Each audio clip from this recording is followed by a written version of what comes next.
Say that loud. Um, Welcome everybody. It's we're back playing the D100 alpha test, which I've been playing over the past like 2 years, 2.5 years now, Janet, something like that. D100 alpha test sounds too clinical. You should just call it Bruce Finder. That works.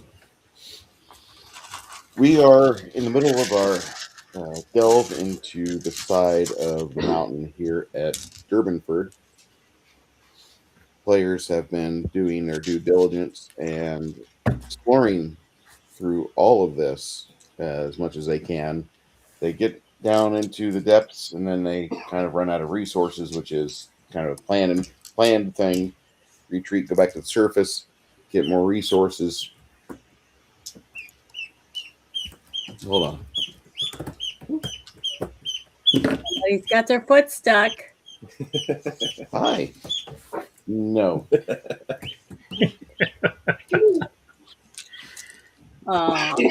So you'll be hearing the gaggle of them tomorrow. They'll be all in mass mañana.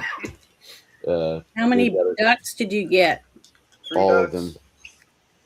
He got all the ducks. Awesome. 3 ducks. No, how many? 3. 3. Are they sexed? Are you gonna have all drakes? No idea. Oh.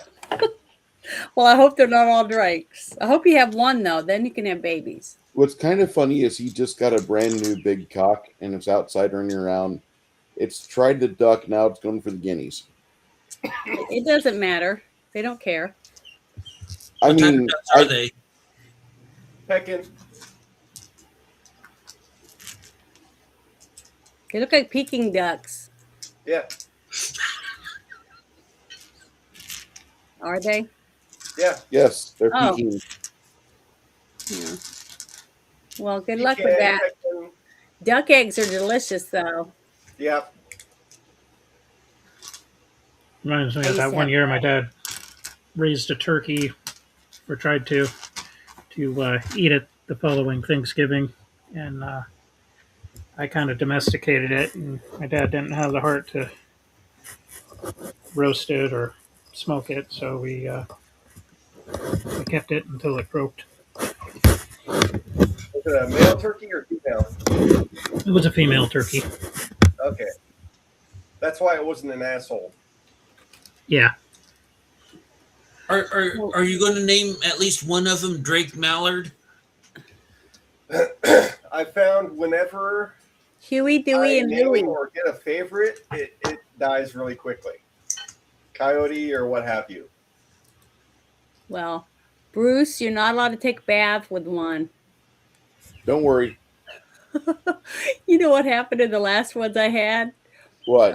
I talked my sister into getting some for the kids for Easter, like it's a surprise from Easter Bunny.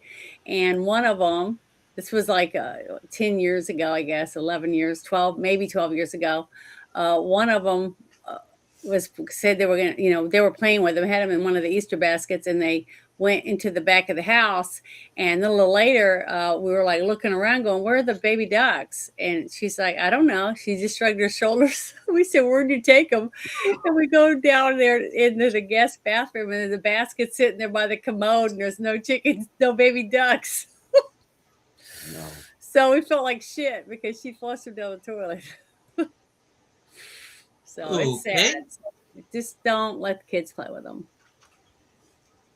So just an area of note, lives are being saved today because one of my old haunts, the Curve Inn in Springfield, also known as the Swerve Inn, it burned to the ground. In Illinois? In Illinois. This is in Springfield, right as you come into town off of 72. As it curves around the south side of town, then you come up Wabash Avenue, giant curve in the road. If you were to go straight, you smash into this. Well, apparently somebody hit a utility pole, started a fire, and it spread. And now the Swerve Inn is no more. The good thing is that the doctors are already projecting a 20-point IQ boost in the next 30 years. because the Swerve Inn will not be privy to having idiots get together and try to procreate. So we're kind of happy about that. This is early morning news.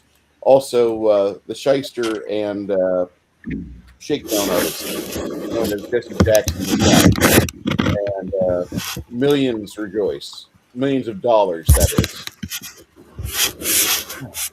Welcome back, David. Thank you.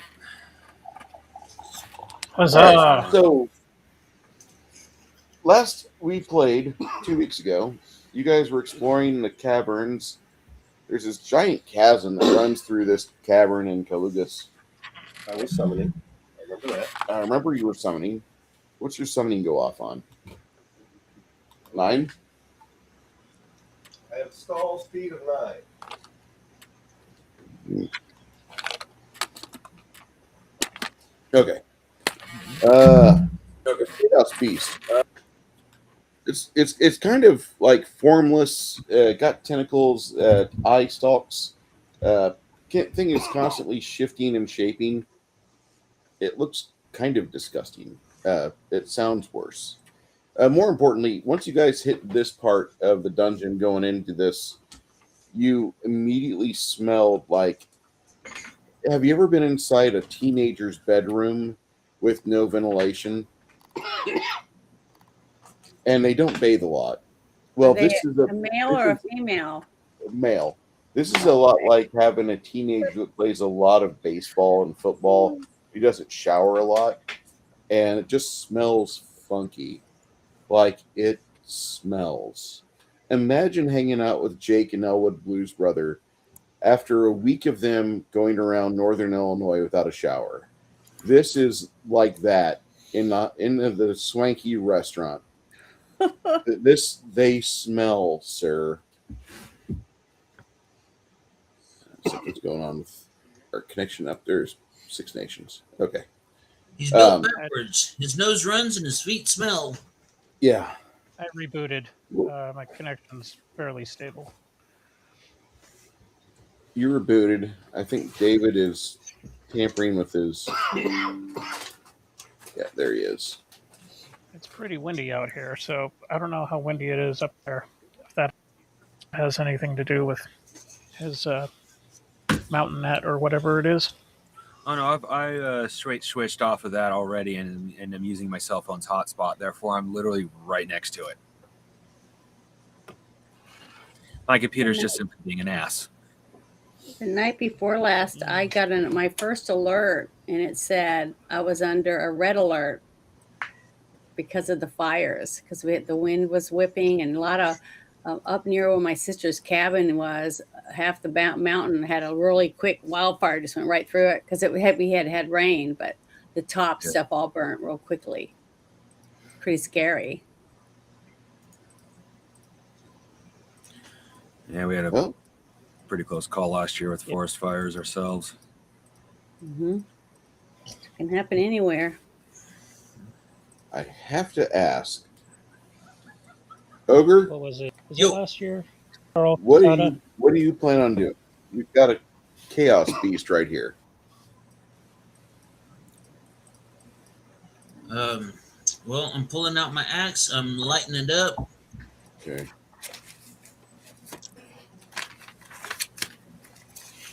It'll be on fire on 5. I assumed you already had it in your hand.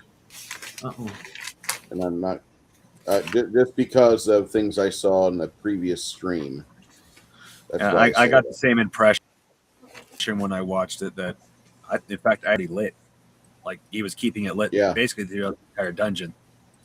Yeah, actually. Okay. Yeah, because it was already on fire. You were already helping use it as a light source. Well, if we're going on the assumption that it's already out and lit, then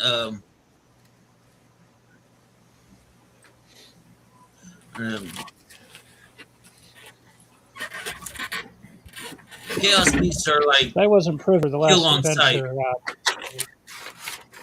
Would I know that a chaos beast is a kill on sight kind of thing? Yes. Okay, then kill on sight. I'll charge in, start hack and slash. That's really weird. Were we supposed to roll initiative already? That thing's basically a shotgun. You guys, you've known about this thing for the past few seconds, and it's just now made itself aware of you. What do you want to do? Janet, what do you want to do? I want to cast prayer on everyone while they're still close enough around me. Speed factor is 10 or 11. Let me see. I don't think it says it on here. It just says prayer, 4th level spell. That should be, I believe that's 11. Yeah, it's a 4th level. Yeah.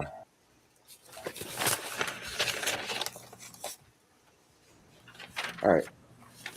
Nations.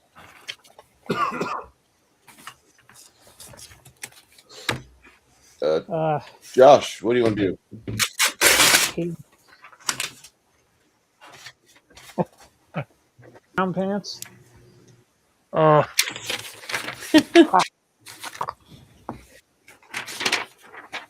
don't know. Obviously, draw my weapons. I don't even know if I want to get near that thing. Did you just say put on your brown pants? Yes. Yeah, he did. He definitely said put on my brown pants. All right. Okay. I get the reference. Just want to make sure I heard right. I've faced a lot of things, but once we start getting into like this kind of thing, it's more Lovecraftian than your typical fantasy sorcery. Yes. And this brown purplish thing here, this is like an impossible column from floor to ceiling.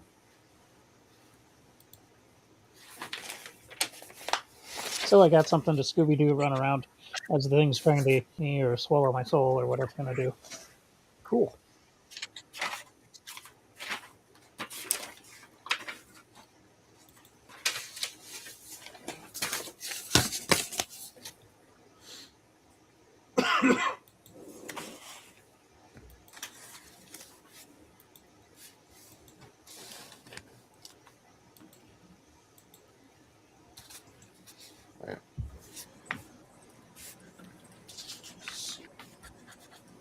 Quinn makes his decision. Sylvia makes her decision. William makes his decision. Right. Mongoose, what do you want to do?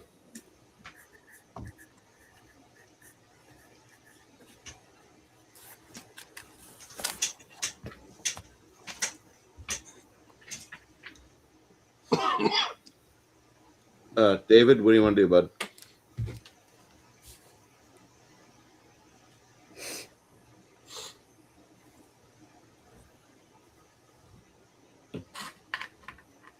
Okay, his phone has elected to say no.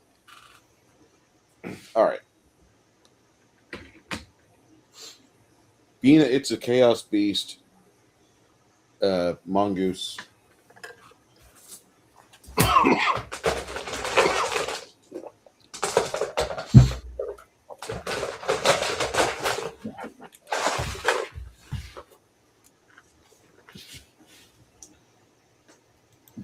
Mongoose, can you hear us? He is muted. Mongoose, you're muted.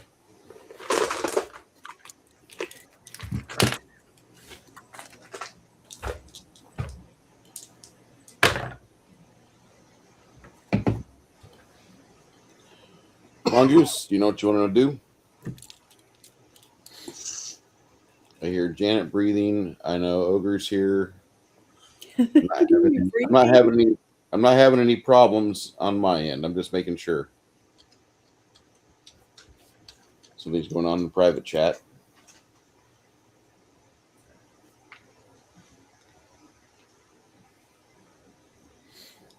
Janet, are you dual streaming? Am I what? Are you streaming in landscape and portrait? No, the thing didn't come up for me to do it on this. Okay. I had the option and I decided not to. Well, you would see the difference. I don't care about views. Yeah. God, I wish I did. I do. If it meant I had a friend at YouTube that would go with me to the fuck ice rallies and we would go arm in arm and putting ice cream on each other's noses and just having a good old time together, yeah, that'd be fine. But you know what? I'm just not gay. I don't give a shit what YouTube does. Ice cream? Where'd that come from? I couldn't think of anything like more inanely stupid. I couldn't come up with anything more inanely stupid than like asking Joe Biden what he thought of something, and he's there just eating an ice cream cone. Well, I guess ice cream's better than brown nosing. This is really a fine cup of coffee. Okay. Who's on your mug? Turn around. They look familiar, but I don't. Max and Louie. I don't know who that is. You will once you come. When you come, you'll understand. It's a restaurant? It is. It is. It's our New York diner here in San Antonio that is par excellence, and it is the best restaurant we have in the city, in the 210, in the 830. It's the best fucking restaurant we've got. Awesome. Yeah, I don't have many. Well, I know. But what restaurant is this? Max and Louie's. It's off of Bitters Road. Go up 281 to Bitters. Go under the highway. Yeah. Okay, Mongoose, do you have comms, sir, or no? To think that every city for now, my computer's literally running as if I'm on a 1990s system.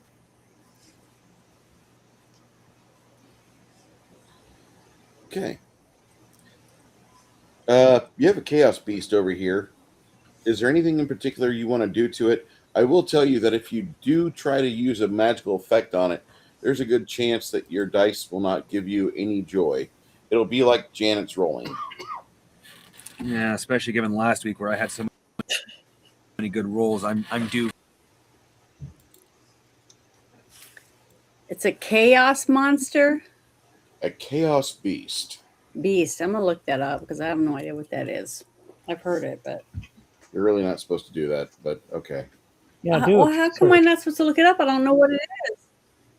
No, you're not supposed to. If you want to look it up, you can. We're not at the same table together, but it's just kind of considered like that's almost rude in gamer manners. Because well, I'm sorry, I wasn't trying to be rude. I was just trying to understand, whether it's evil or if roll it. Here's how I'll give you this.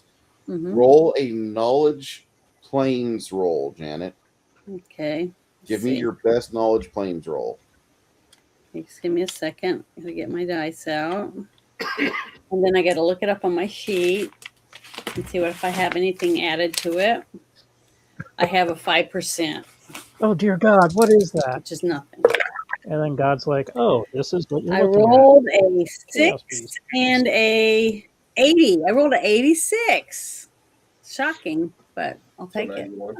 Yeah, I mean, that's really not bad, Janet. You do pretty well with that. I got to say that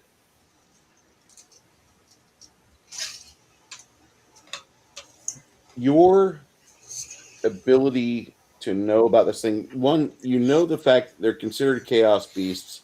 They're from a chaotic set of planes. You're not really certain which one, but they are unstable.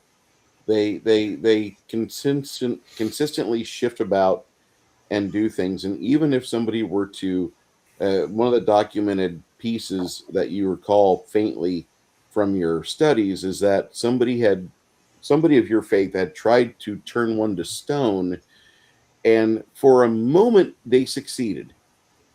It was stone. It was completely solid stone. And then it broke the spell, and surged forth and destroyed the cleric. Just completely smothered, grappled, pinned, and juiced his liquids out of his pores. And the others that were there were like just completely aghast. They were just shocked that they'd never seen anything like that before in their life. So,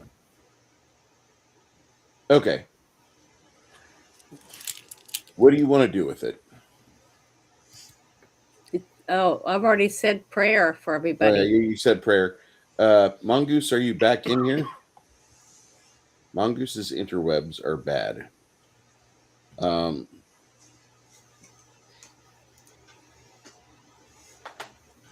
He'll be right back.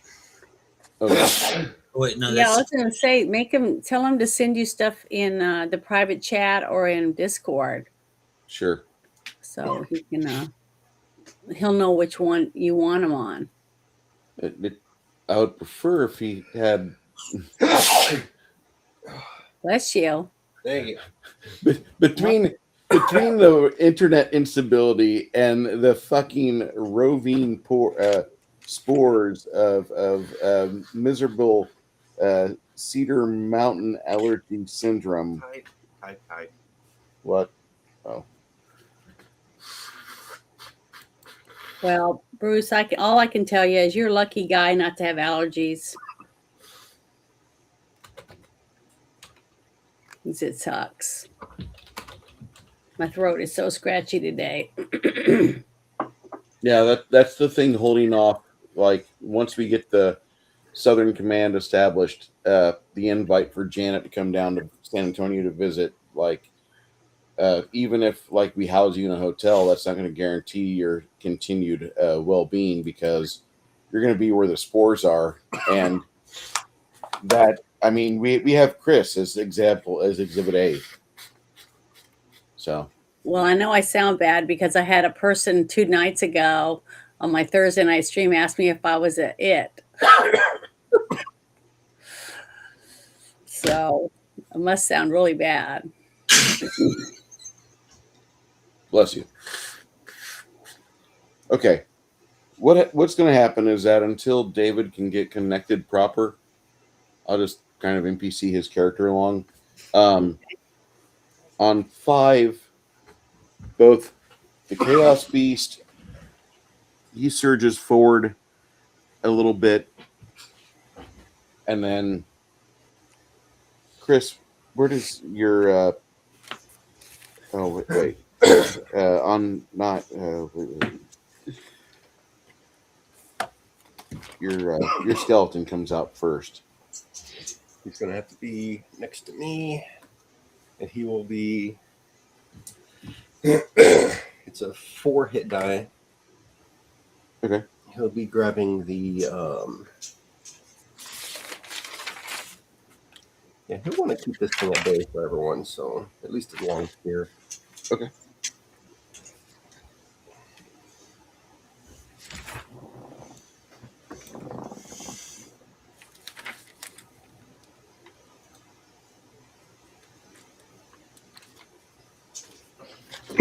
So he's got the long spear. The long spear goes off, I believe, on initiative 9, so that'll be on 18 skeleton attacks.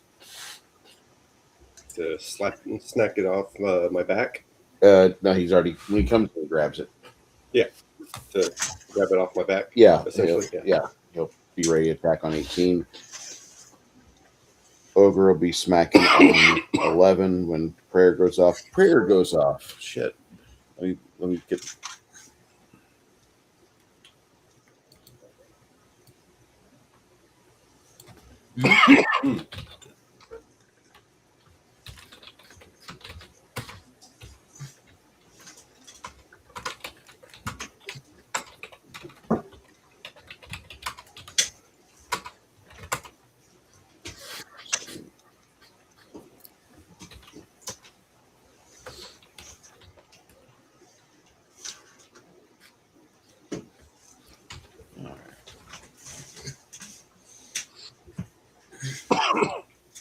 Okay, so prayer goes off, and about that same time, Ogre, you make a 5. You shift yourself ahead 5 foot, and you give a smack to Mr. Chaos Beast. All right. About the same time that happens, you see her blaze a trail over towards it, and one of the claws comes out and tries to tag her. Chaos Beast attacks her, and sure enough, My next action is a level 12, speed 9. she'll be gone 18 too. Yeah. Okay. Sylvia will take 6 damage as a thin set of razors claw her shoulder. Ogre, roll a attack for her at plus 25. Actually, plus 40. All right.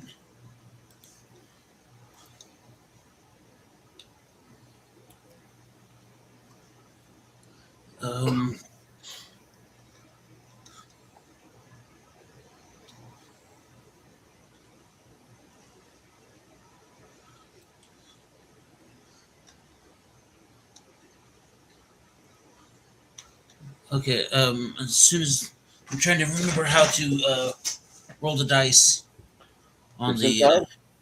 Huh? Percentile? No. On the die rolling thing on Discord. Okay. Die rolling. It's going to be backslash. Roll. Okay. And yeah. D100. D100 plus 25. Yeah, plus actually 40. Because she's got a flank established. As you move up, she somersaults into place, getting attacked and a hit. But the two of you are flanking, so you each get plus 10 to hit. So that puts her plus 40. Roll for her plus 40.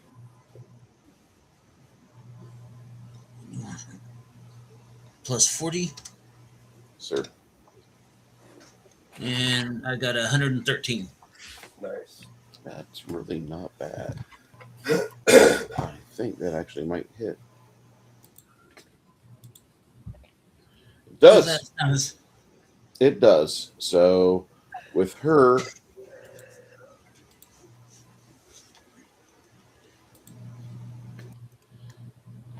Sylvia will do 2 dice 6 plus 2 die 8. 3 die 8 precision damage plus 2 die 6 plus 1. My bad.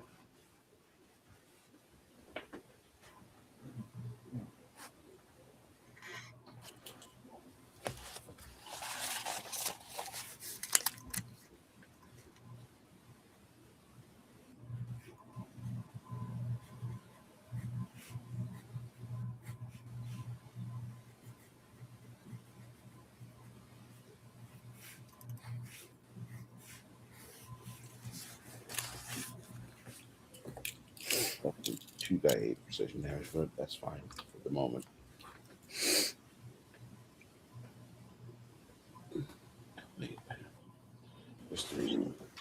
total of 15. 15? Yeah.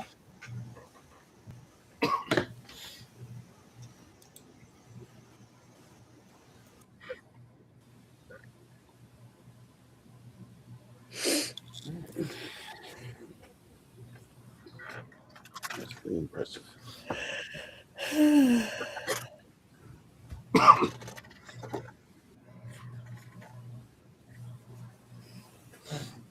As it attacks her and she attacks it back, go ahead and make your attack, Ogre.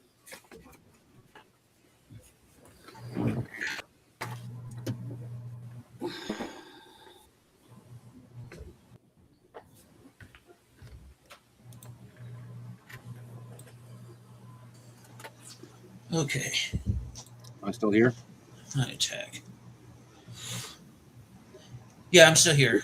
You're still here. Yeah. Sorry, I forgot to grab my dice. for some stupid reason. Okay. So you rolled a 77. A total of 77. You need 100 at least. Yeah, okay, I got it. I rolled a 77 plus my attack there is 50.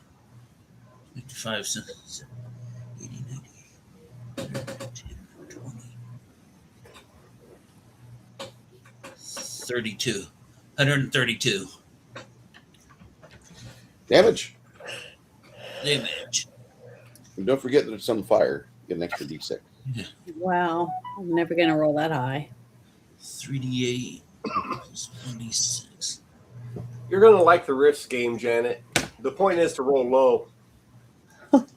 My luck, I'll be rolling high every time. No. You roll high with the d20s. You roll low with percentile.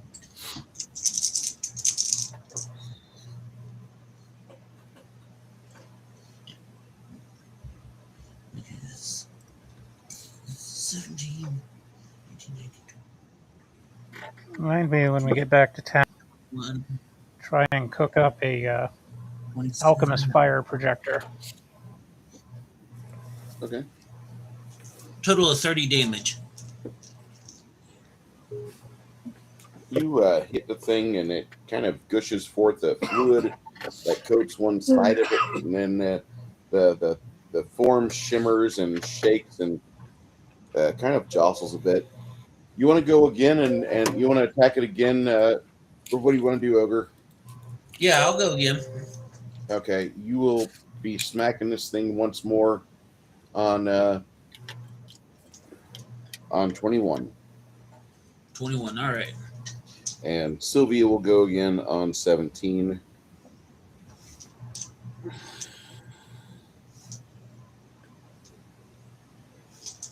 Okay. About that same time, he casts Bless. And Quinn starts to play a song. So I need to get a moment and show you guys some different things on your roster of bonuses.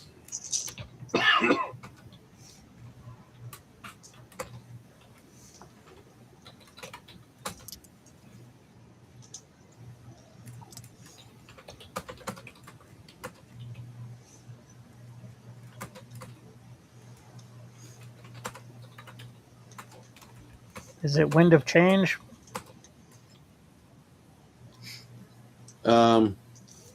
Maybe calm all this chaos.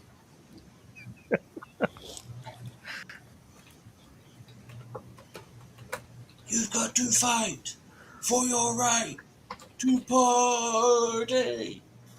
I haven't heard that song in a long time.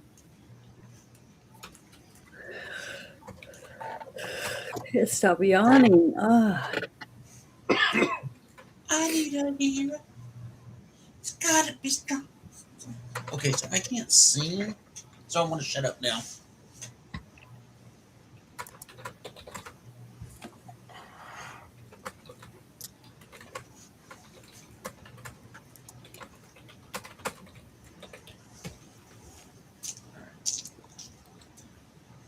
There we go. Quinn starts playing Wind of Change. Got plus 10 to hit, plus 10 saves and skill checks. That's his morale bonus. And you want to light a fire and sway back and forth. Now, earlier, Isbu had casted Prayer, which gives you plus 5 to hit, all your skill checks, saves, and plus 1 damage. That's a divine bonus. Along with that, you get an additional plus 5% divine bonus from Blessing and plus 5% extra to save versus Fear. So if you get a Fear save popping up, guys, you get a plus 25 on all your rolls, plus whatever's on your sheets. There you go. Okay.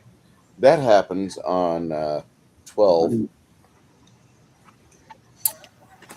What were you wanting to do there, Six Nations? Other than my brown pants. And maybe curl up in the fetal position. Yeah, this thing's the noises it makes. It Go just ahead. shivers you to your bone, dude. Yeah, unfortunately, I have my character is totally new. Yeah, that's why I was thinking R.J. McCready and Torch the Fire. Yeah, I'm gonna dual wield my +1 short sword, my dwarven blade, and try and position myself so I can get some hits on it, and then plan on using my dexterity to dodge the shit and stick and All move. right. Go on up there and roll your acrobatics as high as you can. Okay. While you're doing that, it will try to give Sylvia a playful slap. I will use my blue dice. Roll better than the purple. Alright, so it's 78 on the roll.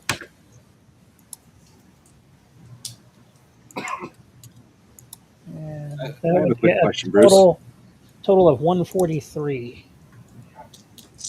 You don't get attacked as you get up there. You're too dexterous. It does lunge at you, but it's also lunging at Ogre. Go ahead, David. You said the thing playfully swiped at Sylvia. Was that the plan? What did you mean that actually it was being playful? It actually it looks like it's playful, but when it's just so unwieldingly weird. It's just like watching. Well, that begs the next question. Is this a Have you ever seen a fat bottom girl? Is this a genuine playful or Malevolent playful? It's like watching a woman on Twitch shake her gelatinous ass, and you're like, I don't know if the way that moves is the way God intended. Okay. Your idea of playful and a lion's idea of playful are two different things. Does that about sum it up? Yeah. I was just making sure we weren't dealing with the equivalent of a beast of Nurgle. Yeah, it could be a beast of Nurgle. It could definitely be a beast of Nurgle. Oh boy! Don't give them ideas, please. Zinch. The reason why I say that is because demons you can get on their bad side and maybe personally target you. A beast of Nurgle is playful until you kill it the first time. After that, it becomes a malevolent monster that if it even thinks you're in the area, it will hunt you down, completely ignoring its handlers. I believe that. This thing's beast of Nurgle territory, there's a decent chance we're going to make a mortal enemy worse than the succubus we've pissed off thus far. That's true. As it ululates around, you see another claw come out and it attacks Ogre for 10 points. It connects with a 145 on its to hit, so it flashes Ogre pretty bad. How much damage? 10 total. 10?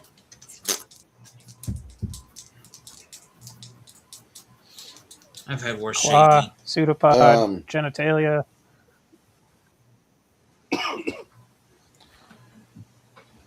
At the same time that he had casted Bless, he moves over to here. And afterwards,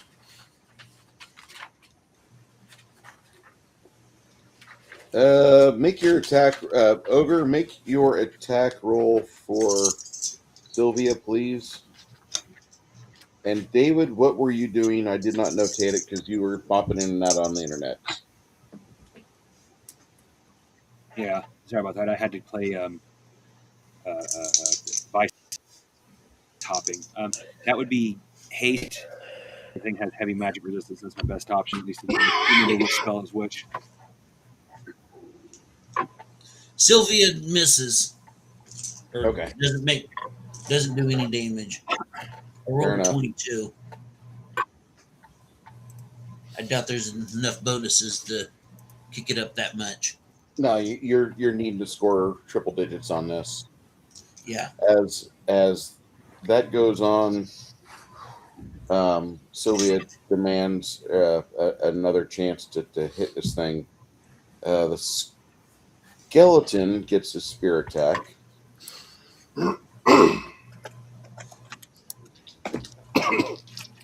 55, 60. Gonna try and get that touch spell from Runehar first. Okay. It's gonna be a bull strength, so an extra 10. All right. So it's gonna be plus 15 total, right? You got a +5 from prayer, got a +5 from from bless, so plus 20, and then you got the +10 from the bard. So plus 30. Yeah. 85 plus 90. 130. Yeah, damage.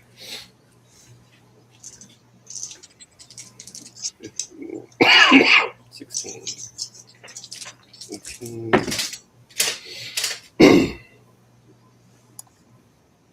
28. All right.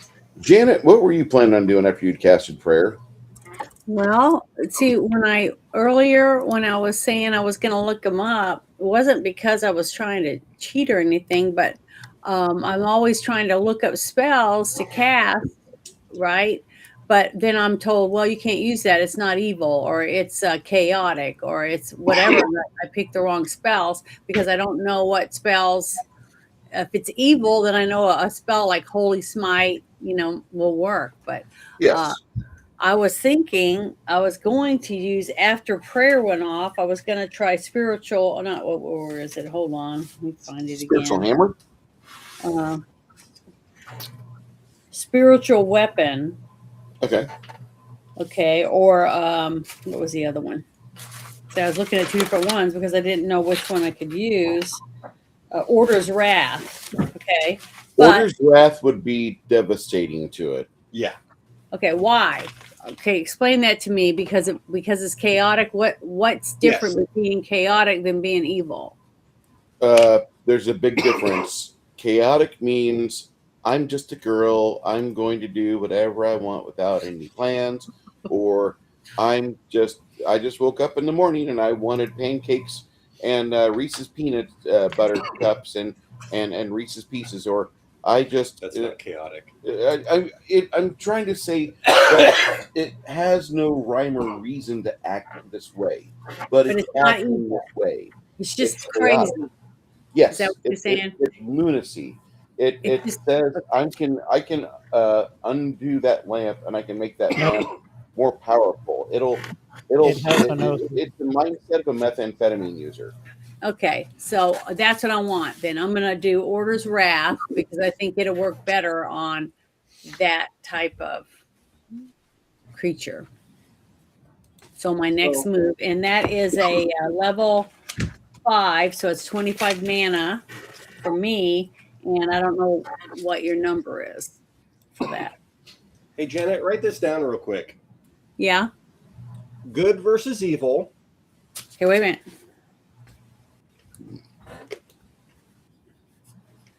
Okay. Equals chaotic versus lawful.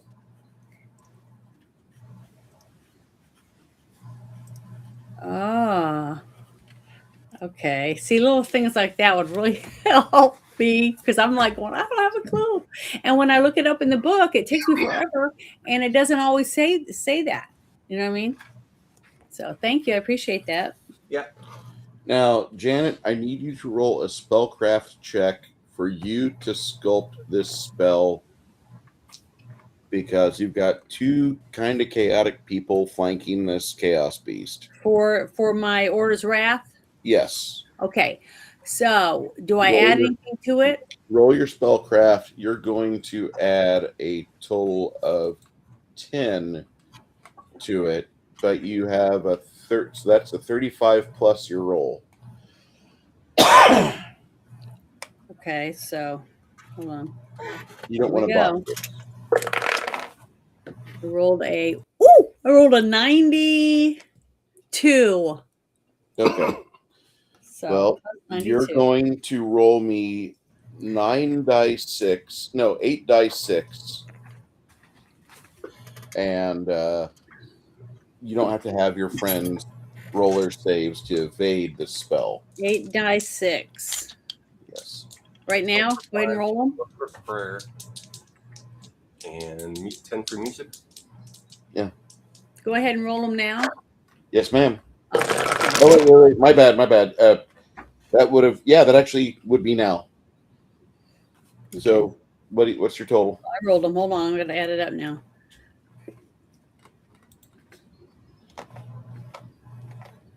10, 14, 20 total.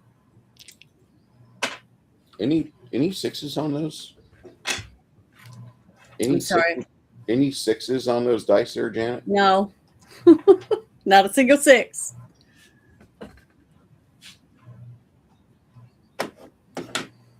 It doesn't really matter.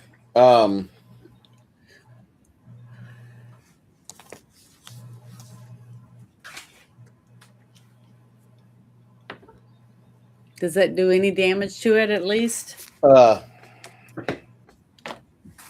Your spellcraft, I've been kind of fucking with this idea. I'm using the spellcraft with as a way to negate spell resistance, and the feats that normally would help negate spell resistance would just be a bonus to your spellcraft check. I like that idea a lot better than like having a caster level check. To me, that just seems like if I'm better at spellcraft, that would also be something that kind of just gravitates right into it. Mm-hmm. They kind of pair together. You blow through his 100% spell resistance with your ability and your bard boosting you on. He fails his save, and at the moment of weakness, where for a second the shifting mass of chaotic energy whirls and stops, and it looks like 2 claws are outreached to just take out Sylvia's kidneys and smile menacingly from 13 different mouths and then eat her kidneys in front of her.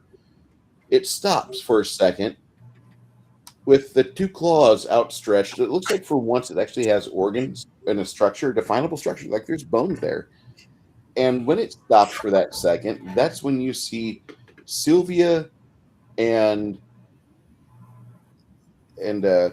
Lemmy both immediately seize the moment and just start taking out bits of this thing with their blades. You see the skeleton jam down again as your rogues are pulling it apart. So the saving throw that you did, you forced it to make a saving throw. It became dazed. For a second, it became dazed, and that's all your rogues really truly needed as they dispatch that. But then throughout over here, as this thing burbles to a stop, you hear something like what sounds to be like a long, agonizing wail, as if something somewhere has been made aware of this thing being vanquished, and maybe they might miss it, or it's just coincidental that it sounds like Yoko Ono's trying to sing. We don't know. So almost like they have a connection with it, like maybe it was part of it. Possibly, but if we sound something that sounds like Yoko Ono, do we need to make a sanity check? It sounds horrible. And for those of you that never have heard Yoko Ono sing, you can find that out on your own. Fuck you! I'm not gonna fucking relive that terrible day. Can I ask a question real quick? Is there another creature right there we're fighting? Nobody. The only thing that's in here that's not part of your usual cadre is this occasional member of your cadre that Runehar summons. Okay, so right now we have nothing in there to be a threat, right? At the moment, correct. Okay. Well, from what you said about Sylvia, basically the creature eating her kidney or something, I need to do something for her because isn't she pregnant? That would be awful sweet of you. Okay, so I'm gonna Well, I'm going- it did get wounded, but the creature wanted to hit you. You stopped it from doing so with the Porter's Wrath. The Order's Wrath spell you cast dazed it, Janet. okay, we dazed it for enough time for someone else to do something. That's good. At least I did Yeah. something. Okay, I'm gonna write that down. Order's Wrath is just dazes chaotic. Well, it doesn't just daze. You actually did damage to it. It's just the fact that daze came as a form of bonus because it failed to resist your spell. Well, that's the effect it had this time for me that I could see. All right, let me see. Let's see. Do you think I should do the lay on of hands or just do a positive energy? Because it sounded like she was in. He's eating her kidney or whatever. She needs a new kidney. It was trying to like come out and with two claws get at her from the sides. Mm-hmm. Even though she would have been facing it, it was like going to like do this weird maneuver with two of its claws. As it lays there, you can tell that this thing is definitely a creature of the outer planes, but it's not melting away. It's not dissolving. It's not being eaten by internal maggots or other like enzymes that just activate whenever death occurs. It's there.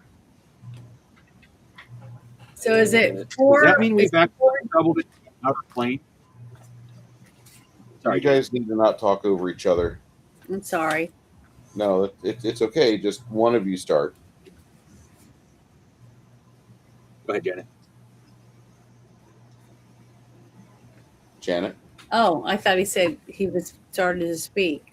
I'm asking how many d6s do I roll for this again? For your curing, Yeah, for my 5 times a day lay on of hands for her. 4d6, and that should be 7 times a day. Oh, okay. Oh, that's You- right. Back up to normal because we left and came back. Right? Or not? I can't Yep. remember that. Well, we Okay, yeah. didn't leave, but we rested. I couldn't understand. We didn't actually leave, but we did get a full night's rest. Okay. Right. So let's see. I got 5, 10, 11, 12. Anybody that's hurt, the skeleton gets marshaled off, Mhm. but he It's 12 points. 12 points of healing for those of you on the mortal plane. To anyone that needs it. They just got injured because I know she did for sure. Yeah, I got a little boo boo, but that took care of it. Good. All right. I mean, that's why I asked if anybody was there because if there's none, I want to hurry up and do that because that doesn't cost me any mana. And try to help you before we end up getting bombarded by something else because we're about to, I think. So, and it sounded a lot worse than I thought Well, I when he just said he was maneuvered. I standing haven't there actually eating at made her any kidney.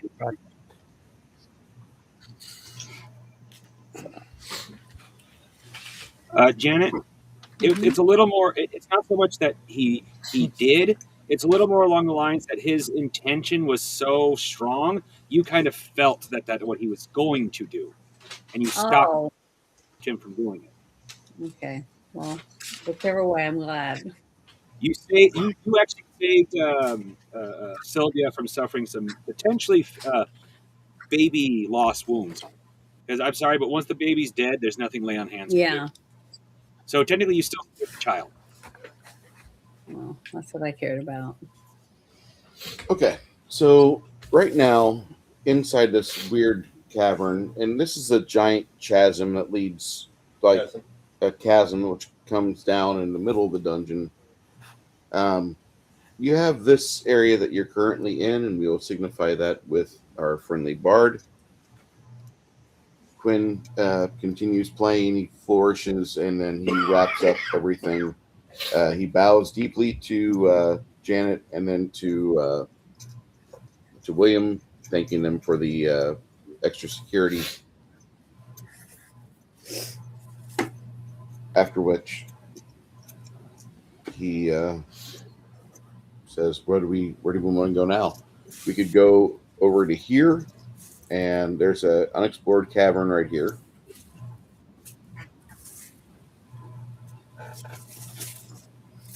I assume that's what you want to do. Well, I mean, technically, we found what we came here for, but we keep finding interesting things. And as long as we do this one step at a time, we don't seem to be too outmatched. So my suggestion is we actually keep going for now. I mean, we found a lot of interesting things. Is that what everybody else wants to do?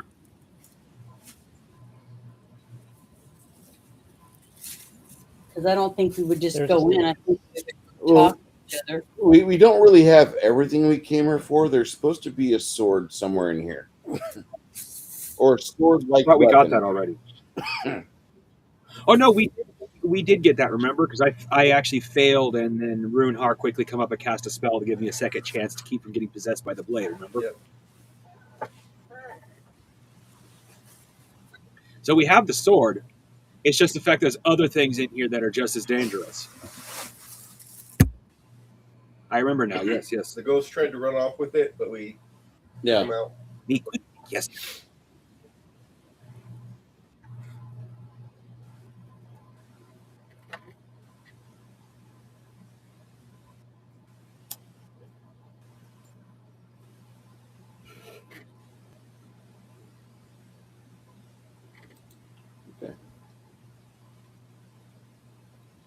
So make your way back over to here. And that's when you see a figure to your left-hand side coming. The fire from the sword or from the axe bathes her in natural light. She's got jet black skin. She has silvery white hair. She stands about 10 feet tall.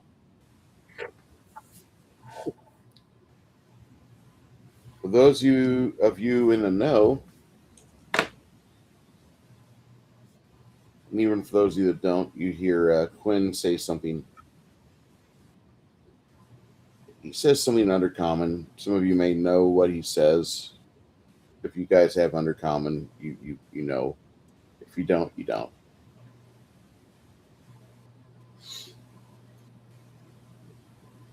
I would say if I did. Okay.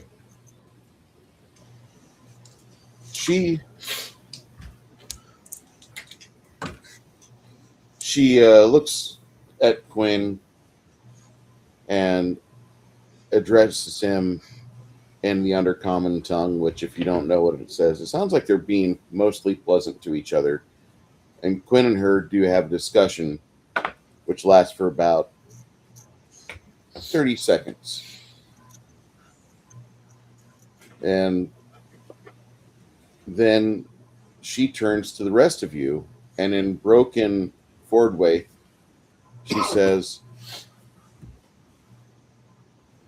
you could elect to stay here. There's other things within these caverns that you may wish to know about. There's other secrets which you may feel are very important. But if you choose to leave now, that is up to you.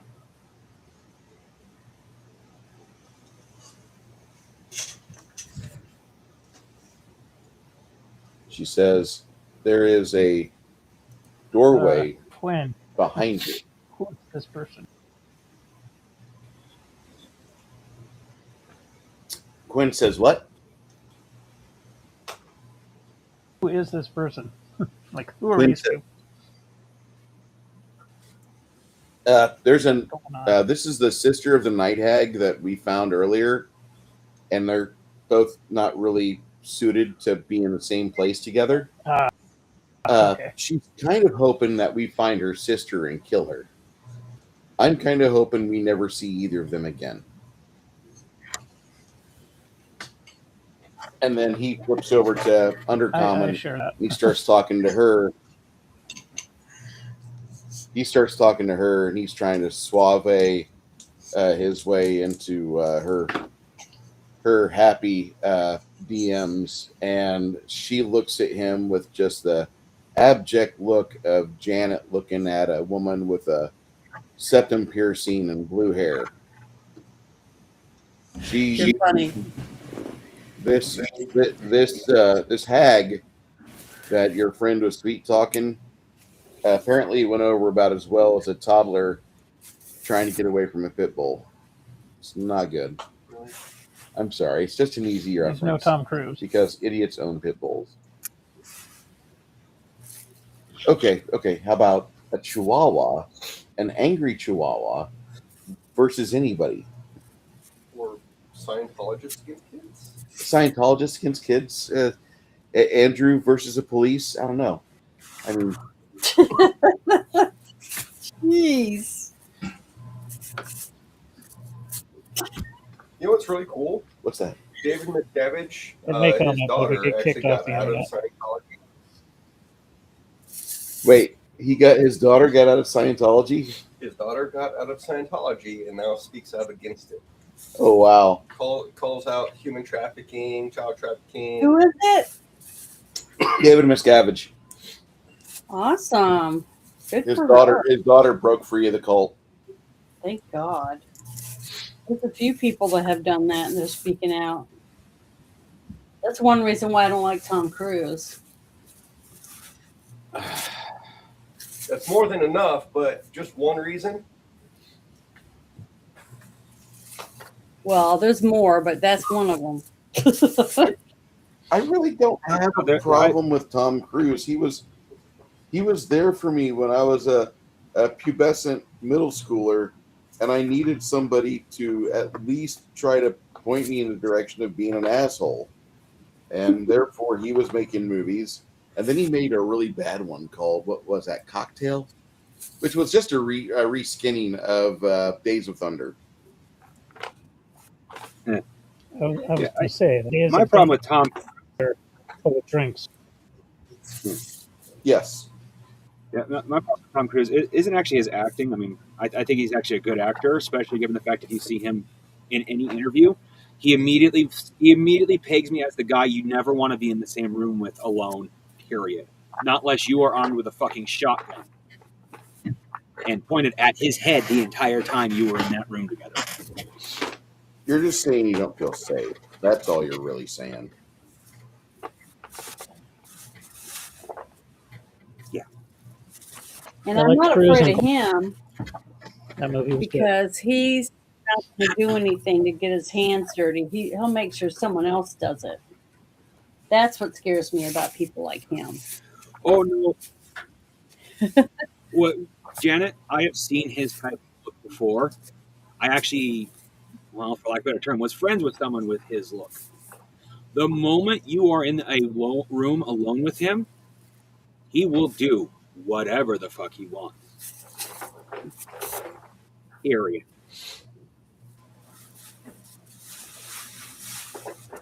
My experience with I've Tom dealt Cruise with was my people like Tom, one of my best friends. He actually ran into Tom Cruise with two of his lady friends. So my friends ran into Tom Cruise while they were out on the East Coast. And he's like, hey, let's Yeah. go hang out and have some drinks. He was trying to hook up with one of the girls or both of the girls, I don't know. So they all hang out for a bit, have some drinks, and then he flies them to someplace out of state and hooks up with the girls and leaves my buddy there. And my buddy was stuck there with like $5 to his, so he had to take up a small job there, go all the way back home. He basically got ditched by Tom Cruise. Whether or not that's true, Yeah. So did he make sure that the girl? yeah, that actually. but No, that sounds like something he I would think. absolutely hates Tom Cruise. Yeah.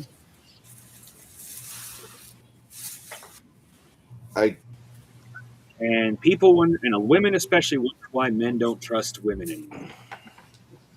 Gee, I don't know. Maybe the moment something that quote unquote looks better comes along, they'll dump you immediately. No offense, Janet. I know you're not among them. My mother's not among those type of women. My sister used to be, and so are several of my cousins. Well, the thing is that if people didn't use, I don't know, they would sit and think about what it was they wanted for their future and look for that instead of wasting their time with the 10-cent ones. I think their life would be a lot Oh better. no, here's the What you thing, Janet. have. Like if you actually look at like a dating diagram for how dating works between men and women, as you know, have the primary power in a dating relationship. Ultimately, if the woman doesn't have an interest in the man, all she has to do is scream anything she wants, and the police are already there. But the big point of what I'm making here is women, as of late, thanks to a lot of what women have been telling other women, you deserve more. Which means while the women who are with average guys, 4, 5s, and 6s, all of a sudden believe they deserve to be with 7s, 8s, and 10s. 7, 8s, 9. Well, hell, just not 8s, 9s, and 10s. They deserve to have the best. Now, mind you, a lot of those 8s, 10s, and 9s will sleep with a 2 or a 3, but they will only sleep with that 2 or 3 because they have the ability to go with the 9s and 10s. Problem is, and actually look up Twitter and how women are gaslighting each other. They will tell a 3 that she is a 10, knowing that this way she can have any guy to round her 3 friend, because they're going to look at her and think of her as being above average because her 3 friend is right next to her. Here's a quick way to So the realize that moral of you're the not story, a 10. folks. The moral of the story is know the riddle of steel, and you'll be better off. Yeah, I can agree with that.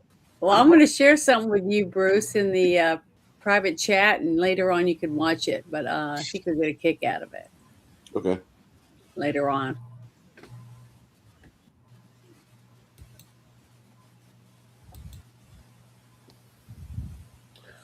Mendami's asking people to step up tomorrow during the blizzard and become emergency snow shovelers. Show up at your local sanitation garage at 8 a.m. with paperwork so you can help the city. Oh, that's priceless. Why are people paying taxes then? Oh, this is what they wanted. So let's see how they handle it. You pay taxes for city already. Oh, go do the work yourself. Yep. What? Because they're going to keep Sounds your like money. we got a thinking man here. Off to the gulag.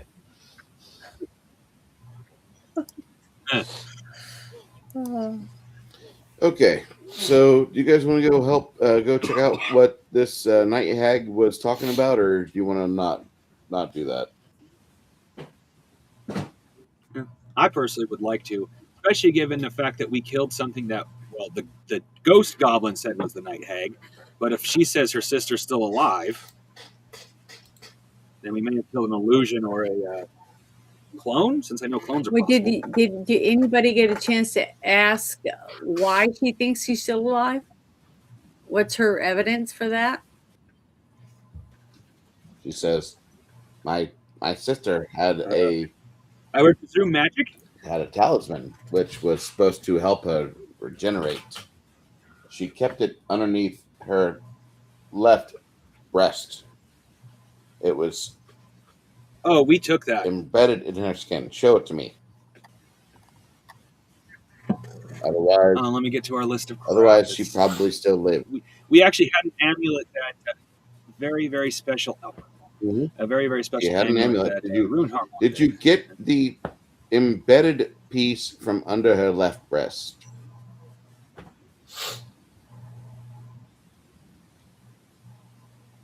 She had sewn within sewn under her skin was a magical piece of. It was a magical item. Don't really know what it is in your language, but then she says it in Undercommon, and it sounds like it's literally just like a magical brooch or magical pin that was actually stitched under her skin. Mm. Oh, yeah. I don't remember that. Where the Please. fuck is that? Because I Quick, remember making note of that because I asked if it was safe to remove it. show it to me. It's not here. Then you don't. Oh, here we are. What? Oh, wait, that says Bard. Say again.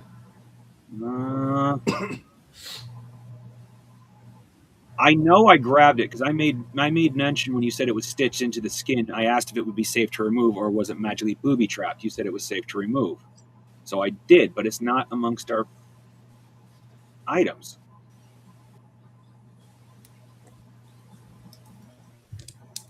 You start going through your bags and things, Need and to that's when you notice it is there. go back. It when you look at it now, it's broken into 4 separate pieces. You pulled out from your magical your loot bag, but it had the resiliency of ceramic. So for the most part, yeah, it's pretty okay until you intentionally try to break it, or it bangs against something, then it breaks. Because of the fact that you had caused so much damage to the night hag herself, this is probably was broken before you removed it from her corpse. As you are looking at it, her sister looks at this thing. She says, "I'm impressed. I thought that you would not be able to take care of her. If you wish, I would be more than happy to give you this." And she shows you a piece of what appears to be a starstone. It's not a complete gem, but it looks like it's a third of a starstone. Like somebody just took a very impressive blade and cut through a gem without regard to how the facets are. And if you mess with it too much, it looks like it's going to fragment apart. But if you just kind of put it within its spot within your extra dimensional bag, that should be the safest place for it. What can you do with it? Not Something much. like this, more than likely, a magic. More than likely, Sorry. you could find a gnome and they could work it until it's an actual piece of jewelry that somebody would want to have. Yeah. Mm. I thought sapphires were attached to ice spells. Depends on which type. There's a few different types. The one that's commonly found around Old Burgundia. Yep, you're right. Old Burgundia, Ream, Star Sapphires are typically evocation ice type spells.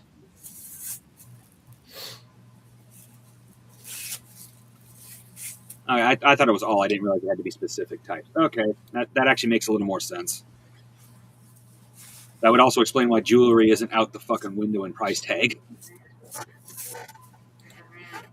Oh, there are pieces of jewelry that are excessively pricey. It's just that you have to find one. Well, no, but I'm saying, yeah. Oh, no, what I was referring to is that if every single precious gem could be used for magic, that means they'd be more valuable than the jewelry they'd be made for. So it makes sense that not every single type of, like, not every sapphire can be used for magic, not every ruby can be used for magic, blah, blah, blah, blah, blah. Okay.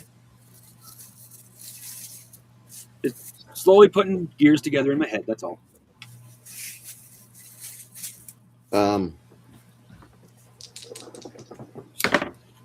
As the night hag continues to talk, some of you just kind of feel uneasy about the words she's saying. I'll take it without. And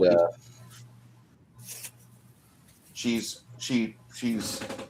mentioned something about the fact that the room behind her has a doorway to a ever changing realm. And as she says that, you notice that William just kind of gets this pained look on his face, like he's got gas, like just really unconventional. Like, you didn't eat chili in the past 12 hours. What's wrong with you? And he's like, I don't know. And Sylvia kind of her eyes get real wide, and she looks at the night hag the same way that a woman would smell onions. And Janet, Your odor is coming. Janet, and actually Isabu, Runhar, and Mongoose. The three of you need to roll your arcane knowledge. Okay, let's see what my number is. Go with it. I rolled a 64, and let me look and see what goes with it. Hold on. All my things are 5%. So Yeah, that's because you haven't sank any actual points into those yet, but you have a bonus from intelligence. Hey, Okay, Bruce, I have a question. go ahead, Ogre.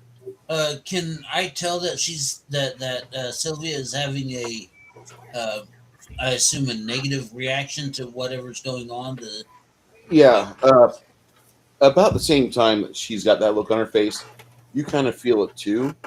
You feel it in your lower gut, as if like just for some odd reason within the last hour you've eaten a habanero, and you're just like, what the fuck is that? Is there any way I can connect it to the hag? Magical. No, Taco Bell's not even this bad. This is kind of painful. This is like, I'm going to go sit down for about 2 hours, and when I hobble back, I might not be okay. Janet. I got to take a minute to find my character sheet. I know my bonus is at least 40, so I rolled a 70 for sure. Okay. I'll get back to you if anything important happens after, like when I get back to my character. I was trying to go through all my spells to see if there's anything I can put on us really quick, because I have a sense of something is trying to control us or get us to back away or leave. And I want to be able to do something to protect us from that. So I'm trying to see if I have something. Okay. What is she doing? The night hag is manipulating the surges from something within the metaphysical realm nearby, and she's using that to cause pain and irritation in those around her. I know that sounds pretty lame. Arcane butt pee. Not before. Yeah, she's doing that now.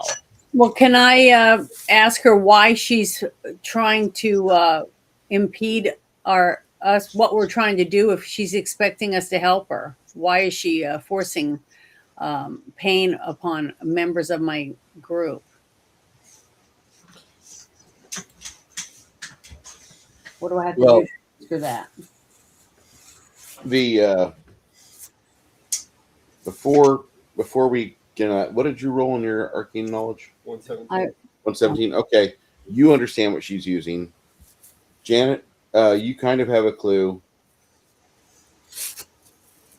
Mongoose, what did you roll? You're muted, by the way. Sorry, muted so I could go through my stuff. My arcane bonus was actually 50. Oh, arcane knowledge bonus. So I rolled 80. 80? Yep. Okay. You're not exactly certain how she's doing it. The way she's using it, you think she's tapped into the ley lines within the area. That's for Runhar. And she could only be doing this intentionally while we're here? Or is this something that she always does? This is something that she's probably doing it because she has the ability to do it here. After you guys showed her the bits of the magical brooch that was broken from her sister's corpse, after you showed her that, her mood had changed a little bit. And you guys feel as if she's being rather hostile, or like she's wanting to get those bits that you had showed her, that you had taken from her sister's body. Casting speed 9. Okay. Janet, what do you want to do? So I'm still trying to figure out on this. Let's see.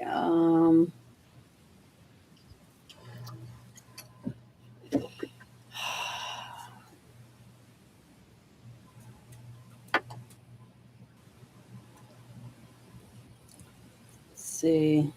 Just give me 1 second. I'm trying to read. I'm not very good at it. It's all right. Mongoose, any ideas? You see Runehar starting to cast. And you're muted. Oh yeah, no, I started choking just as you asked me.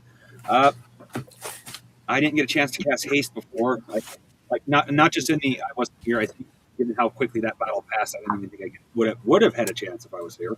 So I'm going to cast it now.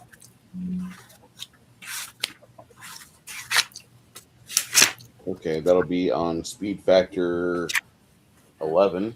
I think it's 10 for me. 10? Okay. Yeah, because I have that speed bonus. Oh, you're using haste speed too, are you? Okay. I also have Oh, every time I find a spell, I have to look it up, and I wanted to see if is dispel magic something to make her stop doing it, or is it what is it? Dispel magic is going to go after the highest variety of magical effect that she currently has on that you could turn off. Okay, that's what I'm going to do. Okay. I want to do that'll go basically on her. Yeah, that'll basically go right after the skeleton appears. Okay, and I'm not summoning. What do you? Oh, you're not. What is it? F0. Okay. All right. Ogre, anything that you plan on doing with this specimen of this aberrant bitch that is causing you grief? Hack, slash, slice, dice, julienne, and deep fry. Oh wait, no, not deep fry, roast. Okay. Do not consume. Do not consume. Yeah, definitely roast. Don't try to cook in grease because she's a witch. She floats. Dooch. Fine, fuck y'all.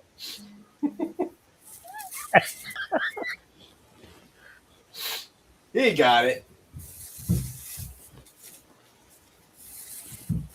Okay. She's right here. Quinn, Wilhelm. That's true. Yeah, I don't really have a good night witch. You got a night witch fig? A night hag fig? That'd be great if you do. I want to grab more coffee. I need to fill up Max's movie. maybe I should have a cup of coffee myself. You should. I'm yawning. Janet, the only thing I will ever recommend you have more than coffee is tequila. Well, I like to put Irish cream in mine. I just bought some. I just think you'd Obviously be not painted, but Be careful, Janet. Yeah. Be careful with tequila. You know what they say Oh, I about don't like tequila. It tastes like shit. Well, you know what they say about Do I tequila, know- don't you? Do I know her? Uh, I don't I know don't like this lady. tequila either. to make your pants fall off. Is that, is that Tequila makes your clothes fall off. Yeah. I've been, Whiskey I've is been good, here tequila. with Chris. it's like, oh yeah, okay, no, it's good. I've been here with Chris for 2 months, and I've only had that happen once. And it wasn't even with tequila; it was a damn dog. He yanked down my pants. Oh my god, how embarrassing! Oh, it's terrible. He saw my trying to block dangle. that out. Thank you. Were you wearing underwear at least? No, he Oh wasn't. my god, You that's got even to see the worse. entire bush. The stunt bush was there. That's terrible. Okay. I'll be right back. I'm gonna give you some coffee also. He's like sausages. The dog. Sorry, I couldn't help myself. It's okay. I'll be right back.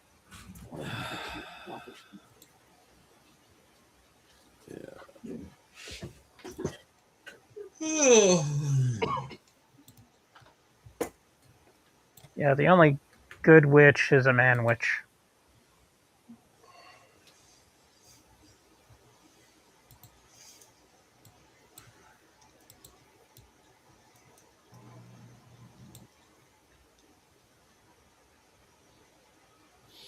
Okay. So she steps forward on 6 before you guys really have a chance to do a whole lot. And as she does that, she just steps forward, eyes turn blue like not Shang the Sun, David Lopan.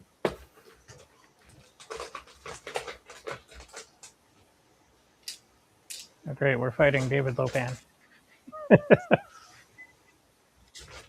Not the optimal, but it basically is what's going on. Yes.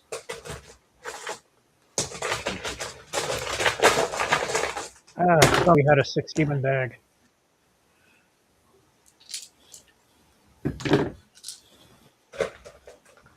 Six demon bag? You shouldn't have.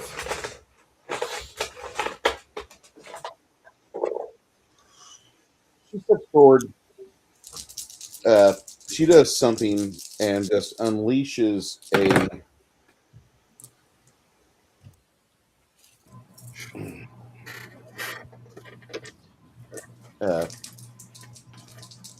bolts of arcane light fly out of her mouth. Oh, I bet she's got meth mouth too. Yeah. It's literally like something. She literally acts as if she's from Pekin, Illinois. That's what it looks like, and it pisses me off. Roll save. Nope. You're going to be basically she makes a touch attack on all those within 40 feet. And if you have a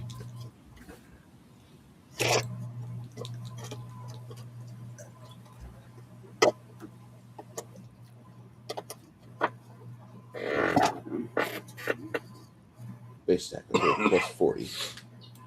All right. If your touch AC is 69 or less, I'm going to assume it is. I only have AC.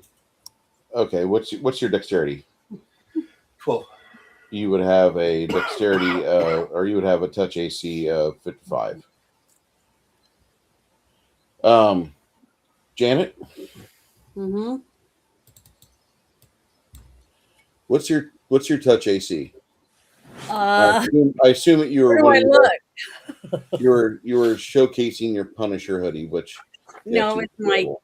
yummy, yummy Krabby Patty mug. That's hilarious. It's all right. Now, what am I looking for? My touch AC. You're looking for your dexterity. Oh, on your dexterity. character Okay, sheet. hold on. Let me. Your dexterity, I believe, is 11. Where did I put that other paper? Just give me a Could be, second. yeah, your dexterity is 11, so your touch AC is 50. So what do I need to do? Roll?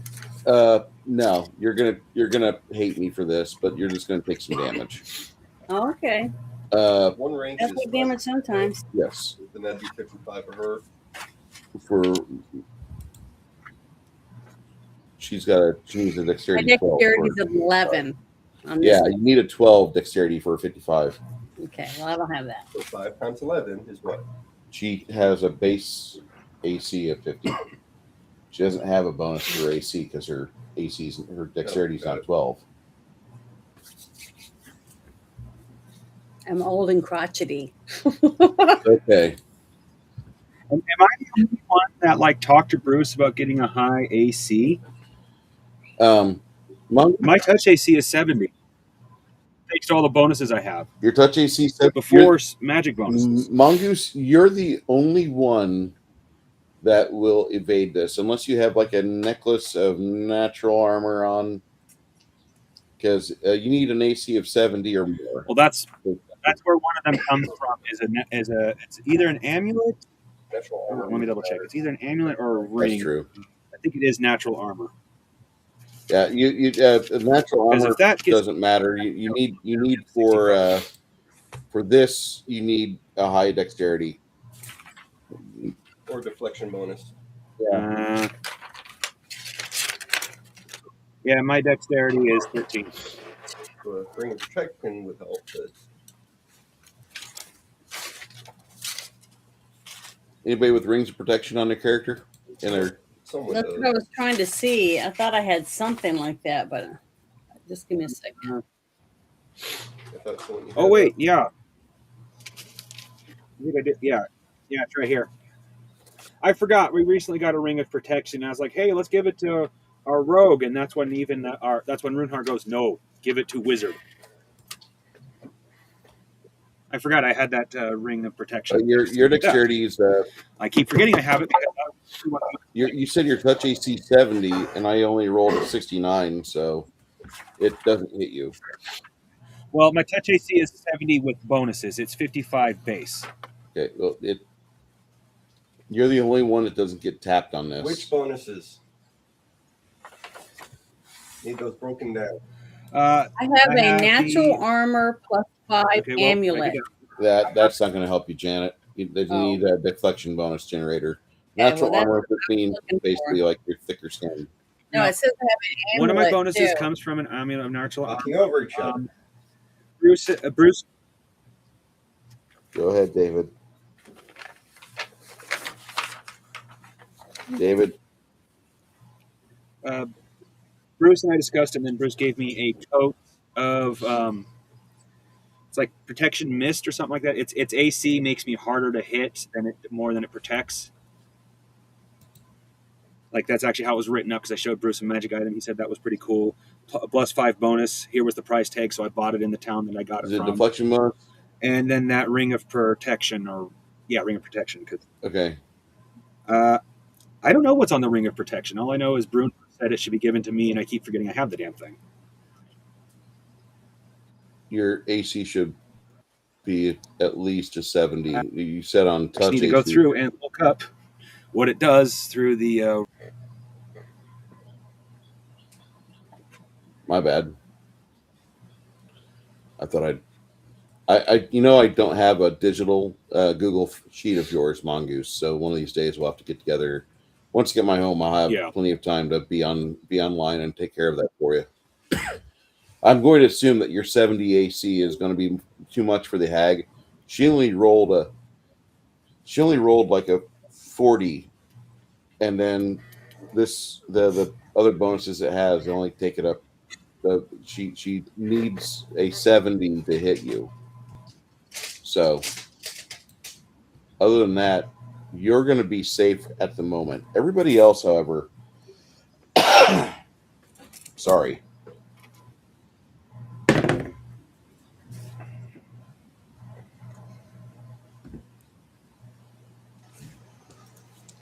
Everyone else takes 25 points of arcane damage, which it's just damage, but just to give you an idea, like its source is arcane pain, because she just lets you have it.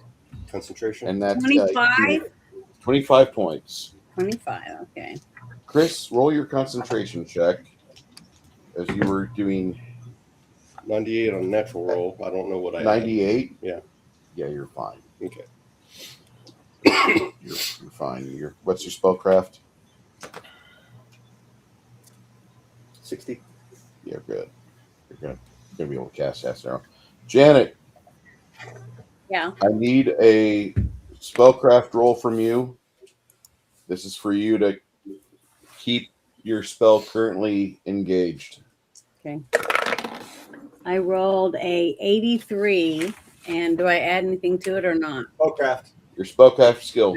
Let me find that again. My spellcraft is 25%. That's not going to be enough. Okay. As you are casting your So dispel magic. I lose the mana, but I don't get to cast the spell. Correct. Okay. David, I need from you a combined total on spellcraft to be over 130. We'll see. That's actually, I think my spellcrafts are already pretty high because, yeah, so I put a fair amount into that.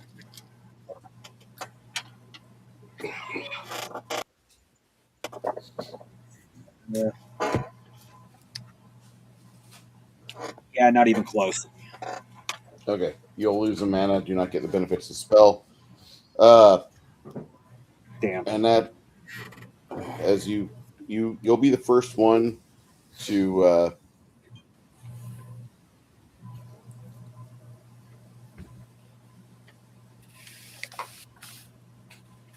Sylvia and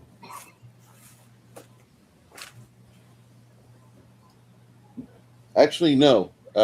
David Mongoose doesn't lose a spell. Haste goes off. Thank goodness. I didn't even roll half of what I needed with bonuses. It's already starting off as a low roll week.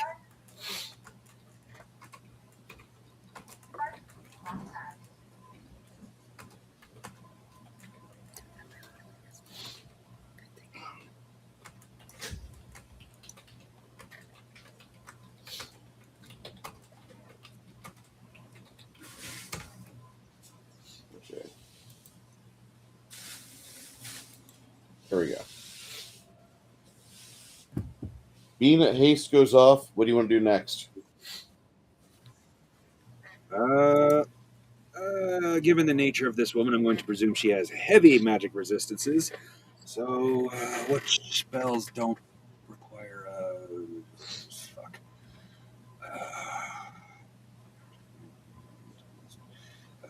Magic doesn't require spell. Doesn't require spell resistance. Yes. Oh dear God! Sorry, I got a new mouse and it rolls like a. Like it's a fat woman on a hill.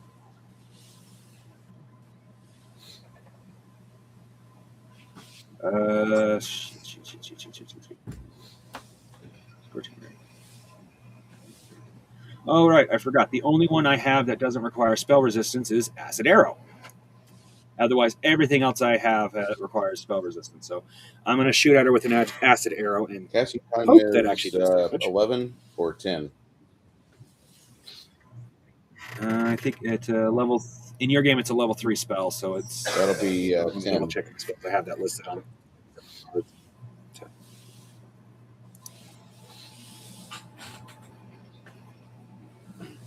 All right.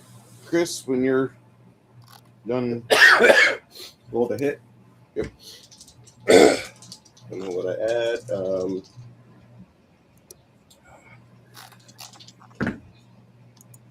add. Gonna miss. Top 5. Plus 12 decks. And whatever bonuses.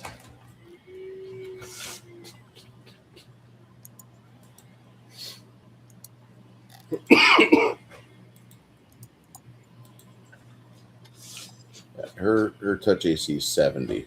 So, you're not totaling on 70 on that? No. I rolled a not 5. Okay.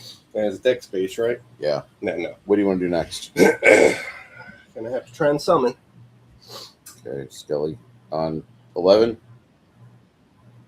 Sure. Okay. And my casting for that level is 9 still, so.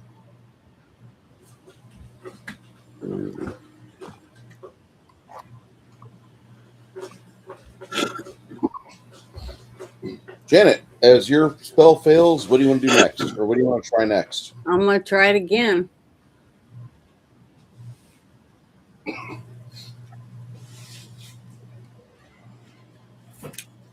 The only thing I think that might help us.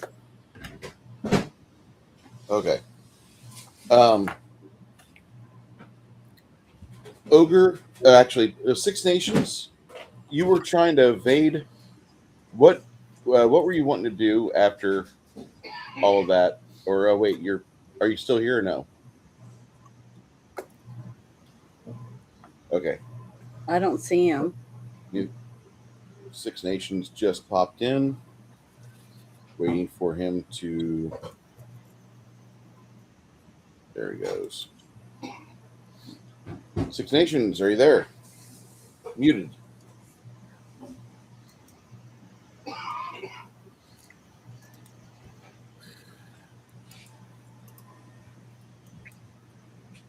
Six Nations, can you hear us? You are currently muted.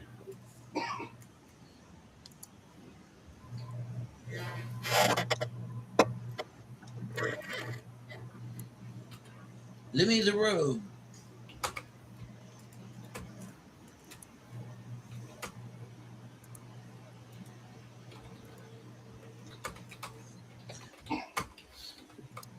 He's in the private chat says BRB. Yeah, I see that. Okay. The haste spell goes off. Sylvia and him take off to try and grab a hold of her as she falls back about 10 feet. Two rogues continue to press their attack. Go ahead and roll for her.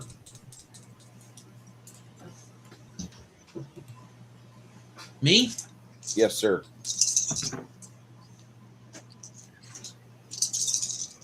I'm sorry to be puppeteering your character there, Joshua, but I need to resolve this combat. I need to stop rolling for her. Well, Or I'll tell roll you the what. third. Huh? Tell you what I'll let you do.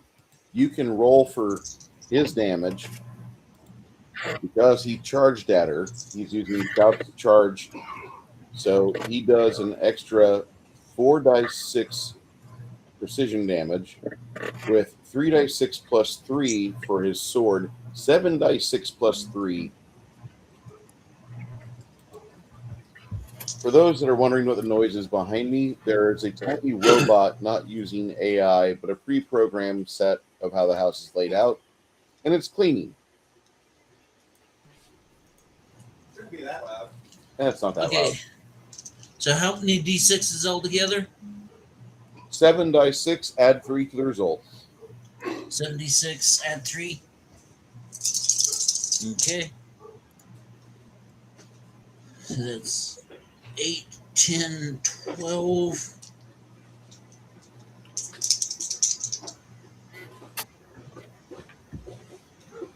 13, 19, 23.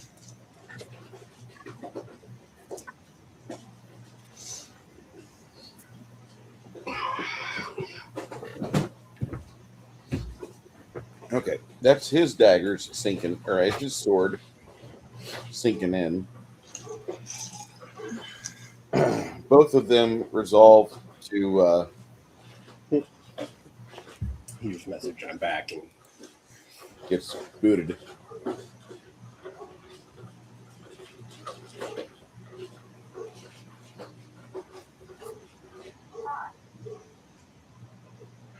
There's something in there.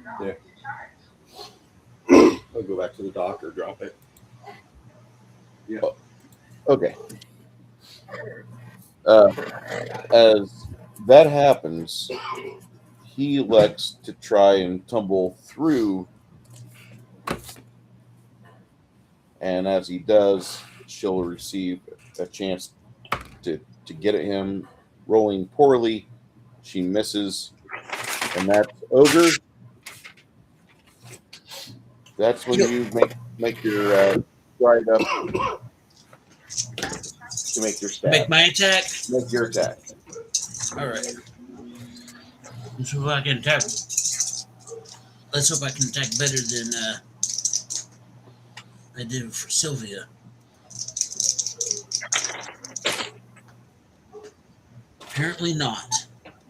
All right, you're under the spell haste, so roll an extra magical attack.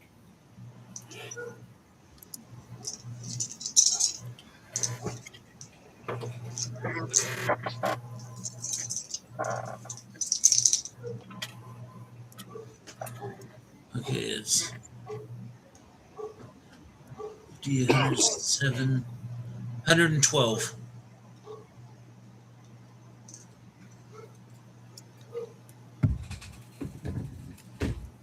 I'm muted. 112. 112 total. Yeah, that's plus 5 to hit, plus all my hit. Yeah. Is that Okay. not enough? No, it's not. It's okay.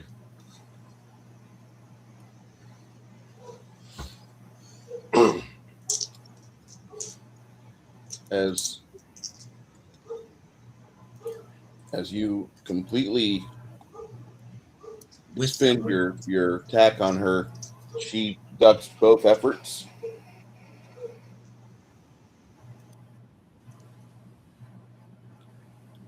Wilhelm casts Bless.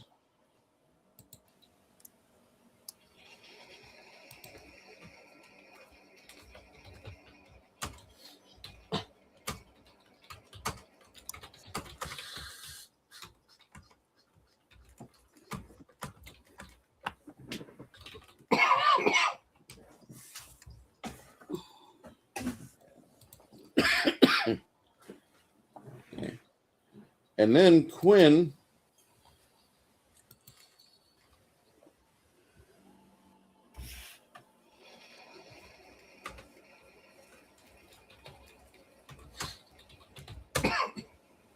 plays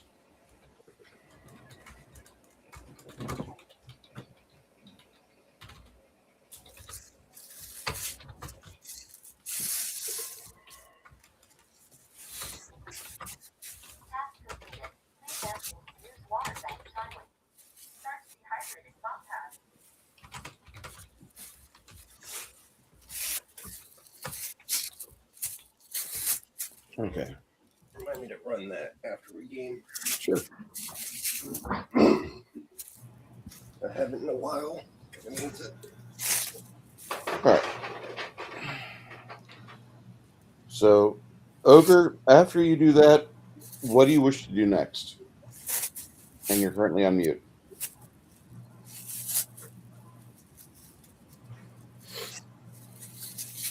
I think he's the dog. Oh, Ogre's taking care of the dogs. Okay, we'll ask him later.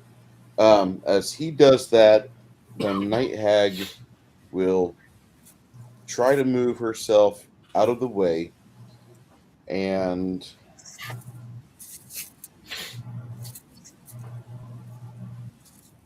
Lemmy, she drops over to your left-hand side, and one of her hands is reaching in her belt to grab something. And as she's pulling it and trying to activate it all at once, you have an opportunity to make an attack of opportunity upon her. Please roll.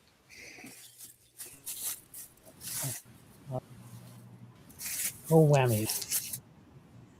Please, no whammies. Christ. What kind of bag? What are all the bonuses I got so far? Extra planer bag. What's her bonuses? Or his bonuses? He gets plus 10 from We Are the Champions, plus 5 because of haste, and plus 5 because of bless.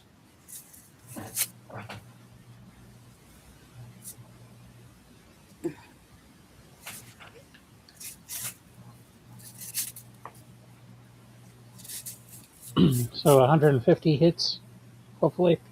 Yeah. Speed through this. You don't get your precision damage on this. You do get your 3d6 plus 3, sir. Okay. Don't forget, you have exploding dice. Yep. As soon as Lenny said 150 hits, my first was, I am Goku! That's not what Lemmy was going to say. Unfortunately, I don't have any exploding die, but I do 10 points of damage to the bitch. Whose babies are those? Private chat.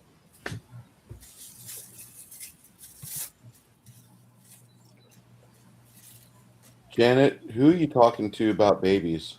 I'm talking about the baby chicks and the baby ducks. Oh, Oh, those are, speaking of exploding die, last week I had to do some rolling for you. My dice rolls were okay. Yours, almost exclusively, at least one explosion per roll.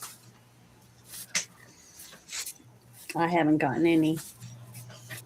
Janet, I'm sorry. Those baby chicks are definitely Chris and Amanda's. Oh, Oh, I was thinking, boy, Bruce is biting off a lot. Baby chicks are hard to take care of. I am a fan of poultry. I do not have the space for it right now, and I probably won't in 2 weeks when I have my home, because it'll be in a location that I don't believe they have the ability to. If they allow me to have a hutch, it'll be different, but I don't think I have that ability. In Coop and a Run. Yeah, I don't think I have that. I don't think they're going to let me. I'll talk to Dahlia. But those babies sure are cute. Those little baby chicks. Oh, I just want to hold them. I don't. I like they're great. They lay So eggs when they get older, do but baby like right chicks- now, you're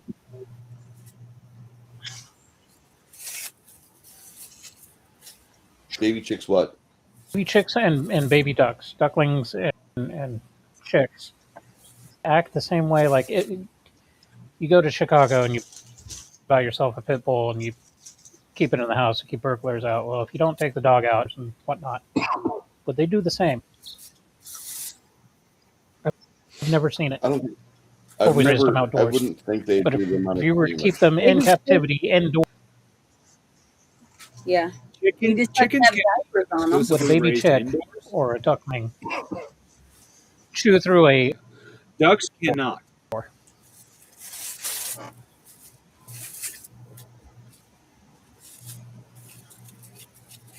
I'm sorry, I didn't understand what somebody was just saying. like how many hollow interior door. They would take a lot of pecks from a flat beaked duck. Yeah, break their beak before that Yeah. really happens. Yeah, you're not. You're not. They They're not wouldn't gonna- They pick at the floor. But they sure are cute. That's all I was asking. So I started du- thinking ducks are about it. I kinda was like, oh my So I God, said actually raised without them. It keeps breaking up. because they got to stay nice and warm. But they get along good. Big and issue you won't for have any ducks. problem with that. Yeah, if you don't take ducks out. Yeah, that is true. The main thing, like raising ducks completely indoors versus a chicken. Chicken you can actually train to get used to living indoors. Ducks will eventually go stir crazy and actually become mean and potentially violent if they don't get to go outside. Well, if you take them outside and let them swim. I have heard horror stories of ducks actually fighting people. Are you sure you don't mean geese? Yeah, I'm thinking geese. Now, Yeah, you geese get a They're duck. absolutely fucking demonic. Geese are I've heard notorious for that. Geese are like the worst examples of poultry raid. Ducks. Mm-hmm. Oh yeah. I had They a taste duck. good. She was Ducks can be mean depending on how person. Oh, go ahead, Janet. I had a baby duck I won at the fair by throwing dimes in plates, and I brought it home. My mom was like, "What the hell?" Yeah. And I had her in the house, and we lived on a military base, and I took her outside and had a little pool for her to swim in, like That's 12 much better. times a day, and she did real good. So I got her I donated her to a petting zoo. Yeah. No, it's plain. Yeah, no, Duck- For raising purposes, like as Chickens. pets, I ducks. haven't raised. Sorry, 57? what's your bonus? The duck eggs are delicious. Oh, Duck- it's like uh, chicken eggs. Plus the 10 for We Are the Champions. How much you can get. Ducks You don't think mind they're- being raised as a they're not humanoid. Ducks can be kind of temperamental, but they're one of those animals that are more personality based than anything. Swans are generally assholes that are pissed off easily, but as long as you don't bug them, they're not too bad. Geese, if you so much as breathe anywhere within a 5-mile radius, will try to rip your balls off. Yeah, geese are known to be the barbarians of the bird world. They're Yep. just, My brother was Predators attacked away by a from the goose. chickens. I was attacked by a goose when I was 12. It was irritating. It wouldn't stop. I had to leave the park. And I wasn't even Yeah, near my brother the was damn 3. thing. I ended up having to wrestle with that fucker, and that thing was kicking my ass. I was like, Yeah, these things are fucking brutal. strong as Hey, shit, Bruce, Janet. geese can sense evil. Just I'm kidding. pretty certain they can. Because I was feeding the birds with the bread that I had, but I was waiting for the seagulls to come down because I was going to put an aqua seltzer in the bird. Yeah, and see, I bread. can believe that. I fucking hate seagulls. Horrible thing to see. Anyway, Have you ever watched one of them's chest explode because of that? Yes. And it's horrible. It's horrible. I I saw laugh. kids do that to frogs when I was little, and they would take firecrackers and they'd take them, light the firecracker, put it in the frog's mouth, and let it go, and it'd be hopping along, go, bleh, and it'd explode. It was horrible. Yes. It was terrible. Kids are mean and awful. Oh, be quiet. We all were mean and awful when we were younger. I never did that to a frog. all kids are sociopaths. Who's up? All right. On she drops back. Did you hit her or no? You hit her, right? Six Nations? Did 10 damage. 10. 10 Thank you. damage. 3d6 plus damage. 3. 10 fucking damage. Awesome. I rolled 10 on the 3d6. My dice. They ate me. It's okay. After you advanced forward, Is that supposed to be +2 to hit, +2 to damage? plus and +2 to damage.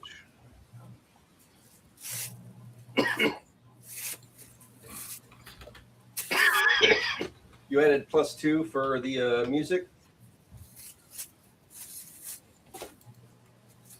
Oh no.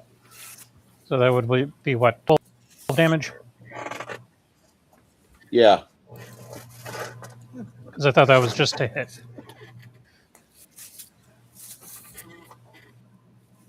Okay.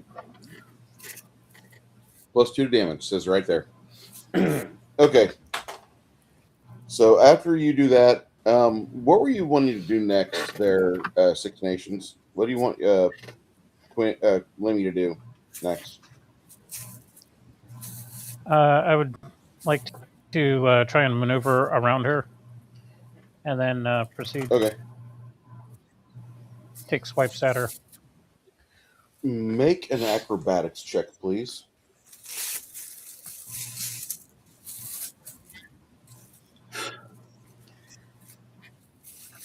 It's turning into the battle from Legend, but What's his move action speed? and I'm not running around half naked in But some it's still gold faster fairy than- armor. Current actions are currently in play. You'll be next with your skeleton. I'd like to see that. I'd pay to see that. Catch it on my only feats.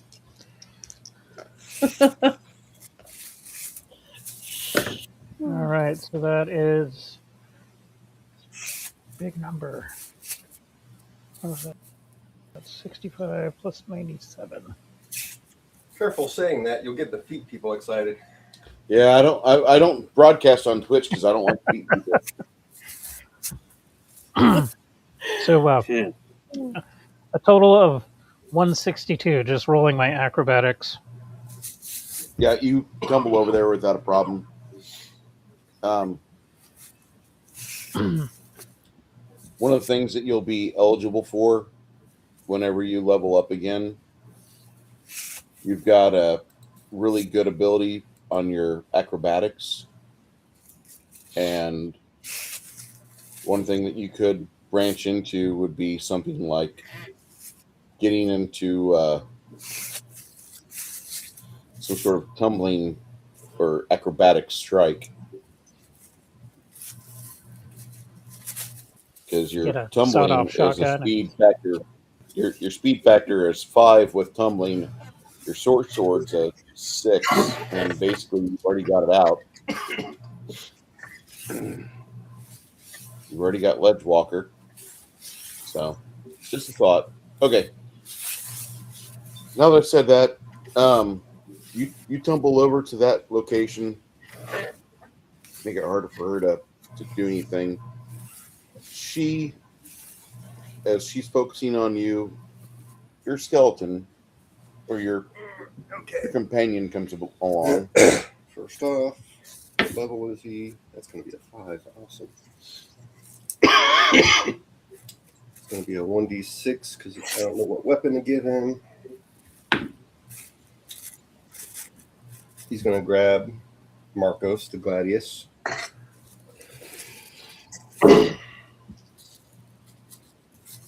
Gladius has a speed factor of 6.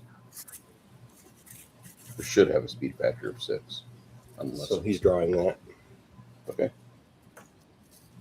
All right. I'll be drawing that. All right. What do you want to do next there, Brunhar? He'll be doing bow strength, speed 9, mana 9. All right. Full strength on 9 puts you at 30. Okay. Janet, you are casting Dispel Magic, I heard. Mm-hmm. And what do I have to roll, right? Yes, ma'am. Roll And- your make a spellcraft check. Spellcraft. Okay, let me see. Where is it? Hold on.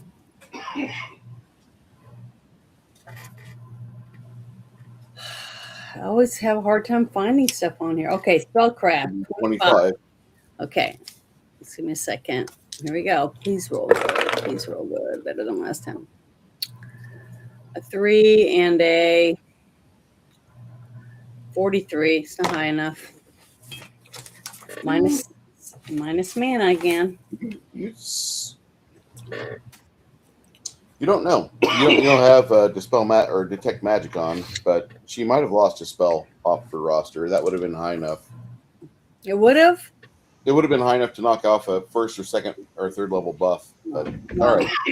So as you levy that upon her, she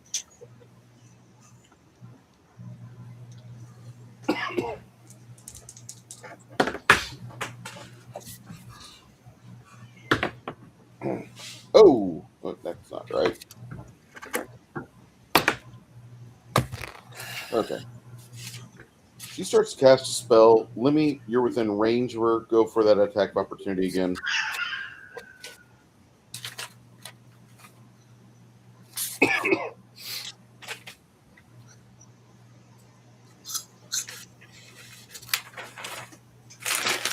Janet, what do you want to do next? Well, God, I hate to try a big spell and never roll good and lose 25 mana. That's what sucks. I guess I'll try a Holy Smite on her this next time. Maybe I'll roll a little better. Okay.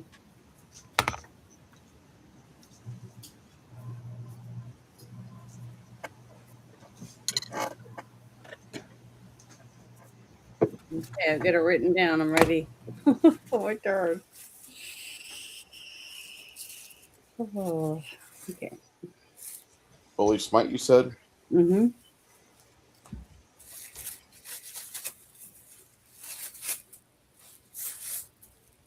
I'm getting the reputation. Everybody goes, oh, there's that one that can't ever get cast a spell.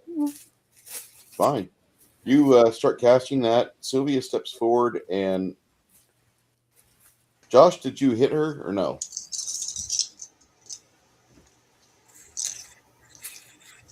No, I just hit her the first time. No. She starts casting a spell So and the first she fails her spellcraft roll is not high enough. So she's triggering a attack of opportunity from those around her. As So I soon get a as second she one? starts doing that, that's when yes.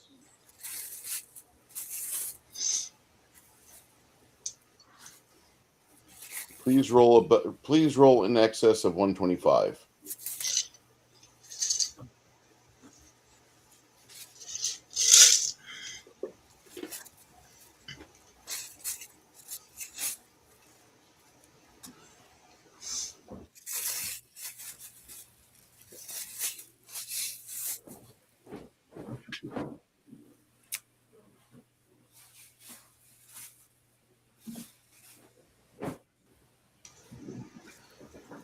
Am I rolling for Sylvia? After Josh finishes Okay. Lemmy's roll. And my Wi-Fi was slow in a second. Did you say 130 or 125? Because I'm at 130. 125. You need an excess of 125. 125 or more. Yes, sir. Did 10 over that. I'm rolling. That is a total of 8, 9, 10, 11.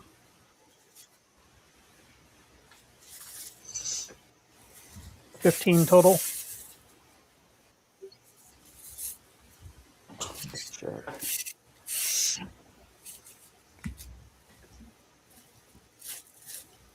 Nice. Okay. Ogre, roll me for Sylvia, please. Okay, I think I hit. I rolled a 71. There's a plus 25 on the scroll here. I don't know what her stat sheet says. You What I need am. for Sylvia. Sylvia only has a plus 25 to hit. And that should do it then. You rolled a 75. I rolled a 71 plus the all the plus 5s and plus 10s down here that from all the divine and the. Okay. If So she's got a plus 25, you need to roll in 96 excess. You need an excess of 125. 71. 91. You do get a bonus of 10 because we have a flank established.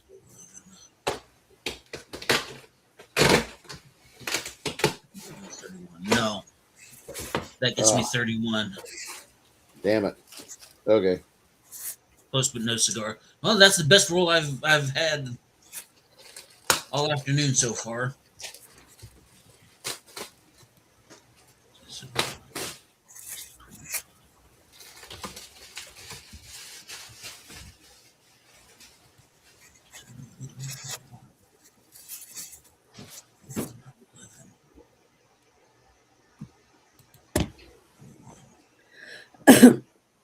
Excuse me.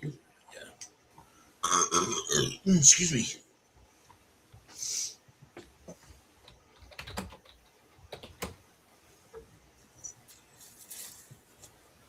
All right. And the paladin comes from behind you and he gives you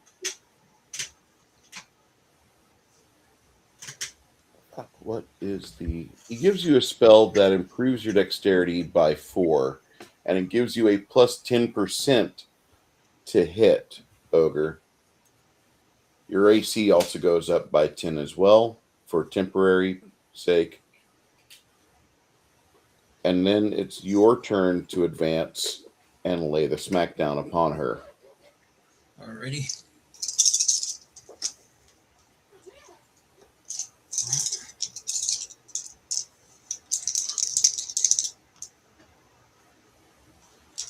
So 48, 88, 93.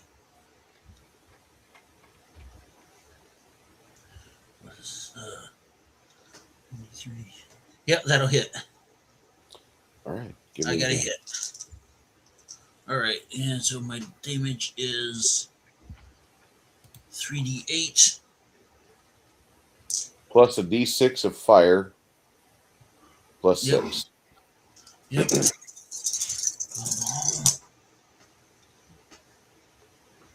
Okay, so that's 10, 16,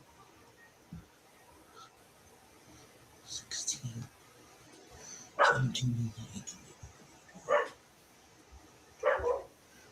23. Do I get any bonuses for 25 damage?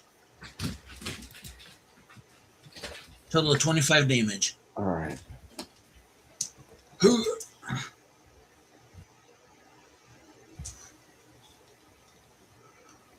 As you see fresh blood coming down her head, as you guys are starting to kind of come right at her.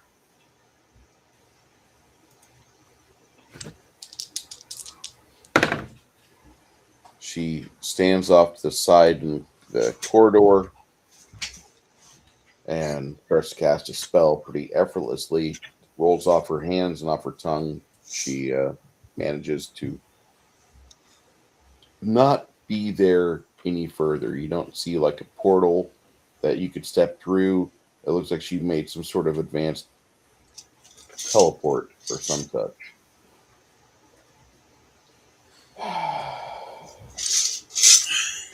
As you stand there kind of exhausted, and Lemmy's playing, trying to not be too speedy because he's under the effect of the haste spell too. You guys are hearing things, and you hear that there's some sort of hum over in behind this the rogue Lemmy. Back over here, like there's a hum coming from that side of the dungeon. This is where you guys can talk over each other. Don't everybody get up at once. Well, I'll get over there to where Lemmy's at.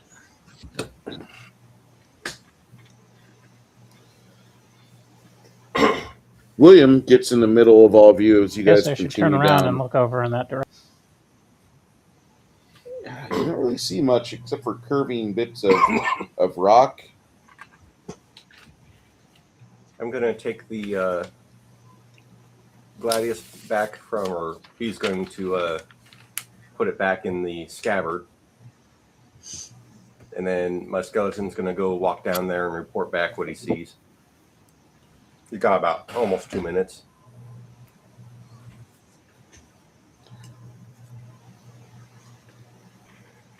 That should.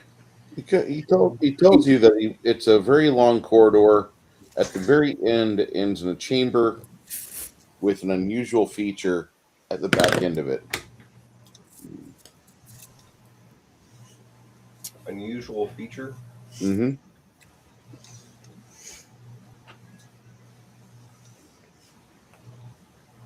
Sure enough, when you guys start making your exploration down that curving corridor, you notice that the room,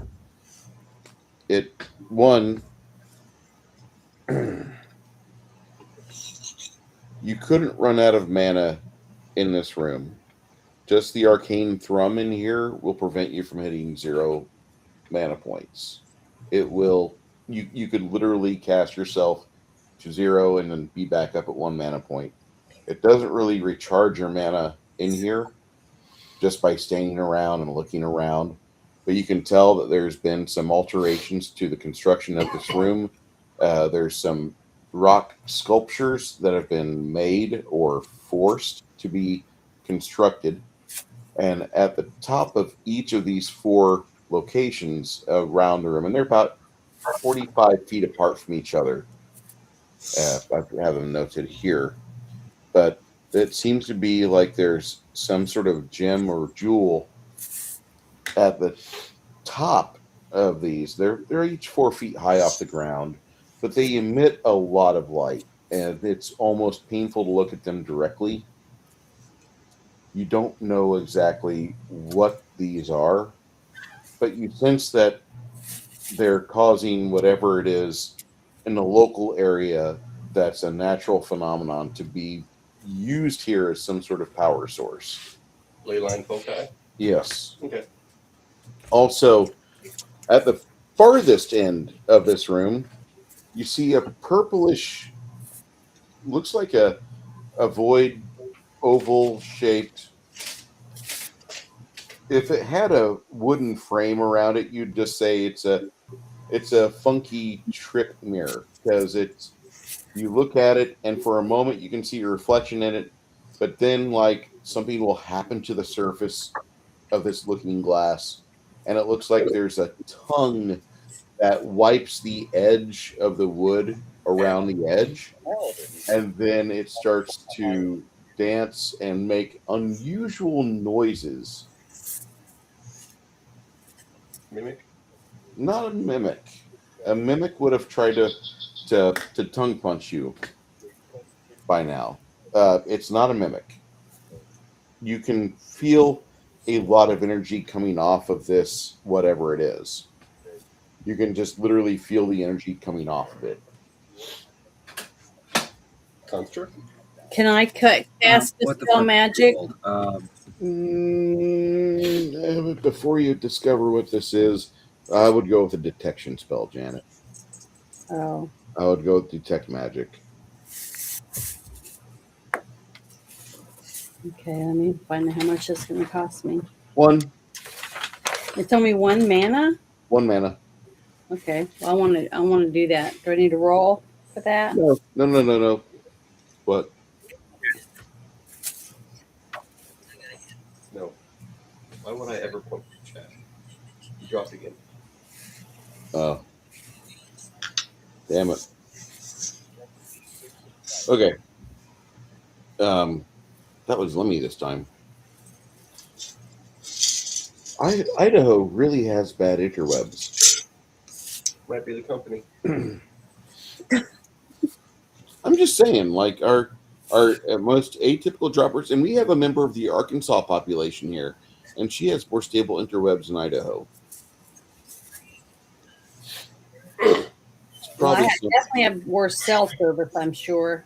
Oh yes, your cell service is absolute shite. I know, it's terrible. I've never talked to somebody that's like, hold on, I'm going into a goalie. I'll call you back in 7 minutes when I come out. Well, it's just bad. Yeah, it's not my internet though. My internet's not too bad. Remember? Yes, I remember using that. When I used it, yeah. That was horrible. Yes. Just come back. Just come back and be poor. That was my entire thought process while you're there before they got your fiber fixed. All right. Janet, when you cast Detect Magic, go ahead and roll your spellcraft. Okay. Spellcraft is rapidly becoming the best spell or best skill you can have if you're a caster. Hold on for a second. I got to look up what my spellcraft number is again. 25. It's 25. That's right. Oh, God, I can't remember that. Intelligence. I rolled a 58 with 25 added to it. Oh, my God. 83. Is that high enough to even find out anything? Well, I'll tell you right now, the purplish hue around this lets you know that it is a situation that this has a lot of energy involving conjuring and summoning and in the sub schools of teleportation, which you're not really sure about teleportation sub schools, but you've heard of them before. They've been talked about before. This appears to have a strong bent towards some sort of gate ability. Okay. I explained this more, to them. And the more you look at this, Mhm. the more you're thinking of that this does provide some sort of foci or some sort of capacity for planar travel. However, the destinations seem to be limited because the planes seem to be more chaotic aligned than lawful. Okay, well, I'm gonna tell everyone in my group, and I want to ask them if there's any way that we can like throw a bomb of some sort or something into the portal or whatever, the opening, or wherever it's coming from, and see if it will stop the chaotic or whatever from that side coming in this side. The more you look at it, the more you think that maybe this goes into something what's called Avernus, which is one of the levels of the abyss. Into hell. Not nine hells, the abyss. It's the chaotic version of Worse hell. than hell. Hell is a very lawful, very much structured place. The abyss, not so much. Yeah, let me put it to you this way, Janet. Even Christians would rather go to hell than the abyss. That's how bad it is. My bad. Avernus is the first layer of the nine hells. My bad. It is? I need a level for the abyss. Level for the abyss.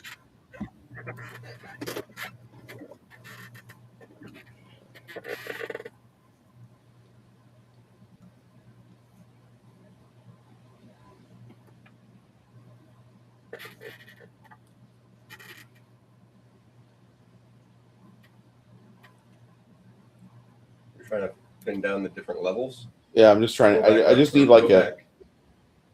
back button. Nine hells. It should list them.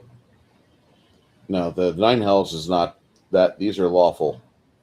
I need something very chaotic evil, which is why I went with the abyss. And just go abyss. Yeah.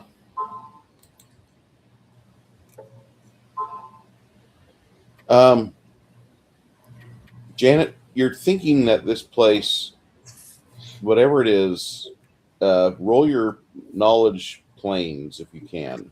Okay, knowledge plans. Let me see.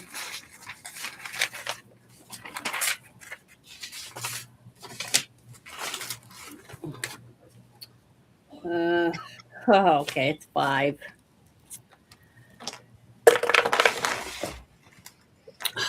I rolled a 26, so it's like a 36. All right. All you can tell is that it's 26. abyssal. It's abyssal, and it comes from a place that is just absolutely in constant shift and flux. It's a shitty place. I have knowledge planes with a.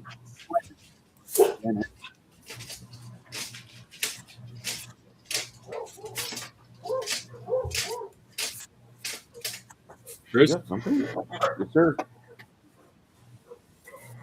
Go ahead, David. I have knowledge planes with a slightly higher bonus than Janet. Okay.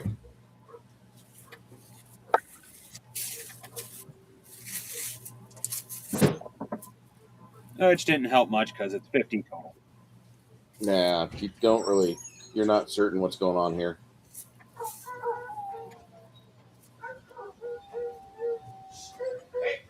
Ooh, someone's howling. All of them. Oh, They've all decided this is the time. because somebody else is excited about something. The rapture's come.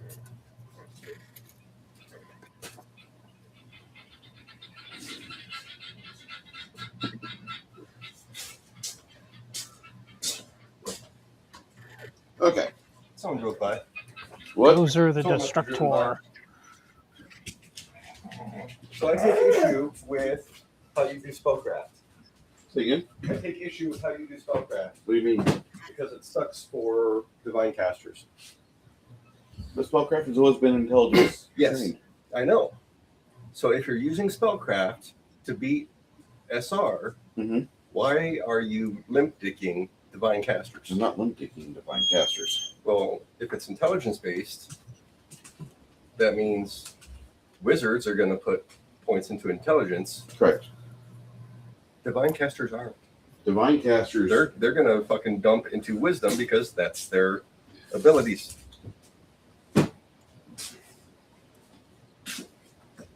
So, okay, the only other way I could think of doing it would be like, If you do spellcraft as wisdom for divine casters, intelligence for intelligence casters. Because otherwise, using caster levels kept it balanced. let's see. This is the fun part about doing game design.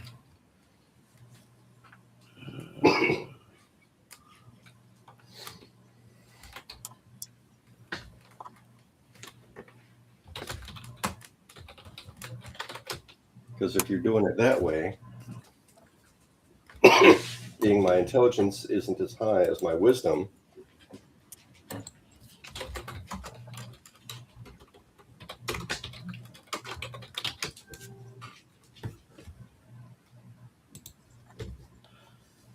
Okay.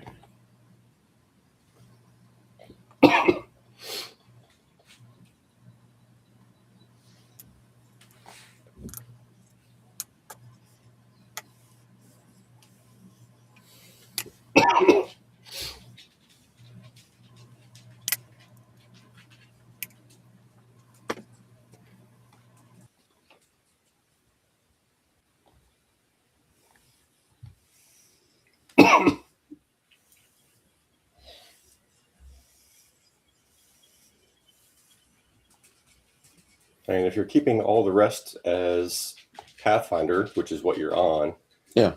then Oh, this was evolved from 3 on 3.5. Yes. That's why. but you're converting eating SR to use spellcraft when you're fucking over divine casters. If you're using it to beat SR. I really want the beating the SR, the beating the fucking caster level check. I want that to be some sort of skill. You can have it as spellcraft. You just have to have a little self-disclaimer. Hey, divine casters, it's going to be divine spellcraft.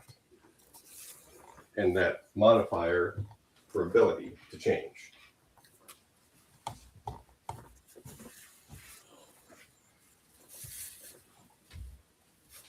Okay, well, I'm going to revert back to the standard way that this is typically done with D100 and based on caster level. So there'll be some multiplication, some math involved, but it'll be fine. All right, because right now that you're right, it does fuck over divine casters a little bit, not much, but a little bit. And heaven forbid, I mean, the game not be fair. All right. When it hinges on 5 to 10%. Yeah, and that's part of the thing. And guards kind of get fucked on it too. There's a portal here to some shifting place in the multiverse.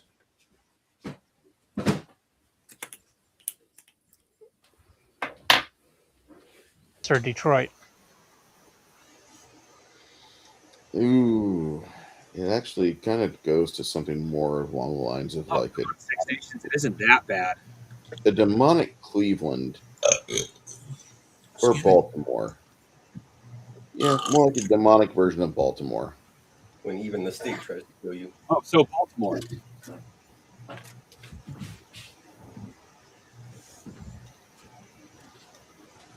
thought you guys said you like sex and travel, but you want to get fucked, right? Hey, I'm a happily married man, thank you. Not really.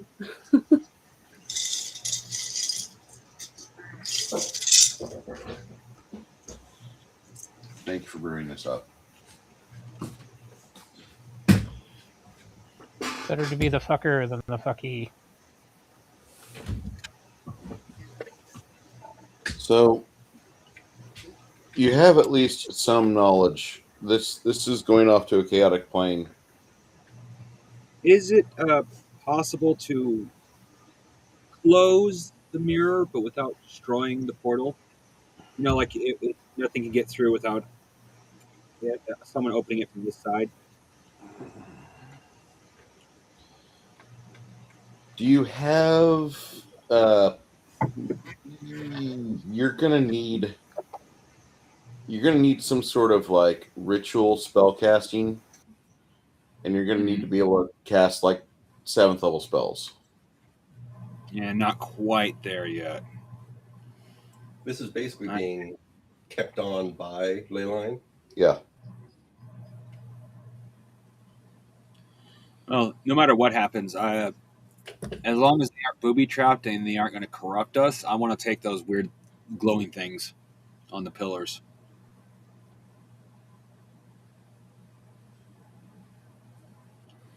So basically, have Luna detect Isabu.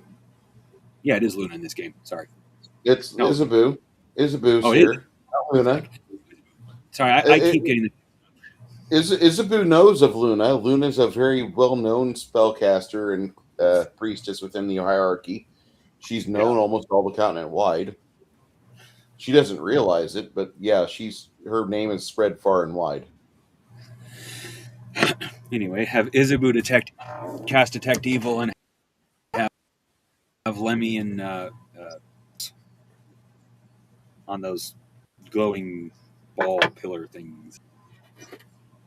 Don't touch it. It's evil. Well, earlier I tried to do detect magic, and he told me to do something else instead because Janet, I was having you do spellcraft with the modifier of +20 and telling you stuff drip feeding. We got onto other topics of conversation. Odd how that works. And I rolled like shit. So you rolled like shit, but I'm going to tell you some more things about this. You first off, there's a spell on there with that surface has actually got a gate ability on it. If you're not familiar with the spell gate, it's a 10th level spell. It's not functioning at this moment, but you've got an established piece of travel from here to the chaotic planes of the abyss. This is Cue Diablo music. You think that this goes to a chaotic evil plane of existence. It's a very big spell. Your detect magic also tells you that these 4 little pillars harnessing the arcane energies within the area are helping fuel that.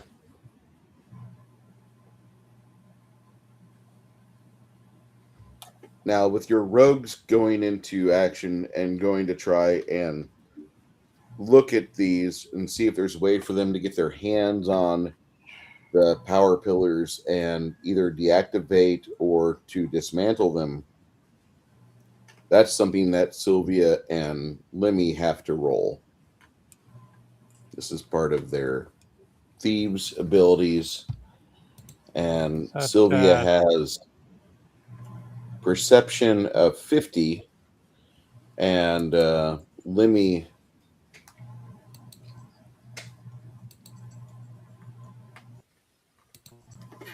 I've got a perception of 25. Yeah, you really need to bump that one of these days. That's all I'm going to say. Yeah, Who has knowledge? I was going to wait for the next level up. Who has a knowledge of engineering? I do. Runar will ask you, what keeps roof up?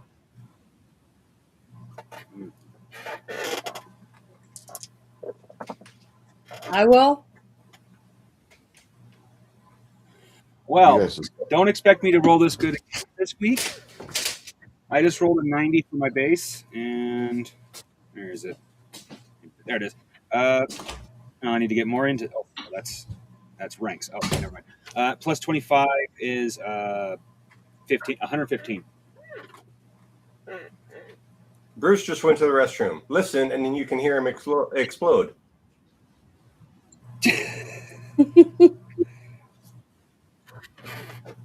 But take note of that number. To your porcelain. Nah, just more my ears.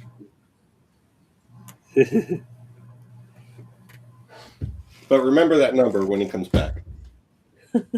Yeah. What number? That engineering number. I missed it. Runar asked who has knowledge engineering and what keeps the roof up. Ah.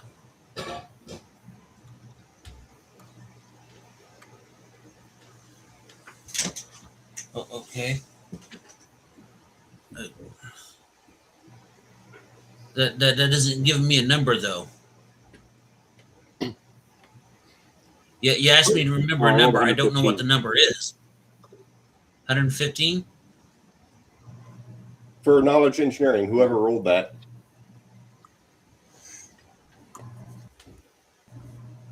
Wasn't me. I haven't rolled that well. Mongoose did. It's all good. Oh, and I don't think I'm going to roll the rest of this game. Give me my first 3 or 4 rolls were all 30. As long as you do it once, Or right? some variation of. Yeah.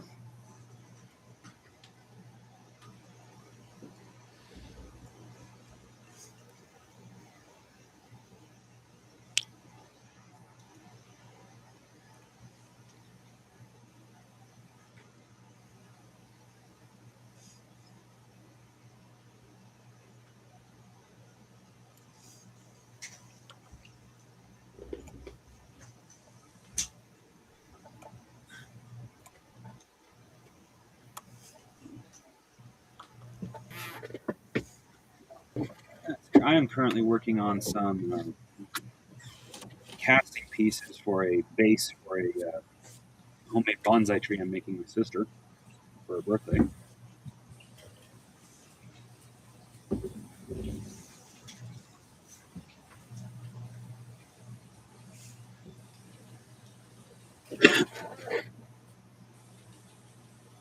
Interesting how the room goes silent when Bruce leaves.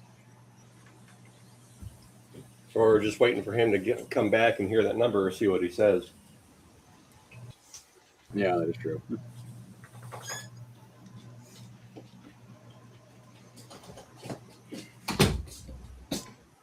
Okay, so what did you guys figure out, or what did you guys want to ask me? I've returned. Hello? Have returned. We were wanting to ask what's holding up the roof. And what was that? Yeah, Runehar asked if anybody had the engineering. An engineering question, which I can't really help with because I don't have that. But someone in our group with that wants to ask. Well, I have you've dungeon. got Who rolled the 100 whatever? What number was that? 15. That'd be me. one. The guy who occasionally spits out the automaton or barrel golem. Yeah, you pick up how this room is constructed, which basically the angles of the structure itself, the way that the ceiling arches, the way that the unfriendly angles of the structure, and then the pillars being built the way they are at varying heights, between like 3 and 5 feet high. And then you think that this is intentionally built this way to help facilitate a portal to the abyss. A lawful aligned devil, a devil would come in here and look around and be like, all right, if you guys want to leave, that's great. I'm going to make sure we do something to destabilize this and possibly take out the oomph, because I don't want to have a portal going off to hell or to the abyss for this. This is garbage. Who wants to go to Baltimore? Really?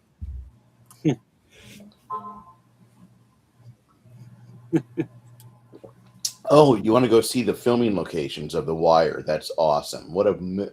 And over there, yeah, that's where they shot where Dookie's shoes met his end. And oddly enough, they also have a convenience store that sells whitefish. And if you got that reference, you're a man or woman of culture.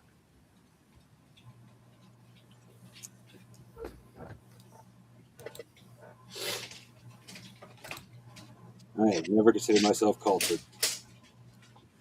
The Wire is the best crime drama I've ever seen, but it's not a crime drama, it's a metro drama. Nah.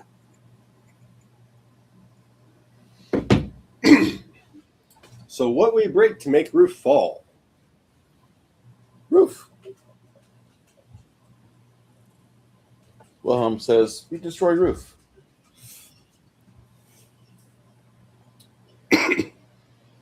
Either we destroy roof or possibly do something with that those pillar right there. Who's got a hammer? They point to Mongoose. He has hammer. Swing away. I'll step out. No. Wilhelm's like, no. We need to keep our wizard. We could have him use lightning bolt and either destabilize one of those 4 pillars, or, but it'll definitely inconvenience those things trying to teleport into here. I know dwarven ale is flammable. When compressed, is it explosive? Not truly explosive, no. Oh, okay. I always carry a bottle of dwarven ale around in case we need to start an emergency fire, or Nerdy needs to, Is that a new friend? or Ogre needs to get drunk for whatever reason. No, it's someone off of Janet's friend list and page that has never commented on her channel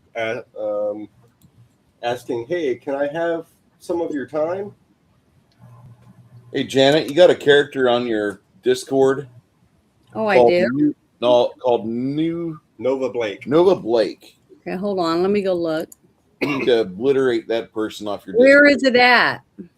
in your friend list or in your member list. Member, how do I look for that? Where are they asking the question? And a private message to Chris. To Chris. Yep. Interesting. Probably just an artist fishing for commissions. Yeah. Well, hold on. Let me, what was her name again? Nova Blake. Nova. How do I look at my members list? The search. Just go and just click Top right search. Yeah, top right search. Top right search. Okay. Yeah. Click onto your Hangout channel. There should be a portion on the right hand side that shows your member list. Because I just typed in Nova and nothing came out. What's the person's handle under Nova? What's it say? Nova_arts. Underscore.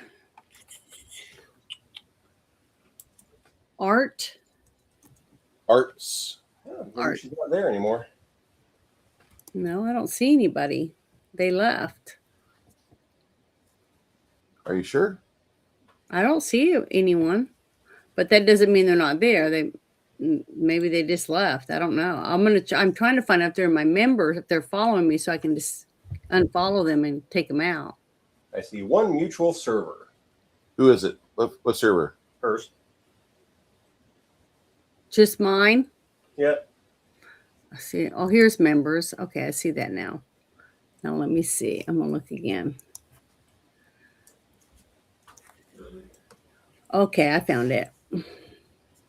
Wow, they've been in here for 3 years. They might have been hacked. And never said a thing? Yeah. Well, they've said stuff, but it was a long time ago. But so I'm gonna remove them. Yes. The only thing I see is her showing up. Welcome, Nova Blake. That's it. Back in 23. Wow. Yeah. So let me see. It says, do I say band member? Is that how you do it? Okay. Yep. Here we go.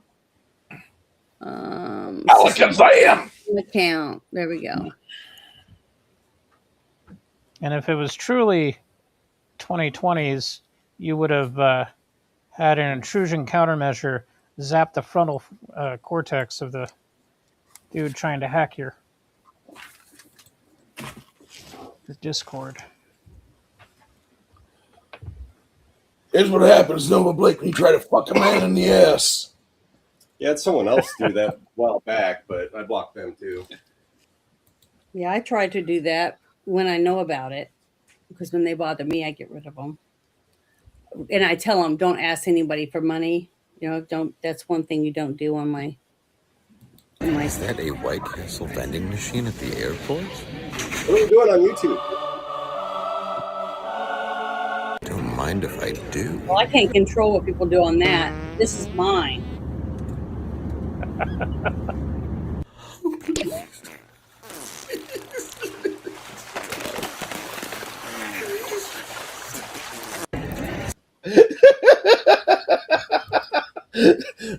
I've been sitting on that for a while.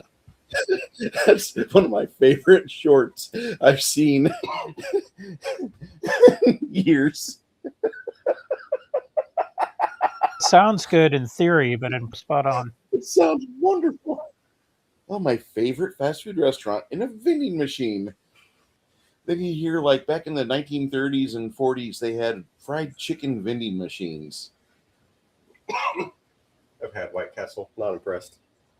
I had Five Guys earlier this week. The same can be said. The roof, you guys think, could be brought down with either lightning bolt, or you could possibly try to destabilize one of those pillars there. Because when Janet looks at it, whether her detect magic on, there's like little arcs of energy coming off the four little glowing items on the top. And along with the fact that they're blinding fucking light.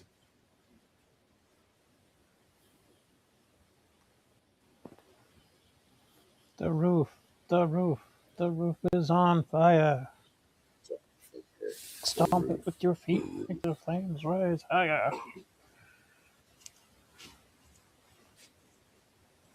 Okay. Mongoose, what are you thinking about those? You want to try to go for the roof? You want to go for one of the pillars?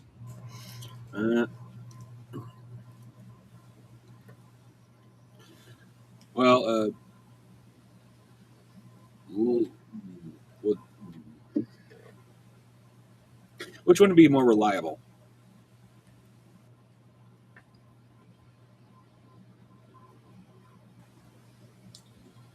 It would be up to you. I would say go.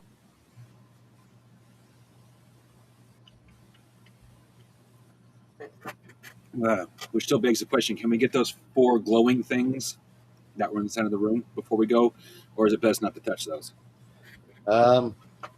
Neither Sylvia nor Lemmy are really up on the idea to go and put their hands on the blinding white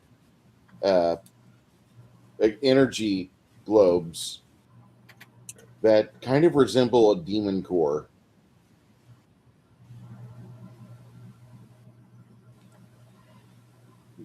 I'll stick my little Lemmy in some demon poon, but not a blinding orb thingy with whatever radiation coming out of it. Admittedly, I didn't expect it to be demonic, not being. Well, I won't say I didn't expect a demon heart, basically, to be what they're using to power this thing at any rate. So yeah, if that be the case, yeah, we're better off like just destroying this room and not touching anything in here, really.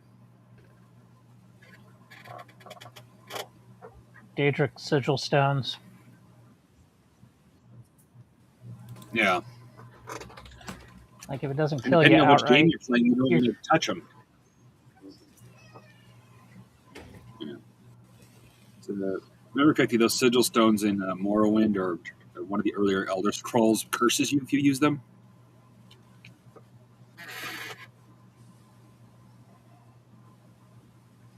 So yeah. Anything producing demonic energy you don't want to be touching.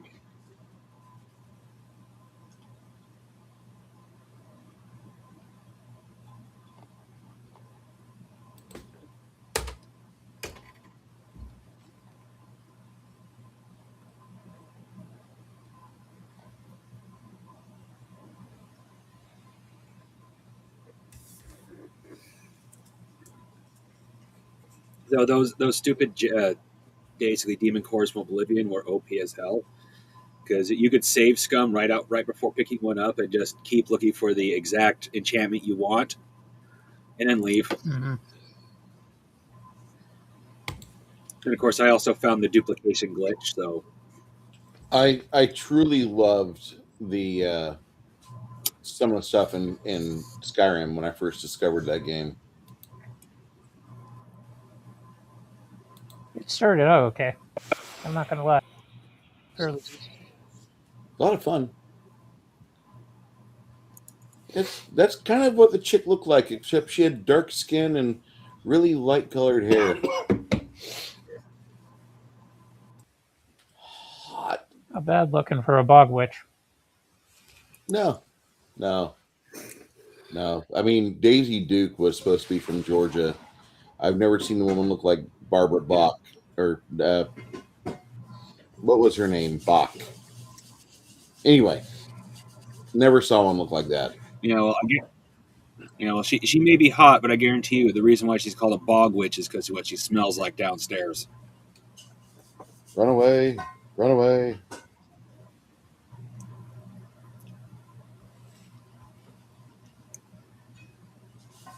Catherine Bach, that's what it was.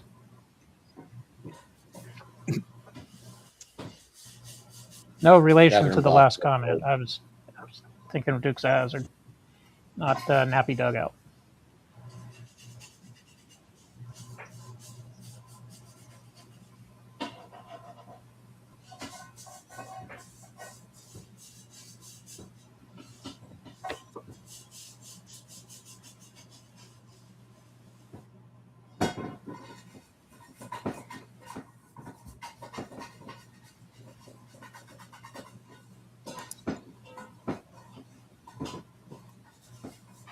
God, that just makes me feel really old now.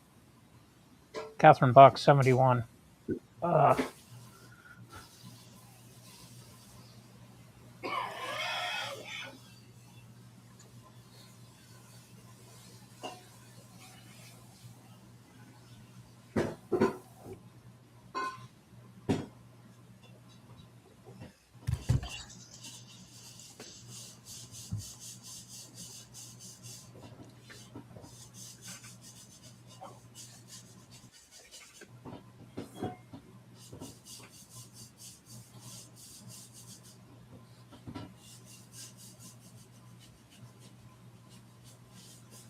If we never deal with the drow in a long-term situation, I think I'll be quite happy. I'm looking up one of the scroll I got last week of Summon Swarm.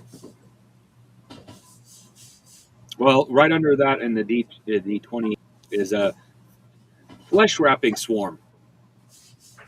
Drow only. Holy shit, that spell is scary. It basically turns you into a human pretzel.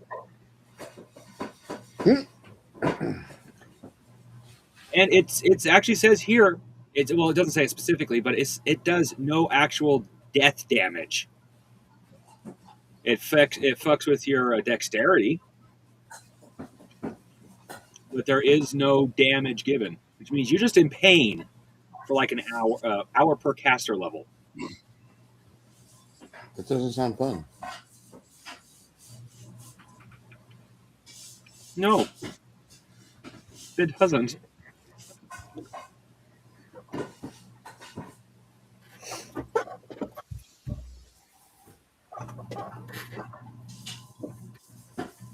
I just think of the Sultan's pipe organ from Baron Munchausen.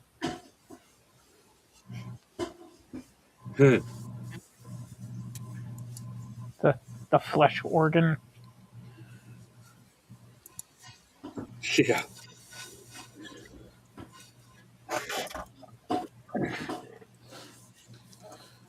So the only thing that you guys can really think of off the top of your heads is that one, you would have to have Isabu drop a Dispel Magic in a burst on one of those pillars.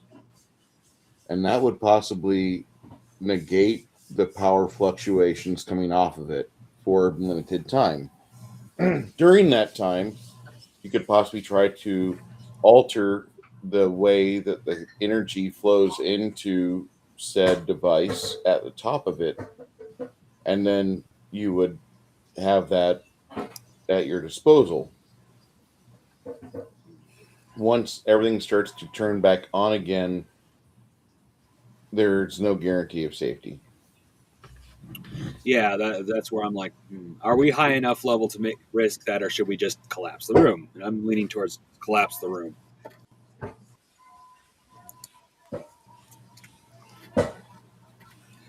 I think one of the few times Janet create holy area might be a good idea.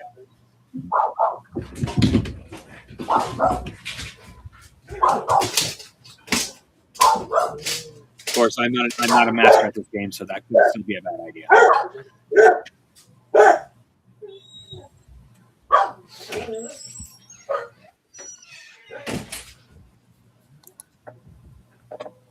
I'm assuming you spell slingers have the ability to collapse the room.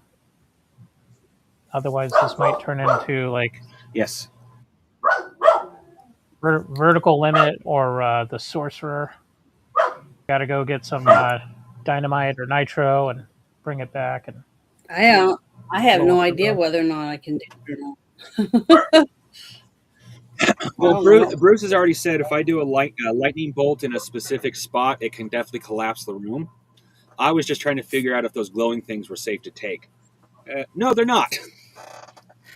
Yeah, I was gonna say I wouldn't take them. Just take it with us wherever, whatever's there. No. Well, just because it's attached to something evil doesn't automatically make the object like even so much as corrupted. Like I can't think of it. I don't know enough about this about Pathfinder to say for a fact, but like there's a lot of different games that introduce mana batteries, and unless they're specifically alignment made, they're usually going to be used by anybody with magic. Like that's actually a shtick of one of the characters for Palladium is to be able to make magic batteries anybody can use.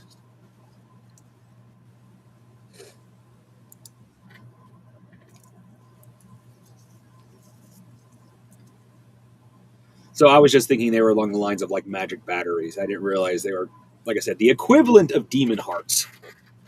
I don't know if they have a personality attached to it, but it's going to be just as dangerous as holding one.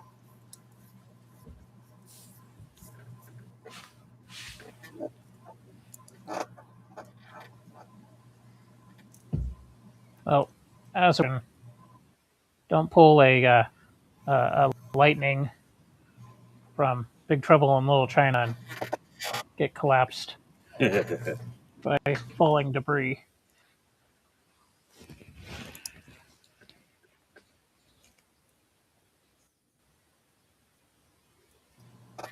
Well, thankfully, lightning bolt is like it's like a line of sight spell. So as long as I can see the target that I'm aiming for, I can cast it from outside the room. Yeah, you think you've got a good vantage point where you could knock out either the roof or one of the 4 pillars.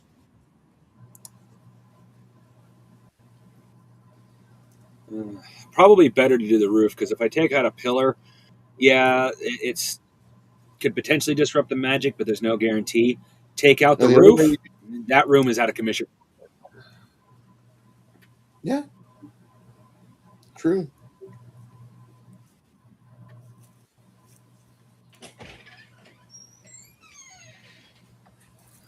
Close the borders. Whatever you guys do.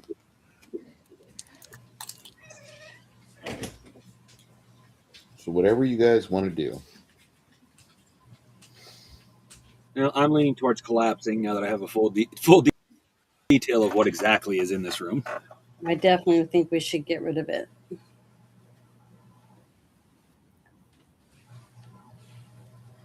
I'm going to step out of the room. Bruce, would Janet creating holy area help prevent creatures from further affecting this room in the future, or would that just piss something off? Might piss someone off. Yeah, I tried that one. Okay, never mind. Let's just collapse it. Oh no! Depending on the circumstances, it's perfectly fine to do it. Like preparing for an area, that's good for if we're getting demonically attacked. Sometimes it could be used to purify things, but depending on what exactly is affecting that area, all you're going to do is piss off something more powerful. That's why we've been very cautious about letting you just throw it off willy nilly. Like you wanting to do it on top of that small statue of Orcus. No. Do not piss off the king of the demons. Yeah.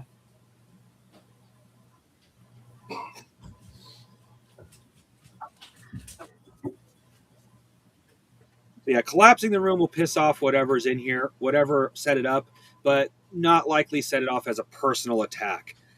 You performing a holy effect on it could very well do that. So yeah, let's just collapse it and call it good.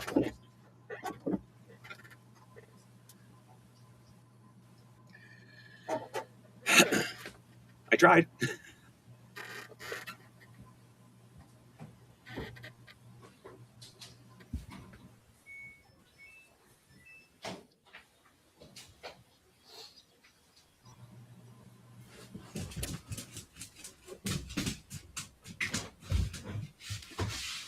So, going for the pillars, or are you going for the ceiling? I think you're going for the ceiling, but I'm not certain. Oh, the lightning bolt's what collapses the ceiling, right? Yes. Then yeah, I'm going for the ceiling. Okay. I need a damage roll in excess of 32.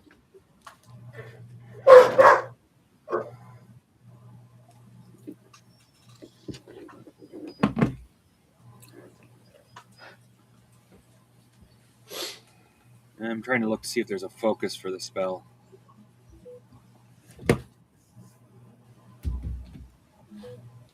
Because if I hit something made of metal, it'll do extra damage. But I don't see like, oh, if you use this material. Oh, here we go. Fur?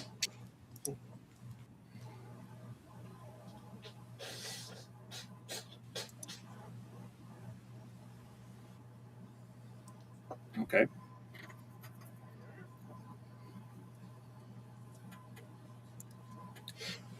There's no. I can find a focus for the spell, but it has a fur and a. Focus for the spell is typically a piece of quartz.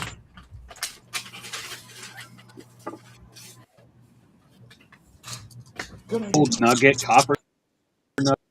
I don't understand. Fur and glass rod. That's just.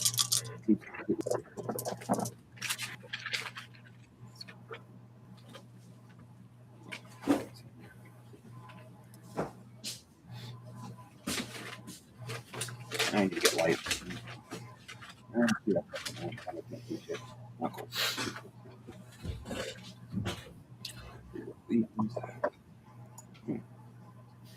Have you been to the yard yet? You haven't been there, have No, you asked me that. Yeah. You're not a big fan of the sausage poppers, Yeah. or I don't even know what those are.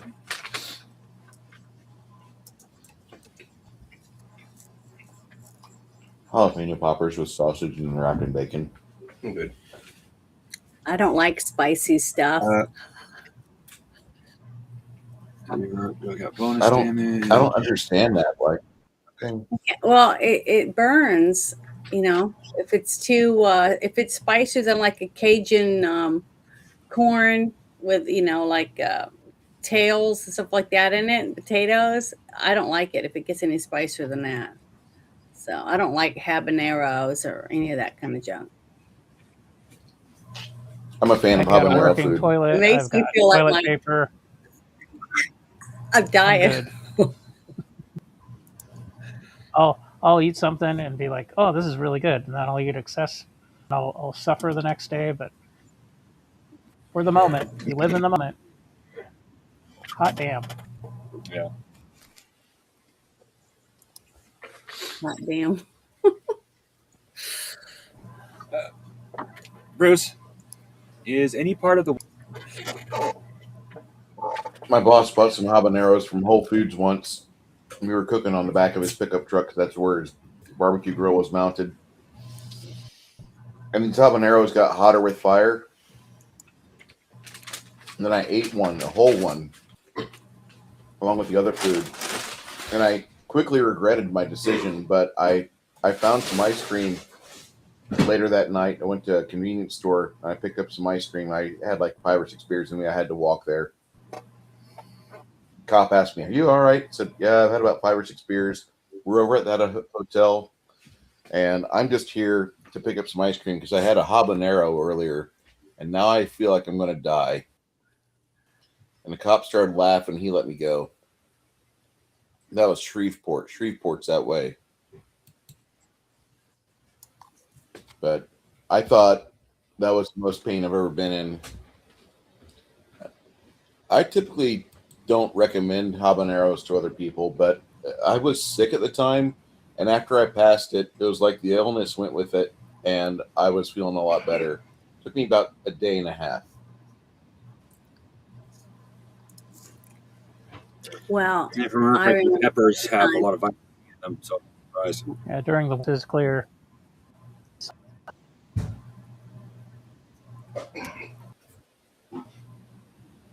I I remember when I was a kid. Yeah, I had a similar experience.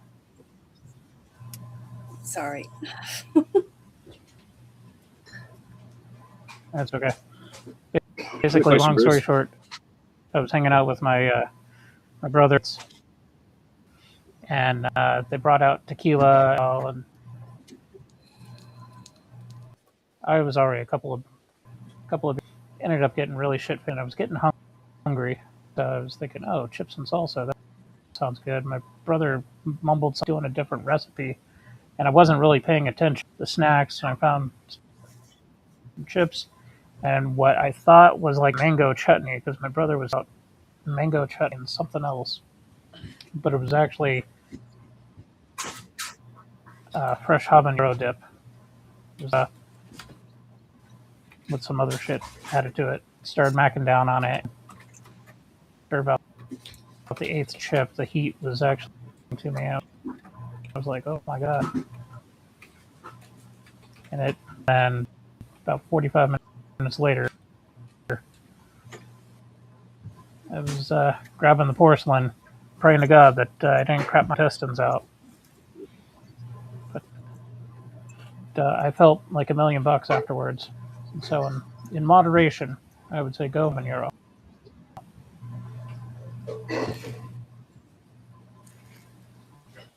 Well, all I was going to say was when I was a kid, I remember my mother wanted to play a joke on my dad, and she had put habaneros inside of hush puppies. And I remember him sitting down. He was all excited because she had French fries and hush puppies and a big glass of iced tea. And she had taken habanero juice and put it in the iced tea too. And he started eating the hush puppies, and he turned beet red, and I could see sweat coming off of his face. And he grabbed the tea and started drinking it, and he almost threw up because it was. And I started crying. I thought it was horrible. My mother did that to him on his lunch break. That was mean. So that's all I was going to say. It's all fun and games, so you have an adverse reaction. Well, my mom loved them. She could eat them like, candy. Stay away from those super engineered chilies. Mm-hmm. Dangerous. Hurt people. Oh yeah, I love to like the pure essence of pain and capsaicin. It's not worth it. When it says on the label may cause anal bleeding, I don't think you should eat it. Hello? Okay. Hey, Ogre. Hello. Yeah, well, I was wondering why y'all ignoring me. Talking over me. I'd be saying something, and then y'all just talk all over me. No, I was having problems with my with my mic.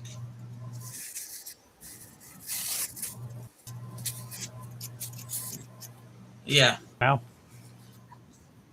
Yeah. Well, you're not ignoring me, and you're conversing with me. So yeah, it is much better. I know. Yeah. I've done it a few times. Hot peppers, all fun and game till you have to go to the bathroom. Oh no, nerdy ogre talking again. Oh. Yeah. Damn it! I thought we muted his mic.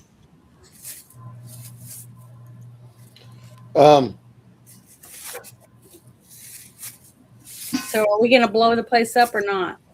Yeah, I want to know how much damage Mongoose does to the ceiling.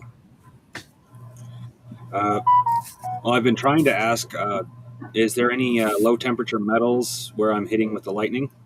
Like embedded in the wall as decoration or whatever? Sadly, there is not. Okay. Well, then it's a flat 33. I already forgot what the required was. I required 32 points of damage, and you exceeded it by 1, so that's all I need. And that completely collapses the back end of the room, right around where the portal is at. As the rock continue to shuffle down, you will retreat up the hallway, and a cloud of dust follows you. Malicious cloud of dust, or just No, a cloud of dust. I'm glad that because I didn't want to Okay. climb up there. Making sure we're not going to have a mummy moment and a face just comes out and goes. That'd be awesome, but no. Let's not do that. I don't like that. Yeah, the first time it didn't Janet, work. there's a new Brendan Fraser movie coming out. I pictured There's a having a what? climber and like stick a dagger in the ceiling.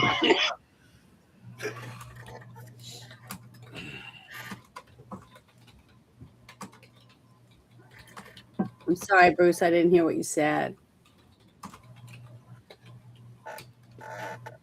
Private chat. Okay. Oh.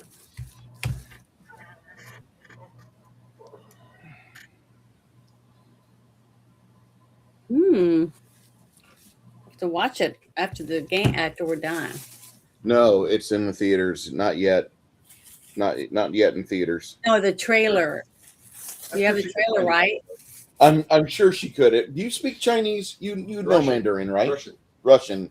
Who, Russian, me? correct. Yeah. No. Janet's a Russian bot, just like I'm a Russian bot. Everything makes sense now.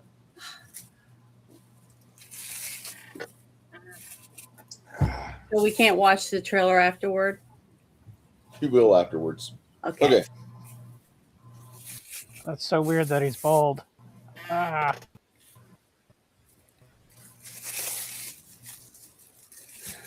So once you do your due diligence,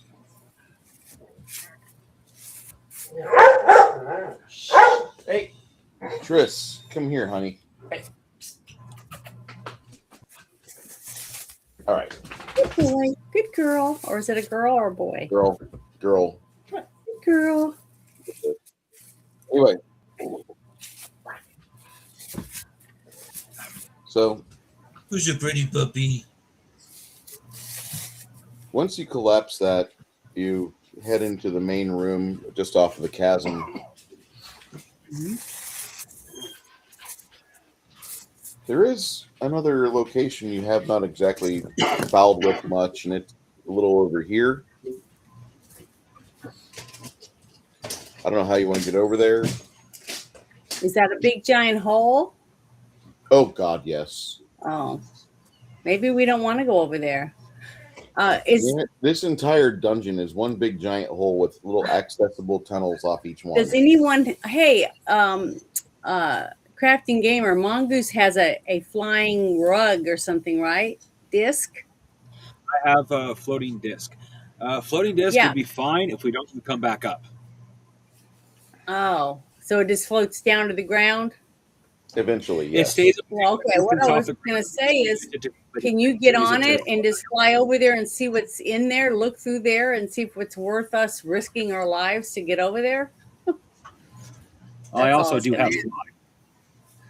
Oh, you do have fly? It's been established. Yeah, I do. In fact, it's been established. Our stronger characters can carry our lighter characters with fly, but they will lose all dodge ability. I think I have fly too. I'd have to look, but I think I have it. Just so we can just see whether or not we want to risk going over there. Because the last time we flew somewhere, went over a bridge or something, remember? We almost all got killed. It wasn't worth it, was it? I don't even think we made it outside.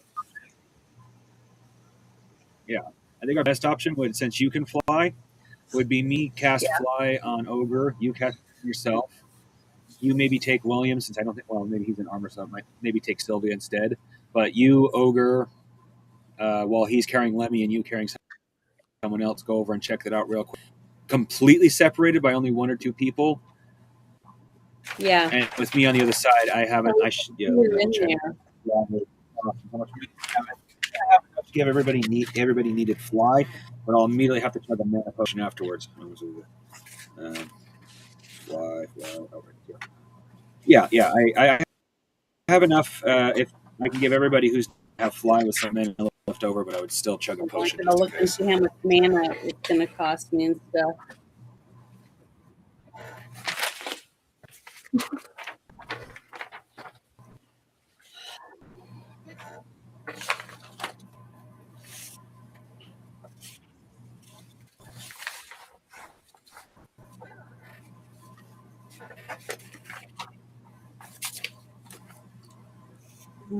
Well, you want to float across there, crafting? I'm trying to find it on me first. And I don't want to just float over there. I wish I had at least minor invisibility. But then again, I think about it. It probably would be better that someone like me go over for one reason. I can dodge, or quote unquote dodge, as Bruce put it before. Basically, Bruce said that you don't hit if you're carrying someone. There is no roll or anything like that. You just get hit. Fair enough.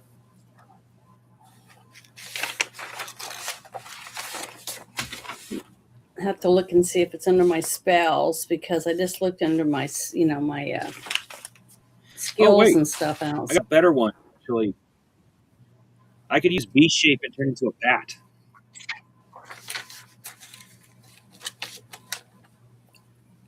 That would be good, because then no one would suspect you to be a person or something, if there's somebody over there.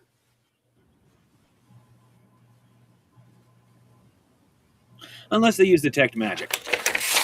I don't have. Yeah, I don't have any shape shifting things, so I can turn into something. I think that one. I think that falls in the category of a particular god.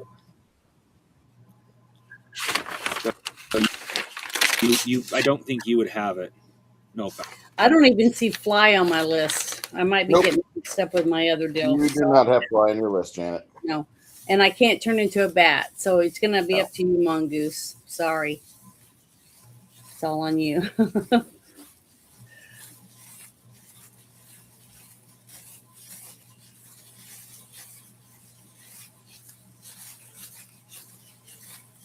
Yep. Yeah, B shape is probably turning into a bat is my best option, just simply for not as big a target, and I'm not quite as suspicious as a target. Yeah. I think it'd be great. I don't think anybody would look twice at a bat. And then next thing we know, ooh, bat, and giant tentacle comes up and snags me. I hope not.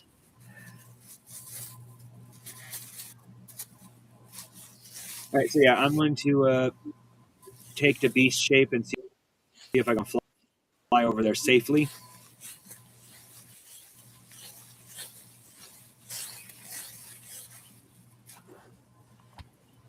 Take a quick scout and then determine if it's going to be good enough to worth risk, or if we should just move on.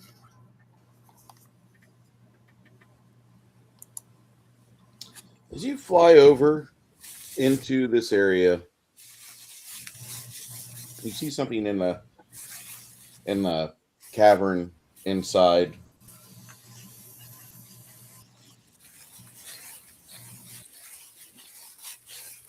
There's a creature that you don't really think it sees you as you're flapping over.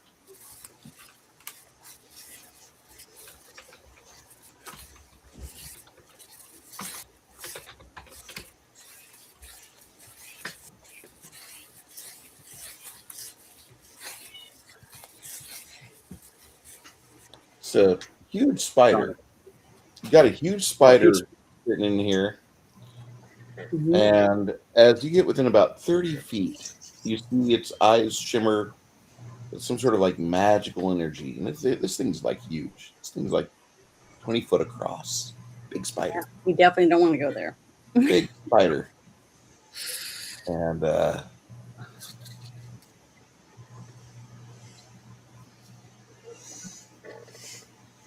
you decide to try to get out of there. I need you to make your fly check if you have fly as a skill.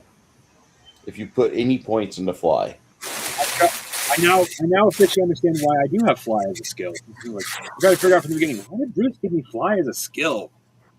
Am I going to be flying a plane? Well, now I know. And amazingly, I do actually have a small bonus. Roll. Well, now I definitely know I need to put more numbers into this.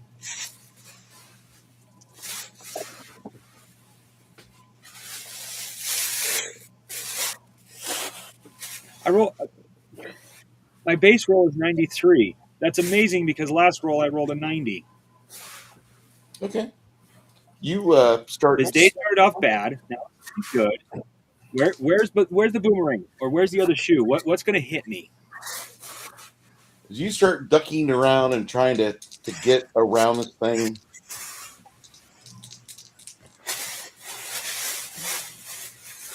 It tries zapping you with an IRA. It does not. It does not zap you. It tries, but you see the IRAs go across the top from where you were, and you spin, pirouetting back towards your friends, and it sends another deadly IRA at you, and it can't hit you. It's having a very hard time. You continue to fly out of range. And as you're flying back, make a roll for knowledge planes. I actually have a lower bonus in that than I do fly. Well, okay, we're back to terrible rolling. That was just a base 18. Nothing. All right. You think it's a planar creature.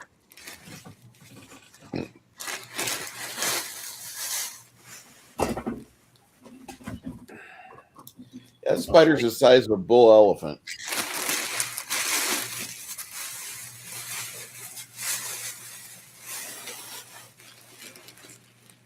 Is that too loud?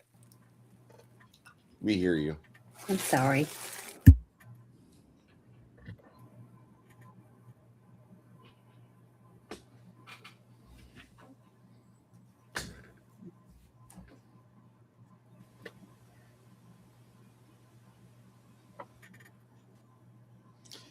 You come back, you tell everybody what you saw. Yep.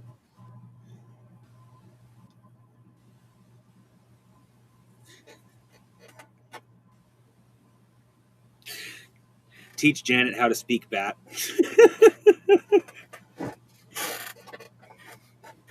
Yeah, I actually changed back, but that's the first thing I thought. I stand out front and I just start dancing, doing this little jig, and Janet's like, All right, there's a big spider over there.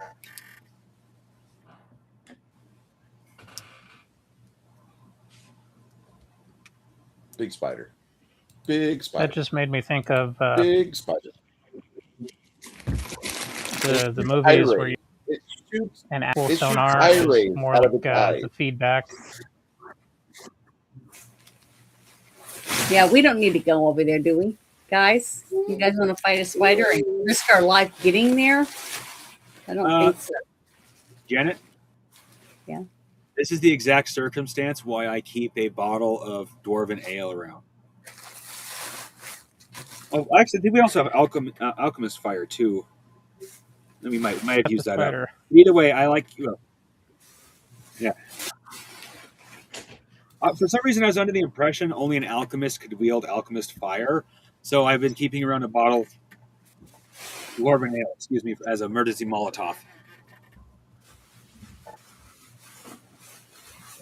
You can just shoot a magic missile in that direction, can't you? You have to have level OS on it. You're out of range for magic missile from here to there. Oh, okay. Well, just don't waste our time. I don't see any reason why we need to be there.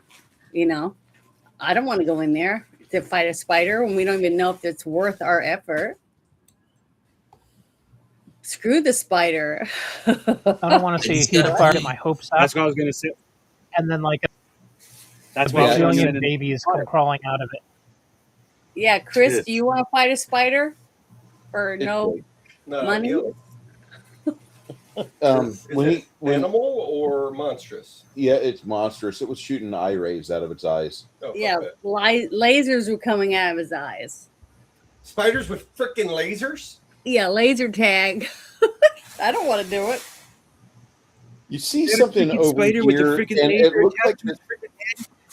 it looks like the spider's trying to wiggle its way through the tiny exit. Follow where pit? you left.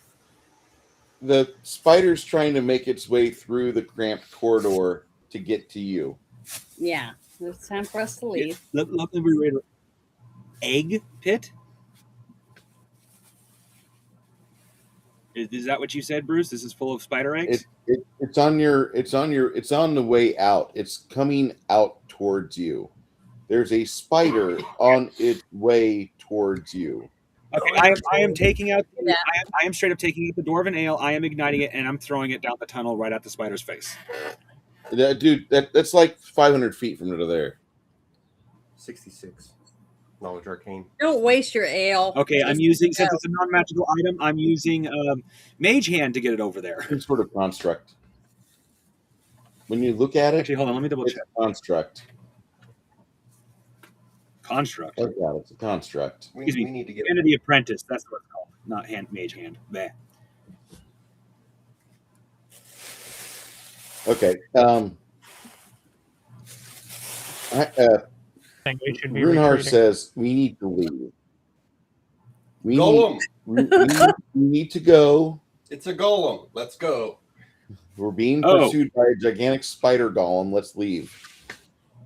Oh, okay. Well, Golem is different than what I thought. If it can shoot lasers from its eyes, it's got to be from another world or something. I don't want a monster. I'm good. I don't want to fuck with this thing. This is not the thing I want to fuck with. You hear all of your friends, the NPCs, they're saying the same thing, like, let's go, let's fucking go. And it's crawling around the edge of the chasm towards you. I think it's already been established you're leaving. Yes. How are you leaving? How are you leaving, guys? I need to know. Well, we're gonna go back the way we came, I guess, if we can't get around. We never went across those platforms after the damn dragon head popped up. So we've never. So this is the first time we've come across a giant hole, and that we actually genuinely tried to cross. No. This isn't flaming. This is just a big chasm. Yeah, I know, but we can go back towards the place where we came from instead of trying to go that way. Do you guys want to go across the chasm? Might be more of those down there.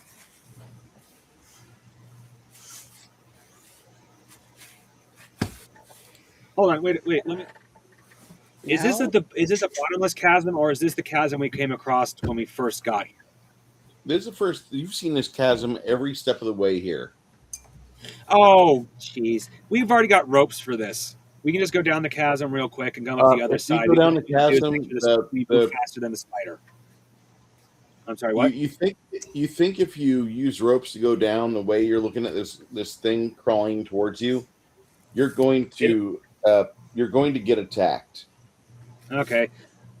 You're going to face off against this giant spider because it's coming towards you. I need you guys to get the quickest route of egress out of here. You flying back as a bat has shown where the others are. I do have Dimension Door, or the lesser version of that spell. You have Dimension Door? Okay, what's your max range on it? I got the scroll. Oh, fuck. I think that... Oh, shoot. No, fuck. Still looked it up. Worst part is I looked it up on my old computer and I forgot to write it down. It's like somewhere within 400 feet, if I remember correctly, which would be... Actually, I don't know. I think it's 400 feet per level. Let me look it up. God, I'm an idiot.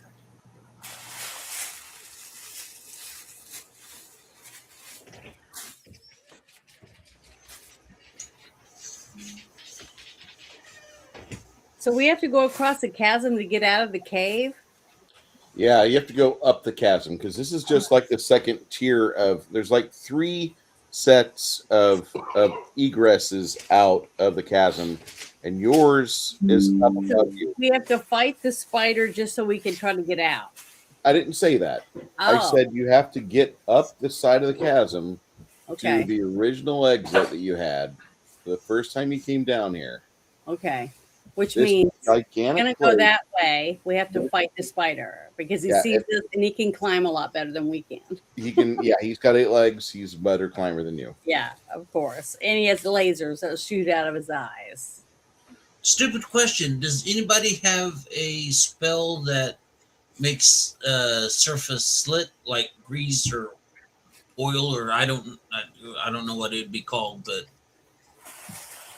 you get the idea what I'm going for? Yeah. I'm going to see if I have anything like that. I don't think Grease? so, but You mean like grease? Yeah. I don't know. I mean, I summon Crisco, something. That's a, that would be great. that's a close range spell. All right, the spell. I'm sorry. What? That's a Ooh, close wait, let range me look spell. at this. Oh, I think I got something. Hold on. Okay, I looked up the dimension door. It has a range of 400 feet plus 40 per level. Will that be far enough to get us to the other side of the chasm? Because I know there's doors over there.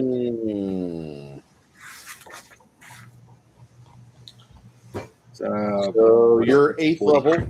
That's Yeah. 700 feet. And looking at my that's enough to get you across the said chasm. Up 1 level to the original arrival point that you had. Yeah. What? We're level 8. Yes, Janet. Okay. You've been level 8. He was talking about elevation level. Oh, The elevation that you've got. okay.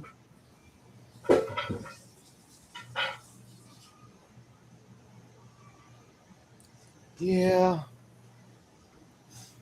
You teleport upwards about 300 extra feet. Give me give me your spellcraft roll there,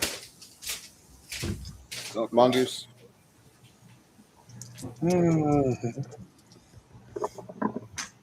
Oh.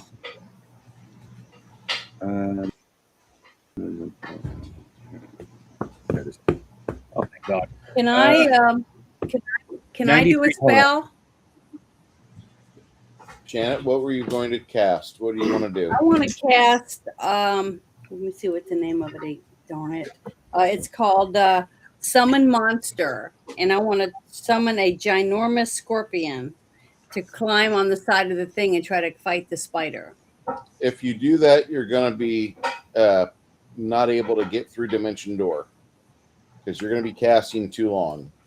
He opens up a Dimension Door. It'll stay open for 8 seconds, and you can rush through there right now and get to safety. As you guys do, you're no longer on this level. You go to the level above.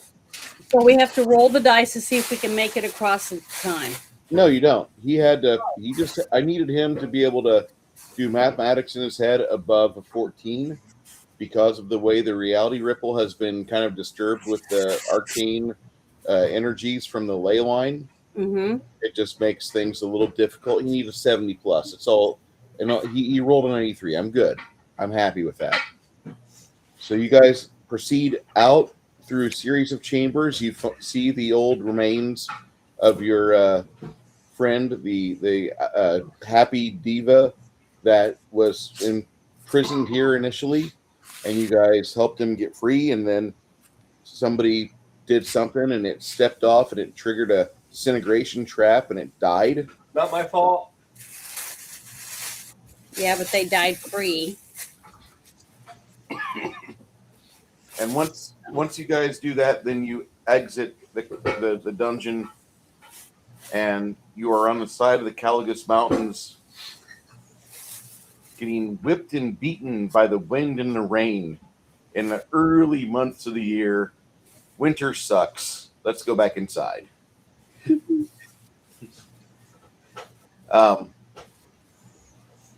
This Some people pay good money. stay For that. about maybe 40 feet inside the confines of this location. About an hour later, as you're kind of eyeballing things, you're on watch, waiting for the snow and the wind to stop. That's when you see that there's a large, bulky thing about 400 feet away down the corridor, down a few chambers. And at first, you don't really notice what it is. You just see something's there. That thing's, I think it's creeping towards you pretty slow. I think it's This pretty is safe to assume what it It's is. that fucking big spider trying to squeeze its bulk through the 10-foot wide corridors, having the most horrible time. And I would love to have the earthquake spell. oh, I have something yeah. like that. It's called Shatter. Let me look that up and see what that is. Janet, shatter will not destroy the rock the way you want it to. Well, then I guess I'm gonna have to turn and do my summon a scorpion to go over and sting it and kill it, It's or chop it with a as you start to get ready to cast that, Roberto says to you, "He's like, let's leave. We have a better chance of surviving the winter." Give her another knowledge roll. Janet, go ahead and make a knowledge roll. Knowledge arcane would be preferable. Let me see what my level number is. It's a 5. That would be planes. Either arcane or planes, because it's a construct and it's plane. Okay, well, let's see. Planes is a 5 too, so it doesn't matter. Either one, I have the same 5. Roll both separately. Yeah, roll both separately. Okay, God damn it. 76. So 80. 76. That's what I just rolled. The bard plays a happy little tune with an extra 10% bump for you. That's an 81. All And right. then the second 91. second one, I'm gonna roll one more. I rolled a Jesus. I rolled an 88 this time. Okay. Janet, Janet, I got a question. 93. Janet, first off, congratulations on your high rolls today. Secondly, this is a gigantic guardian construct that somebody has made and fashioned. It has a very hard shell. It has 4 types of magical attacks it can do up to 100 foot away. Oh, it's not a real spider. No. Okay. All right. This is a construct. It's very, very stony and rocky. Also, they have a nasty ability to take their front legs and just destroy armor. Mm-hmm. So leaving here is a good idea. The average IQ of a golem is what? 5? 5, maybe. What's this thing's IQ? You don't know. It's low, probably. Let's leave. Let's leave. Let's go fight the winter elements. This would be a TPK, no matter what I summon. Okay. So let's leave then. I'll put on my coat, the best coat I have in my bag, and we all do that, and we'll try to leave and not freeze to death. You guys start making your way down the mountain, trying to send a message here and there to your friends that have a boat. Maybe they'll come and meet you at the water's edge. About maybe 125 feet down the side of the mountain, you see Roberto make a bad step, and he's there dangling on the edge of the mountain by his hands. His legs are kicking freely, and you see William and Sylvia rush to his aid. Sylvia really can't give too much aid. She's pregnant.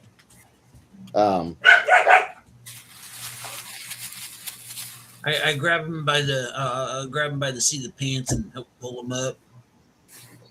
He He might get appreciates a you. wedgie from it, but he'll be alive. It takes you 4 days, but you manage to get back to a spot on the shore. You're exhausted. You're cold.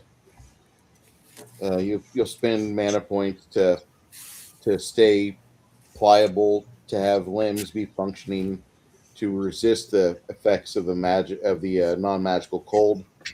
Yeah. After the 4th day of staying within the shell of a old galleon that washed up on shore, you hear some people outside the shell of the boat. Hey, we saw you guys had sent a flare and we were unable to navigate over here. Do you guys need a ride back to Durbanford? Yes. Yes, please. Okay. What he said. Thank you. We'd appreciate it. You share in some of the foods that you have from your I guess you'd say your gear bag. And you guys managed to, on your way back, some lines are cast.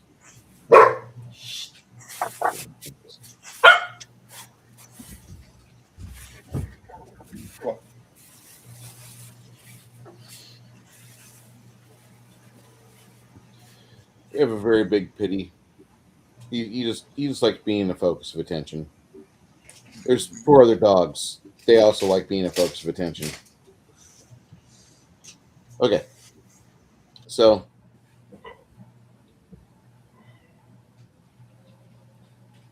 for about a week, you guys dine on various bits of breads, dried meats, the occasional fish that you catch, although they're really never that big, maybe 18 inches. The merchants are nice enough, they're kind enough. You get back to the city of Durbanford. Chris, roll me a d6. 5. Really? You did well. Pure skill, rolling a die. I know, right?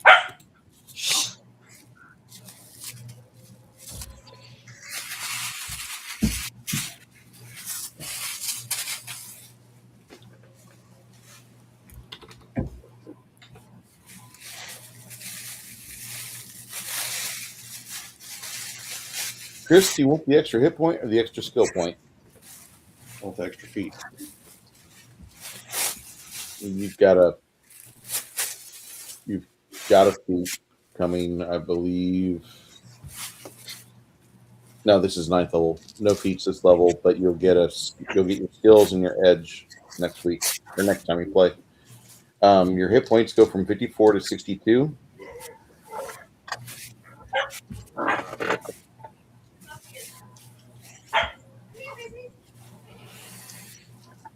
Night's rest at all? Oh yeah, all night's rest. Everybody gets your mana points back. Okay, cool. Oh, goodness. Your hit points do return. The cold weather does not allow you to get them back so quickly on the side of a ship.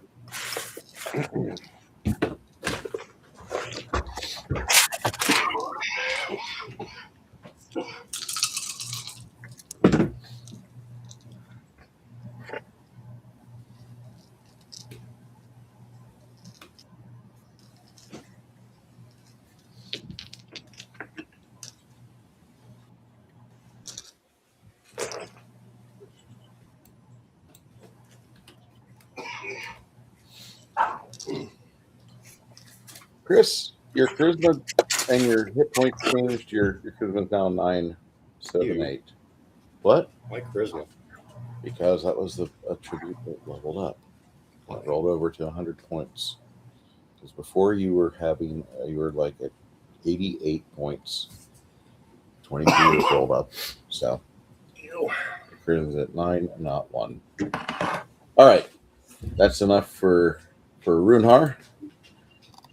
Isaboo. Mm-hmm. Hold on just a moment. Okay.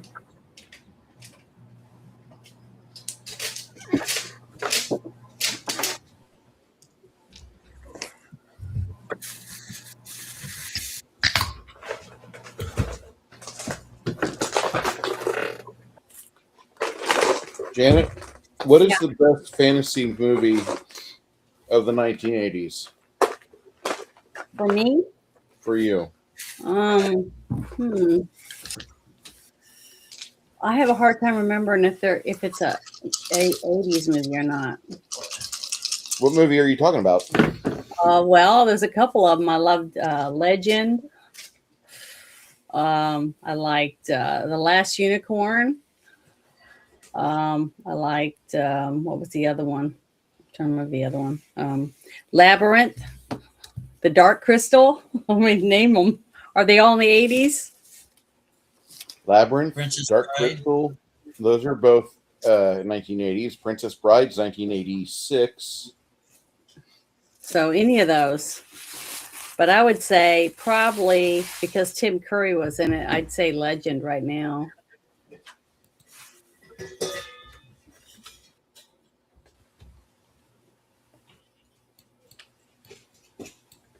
Even though all of them are freaking great. I'm just surprised you don't like Except Kroll the that Ewok much. Adventure.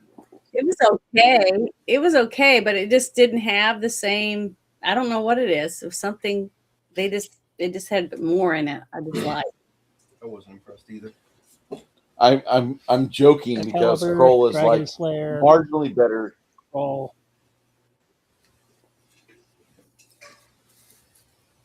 For me, that's like a 60% out of 100 movie. Lady Hawk. Lady Hawk was okay without the bad Yeah, soundtrack. Beastmaster. I forgot about that one. That one was pretty good too. And Conan. Those were the 80s also. I thought they were older. Janet, roll me a D8. D8. Here we go. And they rolled didn't come out of a 4.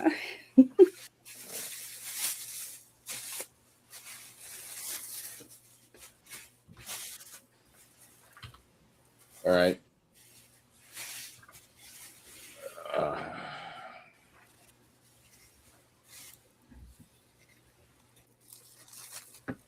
right, janitor. Janet, you've got Janitor. janitor, right? Dick move. Oh shit. And your mana goes up. It will. Hold on. You still talking to me? Yeah, I'm just trying to figure out your mana score. Mm-hmm. Come on, phone. Oh, god damn it. I ain't gonna say anything. I guarantee you got better service than I do. Oh no, I just elected to grab the cheapest phone out there because I know it's going to break. And then people are like, "Oh, you have to take better care of your phones." Yeah, shut up. My phones are there to be used for my job.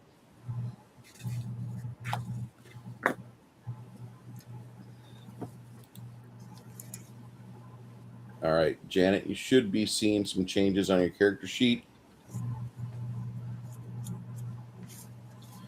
Mana's gone up, hit points have gone up. Your ability to hit things has gone up. Oh shit.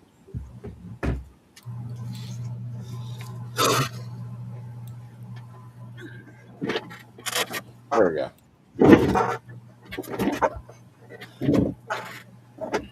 Where am I gonna find it? On your character sheet. I know, but where is that? Do you have your Google Sheet open? No. I've been using it off my paper. All right, I'm sending it to your workspace right now. Sorry. Bookmark it.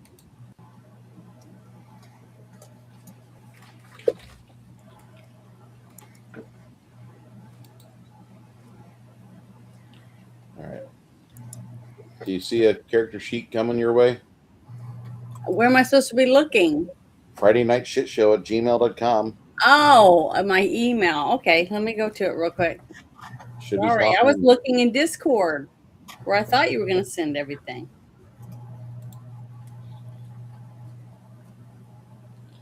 What happens when you assume? It's like, Janet, right out loud. So sorry, such an ass. We love a good ass. What? What'd I say?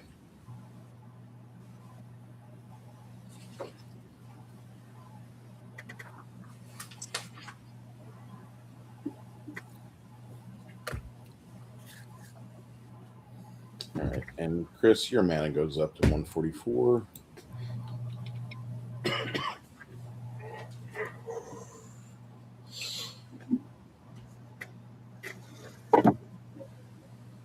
Okay.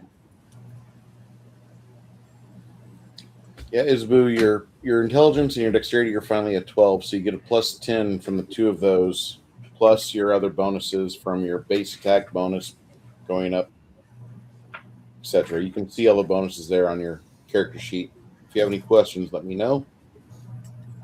Hate to say this, but I Yeah. just opened my email and it just says this with an exclamation point. There's nothing, no attachments or anything. Okay. Share. Sorry, So no. there's nothing there. Copy link. Just send it to Discord. You already copied it. All right.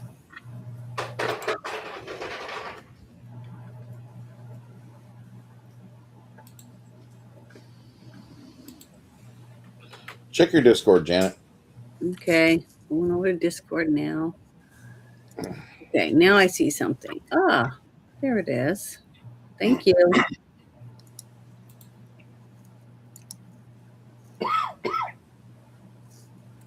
Woohoo, I'm gonna print it.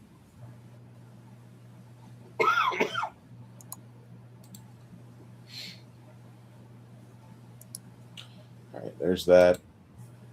Got Chris's done.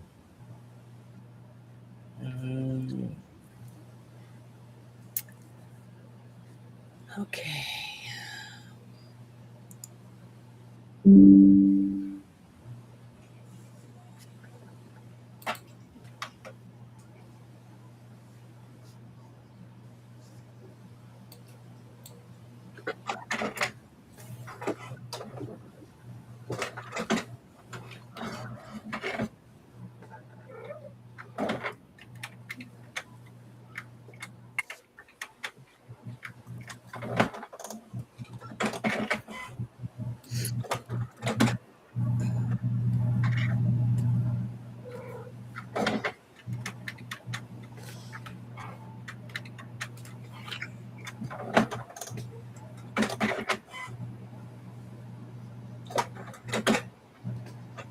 Okay. There we go.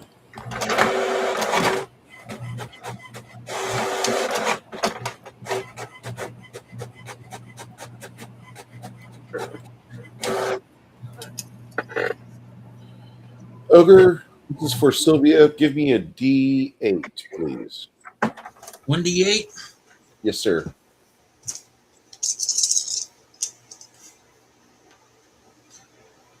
Oh, 4.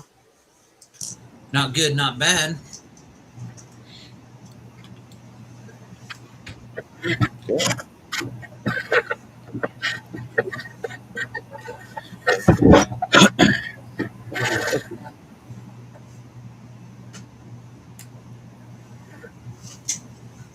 Next level, she'll have some saving throw changes and some to hit changes.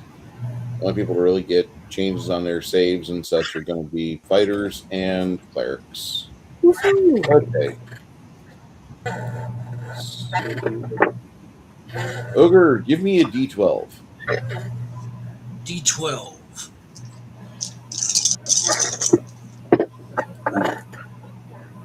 6. If I'm going through this process, will save me for last, Bruce? I got something I got to check on real quick. Go ahead. Wow. What? I got way more mana. I love that. Yeah, you focused on mana on one of your edges, I believe, at 6th level. So yeah, I need to needed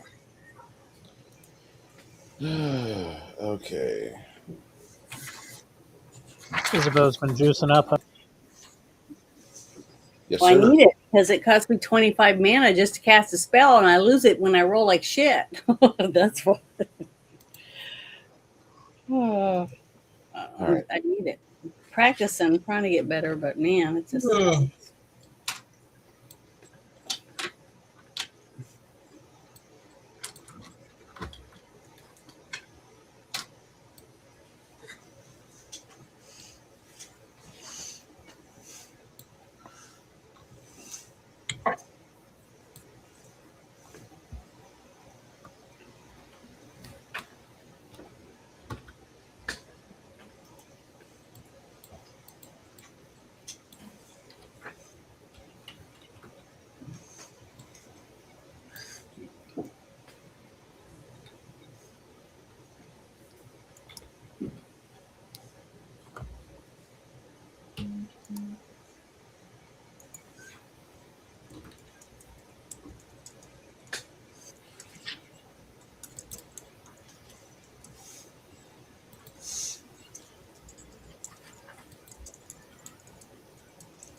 Okay.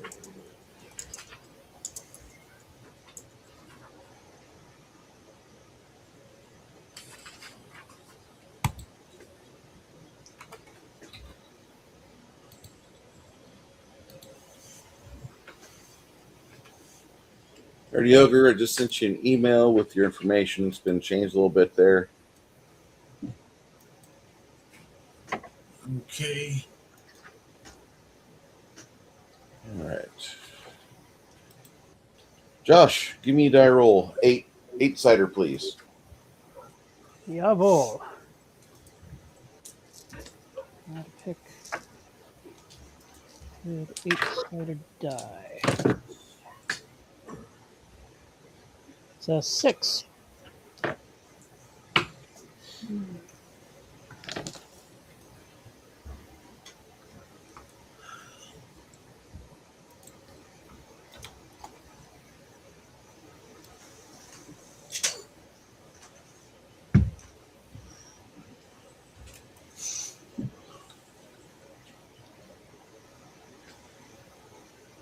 Next week we'll do skills.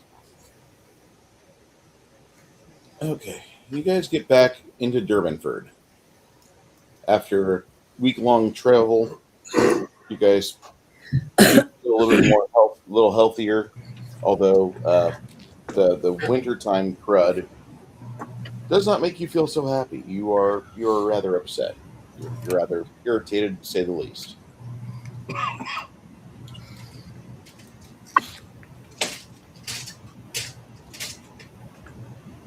Once you think about things and go about doing some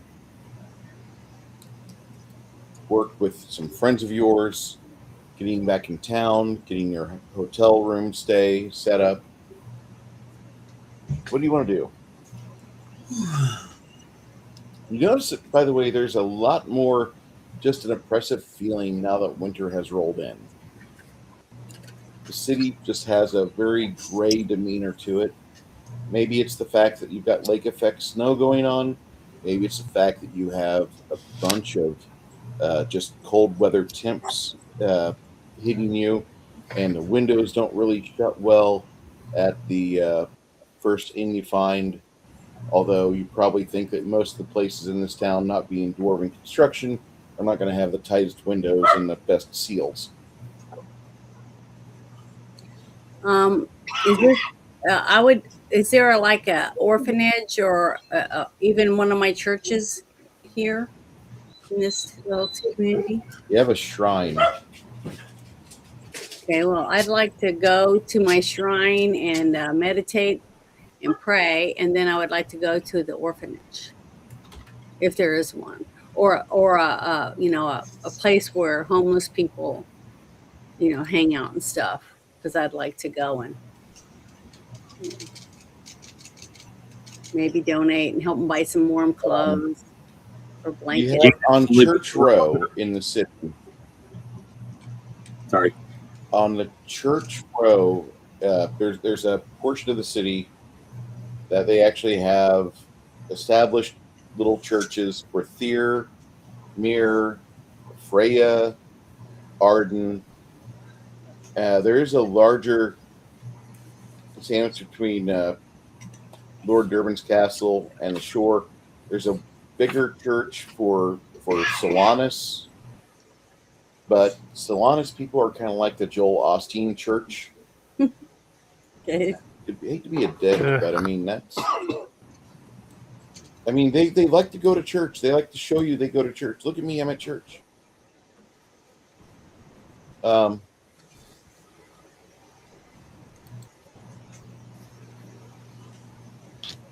You think about it, and Mir has quite a bit to do with this area, even so much as they sent a monastic diva to guard that location. And sadly, unfortunately for the monastic diva, she triggered the disintegration trap. Not my fault. The more he says that, the more I doubt.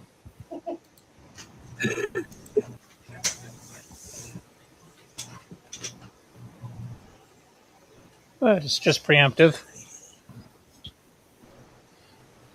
He's the one who Say hammered. again? He just cut out.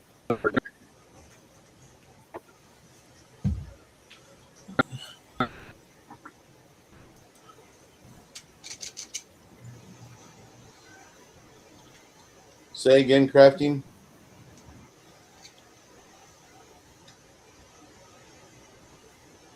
Dropping in 3,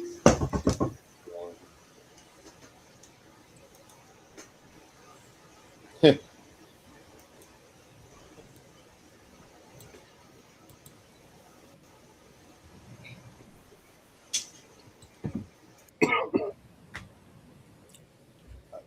That was what I was waiting on. I hate to say that. Thought he was going out his Rift track. Yeah.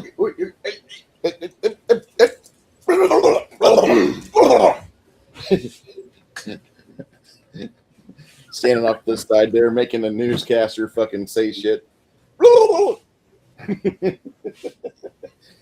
It's the only part of that movie I really like. Hey, Travis, I hope you're doing well, bud. I hope that you guys are enjoying spring. It's been 80 degrees here for like a week and a half, right? But that's also us living in San Antonio. We're Right, try it again, Rick Mongoose. So my computer cuts out like usual.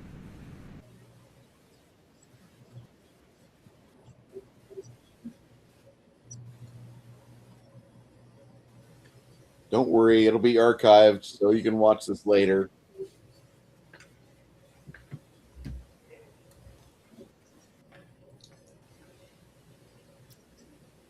Say the words, Janet. It's max headroom.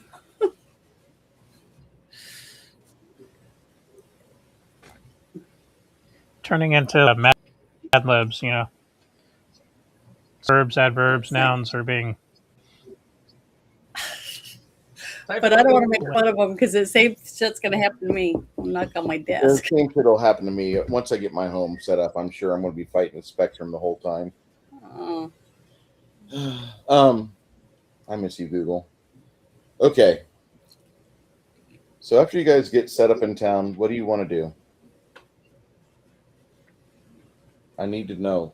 I already told you what I'm ready to do. You're going to the homeless and the places that they need help and such, and you go there, and when you first arrive at the orphanage, like that's the first place you stop because that's just Isaboo.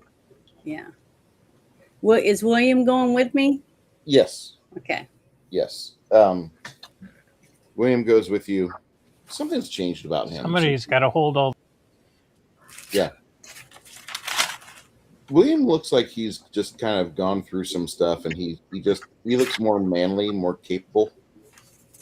But at the same time, he's got that visage of just naivete on him. He hasn't seen the worst that humanity has yet. But you and him stop by this orphanage, and as you're there, the administration's happy to see you, and they're wanting to bring you inside and talk to you about everything. Mm-hmm. The next thing you see is there's a kind of like this older woman along the edge of the property. Hi, mouse. Along the edge of the property, there's this older woman, and you don't really see her because she's got her head down to prevent the snowflakes from getting her face. And the next thing you see is she turns her face towards you, and it looks just like that woman from the Army of Darkness. And she literally says those words. And she stands up, her body's all herky-jerky, and she's very quick on her feet for the fact that like she looks like she's like 97 years of age. Like, hold on, Betty White, you're supposed to be laying down. But instead, she's standing up, and William kind of gets in front of you. It's a trick. Get an act. He holds up his holy symbol, and he's like, "Sit down. Mayor commands it." And she resists him. She's like, "Only boy." And she says something of a demonic nature to him. And you see his hair and his face kind of blows back like he's getting hit by a gust of wind, but he remains firm and resolute. What do you want to do there? I want to, I'm trying to find it real quick so I pronounce it right. Trying to find it. Give me a second. Sure. Third level necromancer now? Yes, sir. The first week is the hit points and any saving throw changes. The second week is going to be skills, and then the third week is feats, special release, edges. I'll condense into that. If there's any feats, special release, and edges at the beginning. But I believe that you're going to be getting at least one of those things. I don't even think that's a decision. I think it just happens. I just don't understand. It pops in my head, and then when I go to find it, I can't see it. What are you looking for? I'm looking for something to do like, what do you call it when you lay your hands on them and cast out the demon? What's that? What would that be called? You could either do a channel positive energy. Uh-huh. Or do you mean exorcism? Or do you mean an exorcism? That's what it was. I was looking for exorcism, but I don't see it on my list. I don't even think that's in the game. So, yeah, it probably isn't. But that's I would expect exorcism to fall in the category. I want to grab a hold of her hands, and I want to do a channel positive energy. Hey, Janet, hold up. What book? This is out of the Book of Lost Spells, so you wouldn't have it normally. Mm-hmm. But I'm just going to copy something for you. This is a 5th level spell with our game. Yeah. So just remember, 5th level spell with our game. 5th level. Let me write it on here. Yeah, what's it called?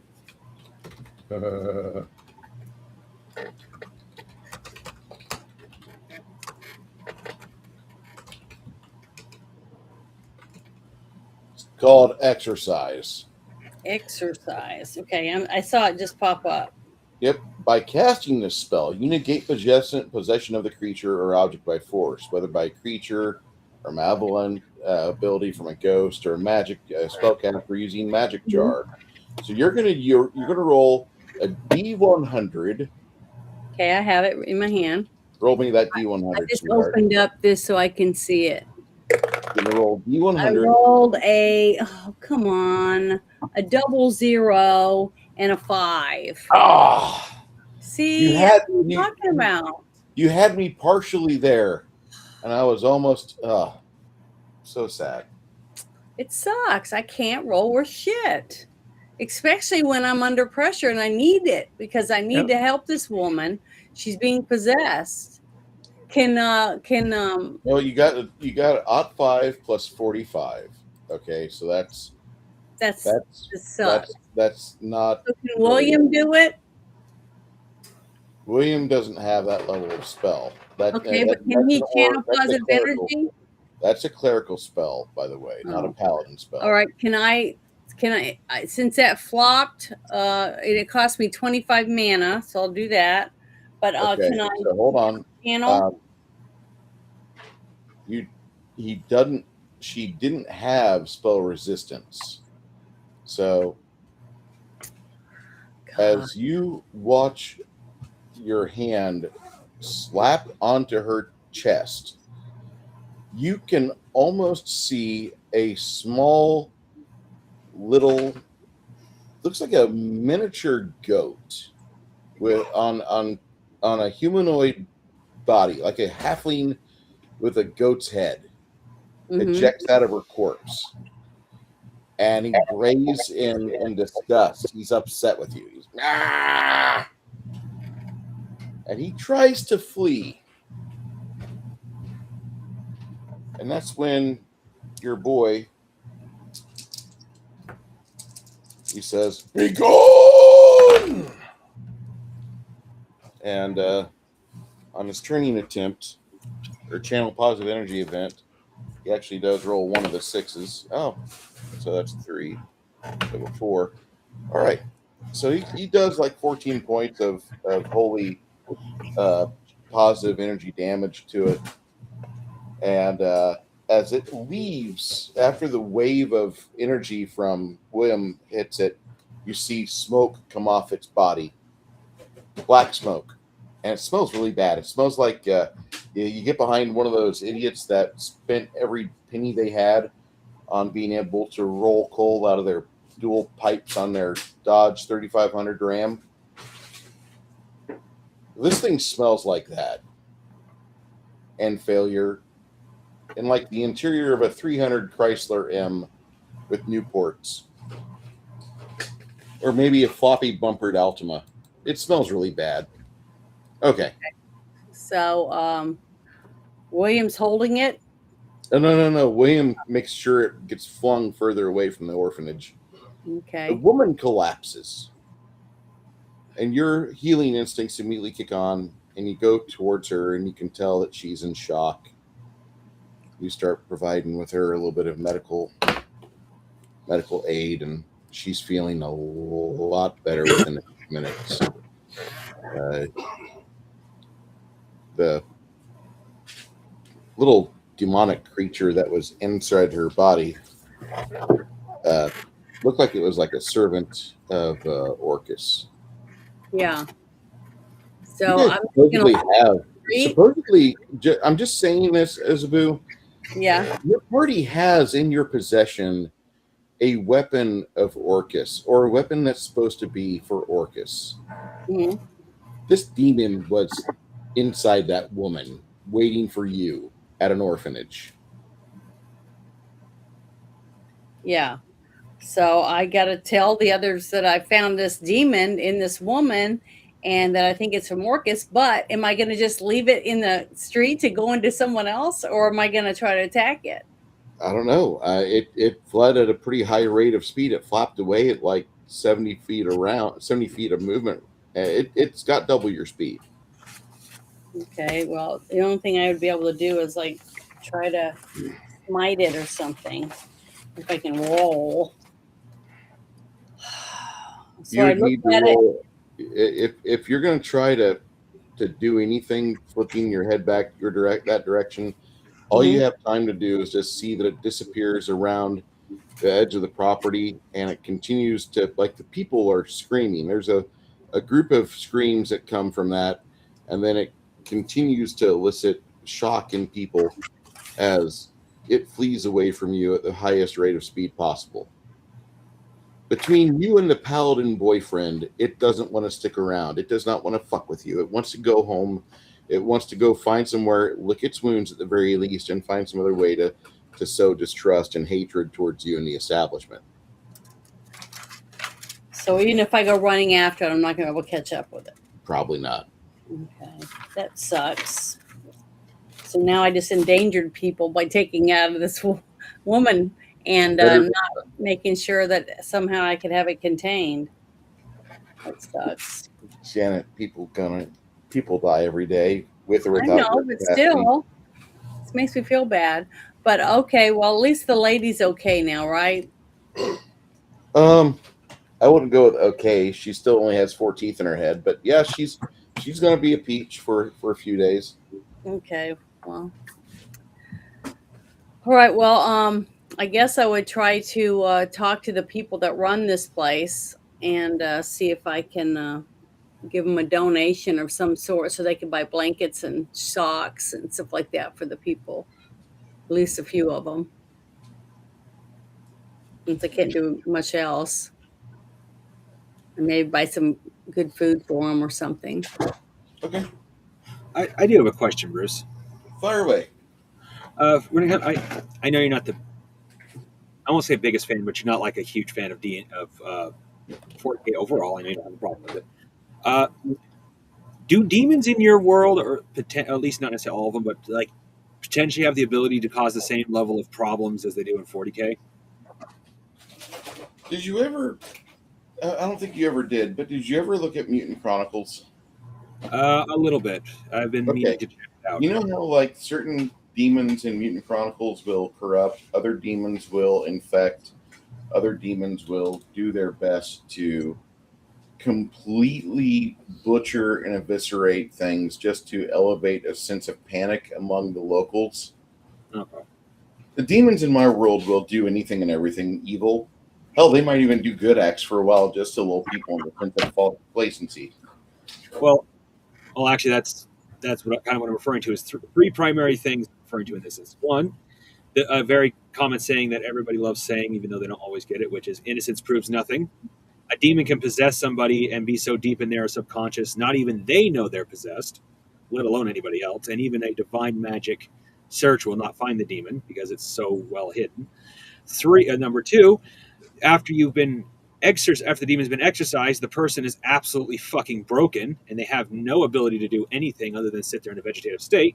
Or 3, they are permanently corrupted and nobody knows it until like 2 or 3 years down the road when they finally start worshiping something they shouldn't. Well, I wouldn't say it's irredeemable, but like the chance of somebody being permanently corrupted or permanently broken is there. But if somebody's going to live like a block away from Church Row, more than likely what's going to happen is that they're going to be just fine because you've got so many people in the area. You've got youngsters that are learning their priestly ways. You've got the older clerics that are there. You've got the actual acolytes and curates from the churches that are doing everything they can. And you've got the good churches in Durbanford, which are actually fairly numerous.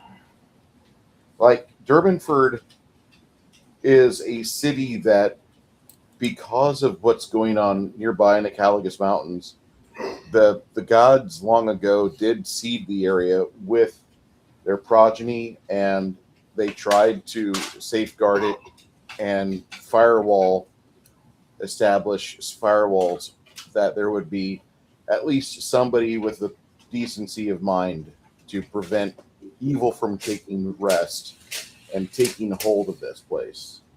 Yeah.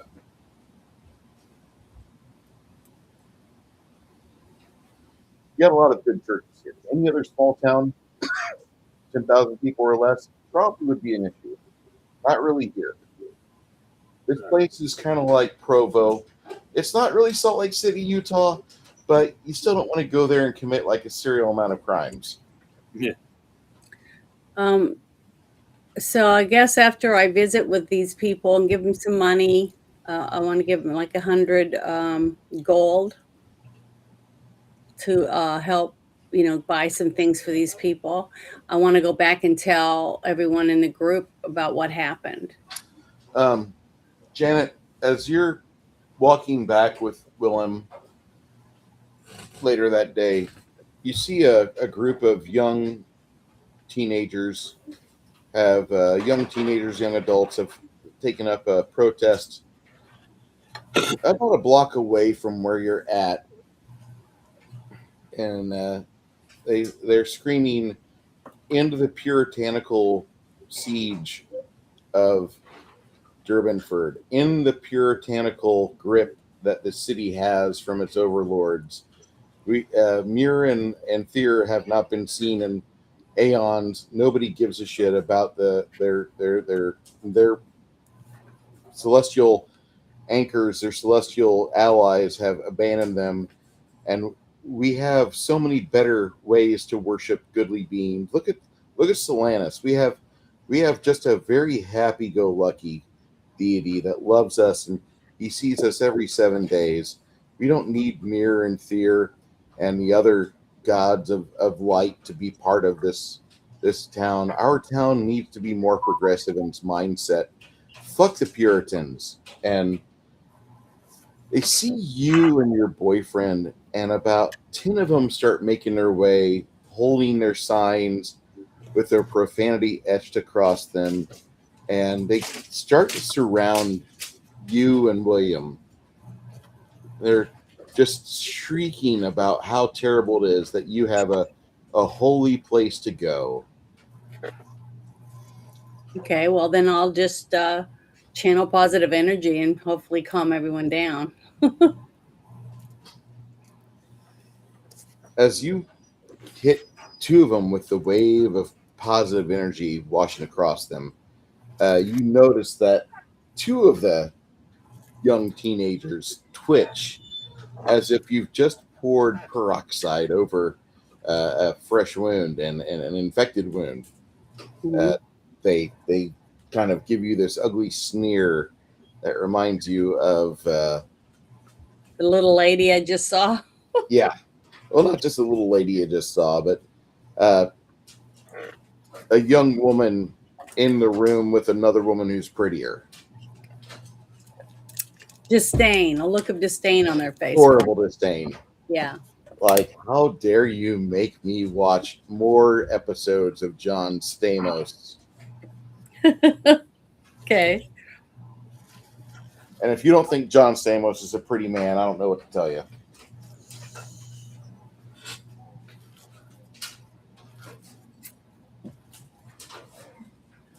Well, there's not much I can do for him besides pray for him. But I won't interfere with their right to protest against something they think that they don't like. Okay. I just want to, William looks at you and he's like, exercise that one. So he thinks I should exercise the one that's giving me that horrible look. Yeah, he does. Well, then I guess I will. Let's see, where is it again? Oh, there. Roll that lovely d100. Oh God, come on! Here we go. I rolled a Jesus. You rolled a 37. Okay.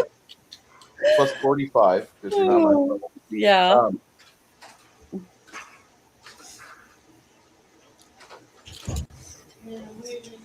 Lisa, Janet, you need an old priest and you. Oh. Yeah, they you see the small little goat-headed demon get ejected out of this body. Fuck you! It screams, and that's when William. Go ahead, roll me a D% off of William. He's going to fling his holy water at it. I rolled a 52 for William. I don't know if he has anything added to it, but it's not very good. He's got a plus 30. He hits it pretty squarely. Roll me a D8. A D8? Yep. Okay. Come on. A 4. You see it break, and the holy water just sizzles as the little Orcus possessor just flees from you as hard as he can. Fuck you, fuck you, fuck you, fuck you, fuck you, fuck you, fuck you. The other And- one looks at you, and she takes off down an alleyway. She doesn't want any part of this. She's out. Okay, William, well, William I look at says, the other kids, the other people in the crowd, and say, "See, this is what happens when you let hate into your life. You draw these type of demons." That's what I'm gonna say to them. let's give a morale check to see how they react. They leave. I rolled a 3 on a 2 dice 6. You know what this game has, guys? This game has morale checks. Why? Because morale checks are awesome. They have no stomach to fight. They're out. You get back to your hotel, to your inn room, where everybody else is. What did you want to say? What did you want to tell them? I want them to gather, and I want to tell them what just happened. That I just casted 2 demons that look like they worship Orcus out of 2 people on the street. William So- says it might have been the same demon, just later. Yeah, it might have been the same demon, but we need to take that sword to wherever we were going to take it, and to have them destroy it or whatever they're going to do with it, because they want it, and they're gonna attack as many people as they can to get what they want, from what I can tell. So far, the only thing we were really able to come up with was throw it into a holy dwarven volcano. Yeah, I know. So we need to find out if there's anyone here that can help us figure out what to do. Nobody from my church. My church isn't very big, so I Oh, no, just your have. church is huge, but that's actually part of the problem. Mhm. I don't mean it like it kind of sounded, but like with any entity like that, your church still has the same problem the Vatican does, which is even if there's good people at the top, there's plenty of people who will at least be power hungry and like, I can control this sword. Well, we need people to realize that something's got to be done before it's too late, before we can't do anything. Mhm. Because if there's too many of them, let's say that half this town gets taken over by demons, we're not going to be able to fight them all off. So we got to do something. Yeah. So what do you guys want to do? I'm asking our whole group. Let's see what we can do with the sword.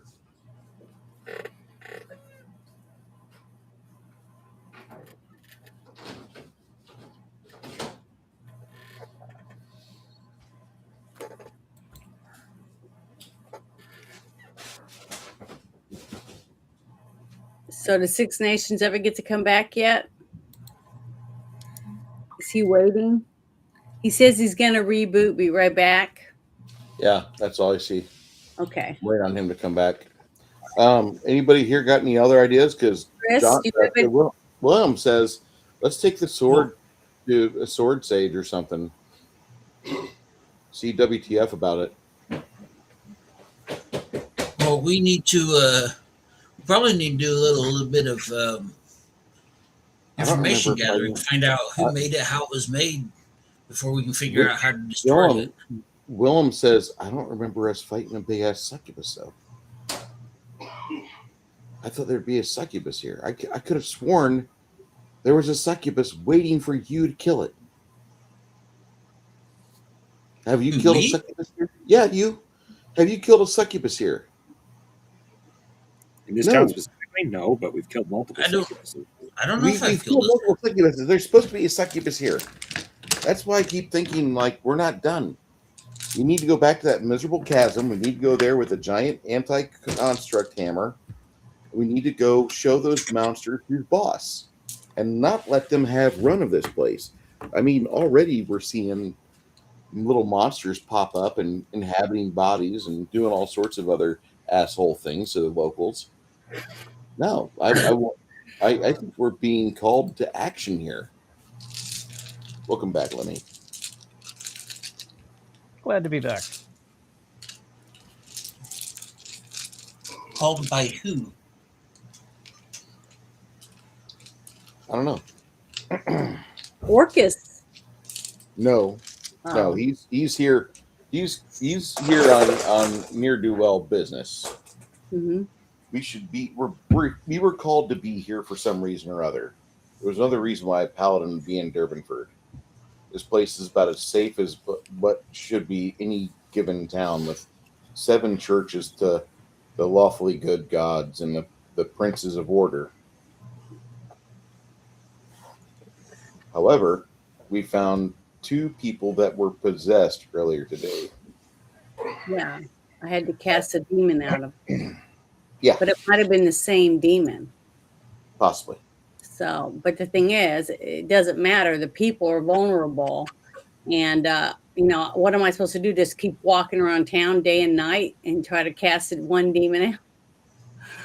We got to do something. And as far as I can tell, it's from Orcus, and that's where the sword's from. So we need to do something about getting rid of that sword. Because we get overwhelmed by these, they're going to take it from us. Then what happens? I don't want that to happen. So how do we destroy a sword of Orcus? Don't know. Yeah.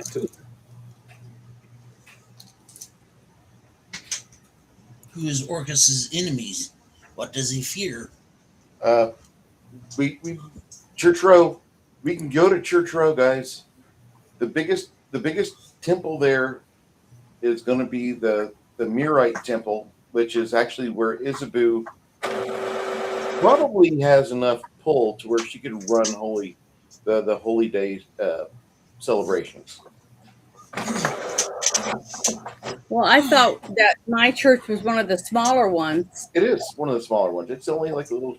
Well, who in one of the other churches might be more powerful and be able to do something to help?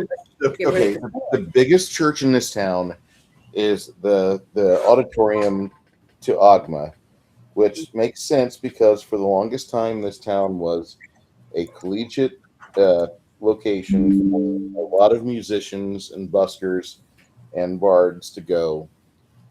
Agma or Bobby would be the 2 cathedrals that the town has. The Church Row is kind of like the offshoot area, kind of towards the castle for Durbanford family. And that's going to be where the actual lawful good gods would hold sway. Not that Agma's a bad guy. He's good with music. Bobby's not a bad guy. He's your god for travel. But when I need somebody to crank out a couple paladins, I go to Mir. I go to Thier. I'll talk to a Mirite priest. I'll talk to somebody like that. That's who I talk to. Now sounds like a now game plan to me. In terms of mechanics, it's an artifact. We have to figure out how to destroy it. I don't think this is an artifact. No? Orcus's weapon? I don't think this one is an artifact. We found an evil sword. Then just Mage's Destruction for the wizards. Pay for the spell or get the scroll. Take it to the Temple of Mir. Or if they have an point, great. Cast a miracle. You head over to the Temple of Mir, and they affirm to you, they say, this is an evil weapon. Yes, it's got the unholy banes upon it. It does extra critical damage to humans. This is an evil weapon. This is not the weapon known as Nanok. It's an evil weapon to be sure. But does this weapon have an identity crisis? This weapon does not have an identity crisis. This weapon is just merely an evil weapon with numerous evil enchantments upon it. It tried to possess me and told me to slaughter in the name of Manmak, or whatever the fuck he just said. This is a sword of the 12 disciples. There are 12 minor unholy swords within this area that are all beholden to Nanok. A knock cannot be wielded by a regular person. The hilt of Nanok is the handle itself is 4.5 feet. It's not meant to be wielded by a person. It's meant to be wielded by a giant or titan or god.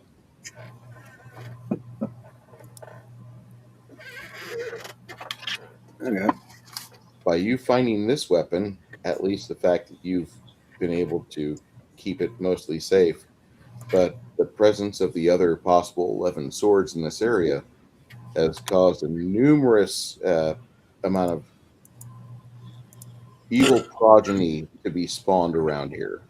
That's the best way I could put it. If you're willing to stay and help, we'll do everything we can to bolster your efforts.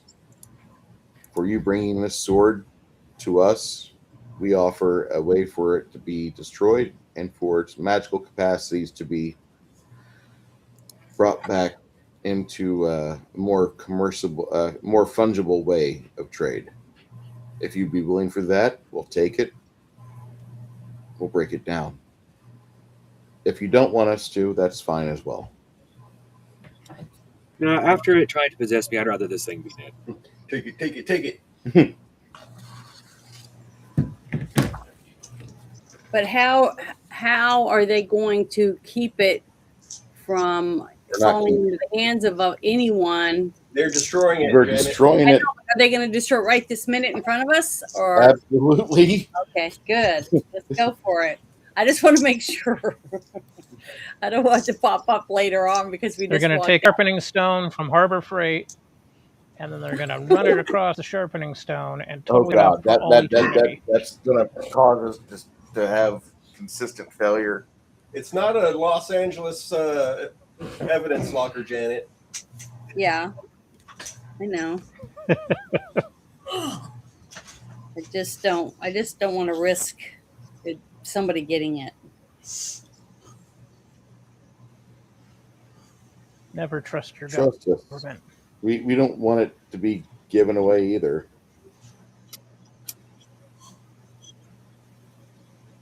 No, I know that. I just want to make sure there isn't somebody there that we got to be sure of. Ronaldo.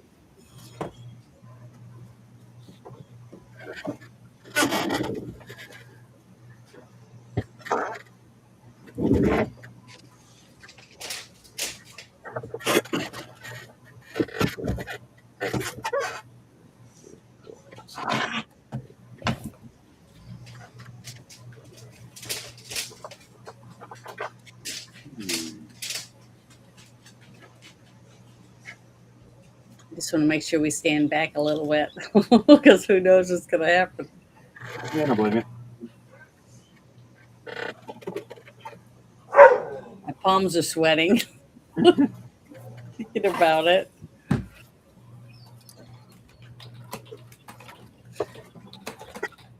Yeah. Oh, yeah, I was about to say, you haven't lost that many characters, have you, Janet? Mm.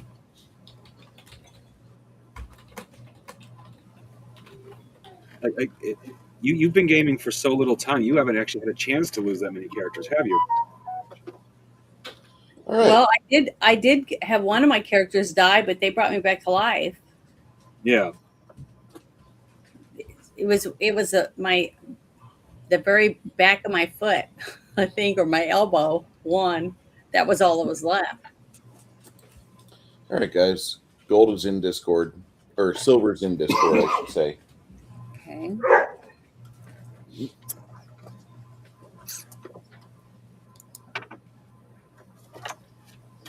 Everybody gets that.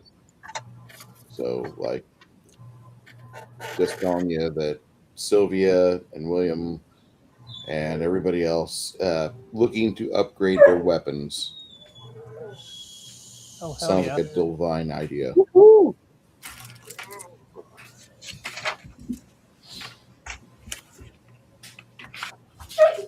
Been using the same weapons since what, level 2, 3, something like that.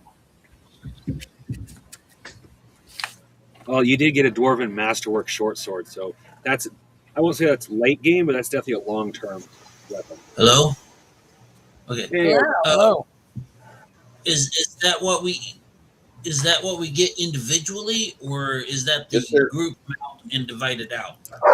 That's individual, buddy. Okay, that's a lot. and that's before selling Yeah, anything. that's what I was going to say. Pre-tax or post-tax? It's only 1,000 gold. No, but 1,000 gold anywhere else is worth Different economy. Yeah, different economy. Silver's the main currency weapon of choice.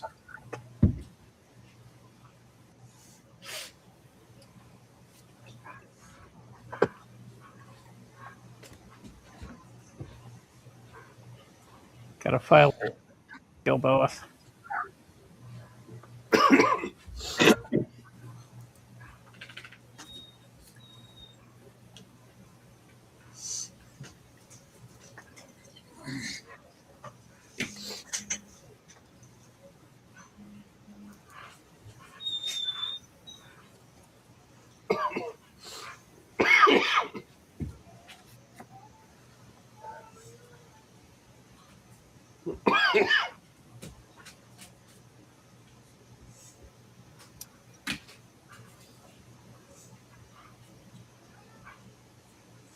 Okay, that makes me happy. Okay, so I am going to say that Lemmy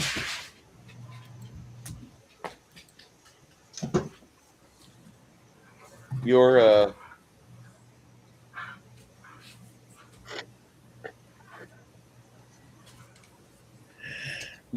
looking at this short sword that you've got. It's not a bad short sword. You can upgrade some things on it if you want. For 6,000 gold, you can get another +10 instead of it being a +5.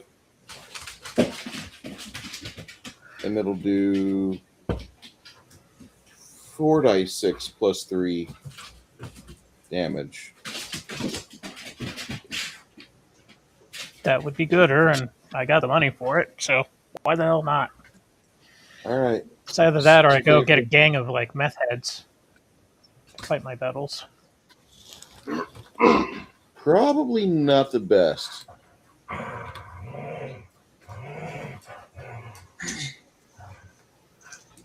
I love it when she starts making noise like that. I do. She's a very happy girl. She just has her various ways of showing it. Gets her motor running. I am going to donate 100 gold to Isabeau's church, the temple that's here. One of the priests, as you're making your donation, he says, "Church of Mir certainly thanks you.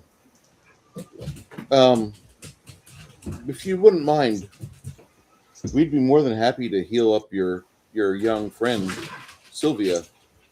We saw that she still has a cut on her shoulder."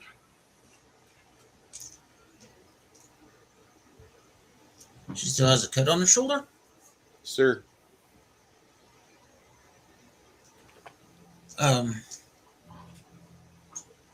Is Sylvia with me? I just. Sir, she doesn't. Huh? She's a Velcro entity for you. All right. I look at her as like, do you want him to heal you up?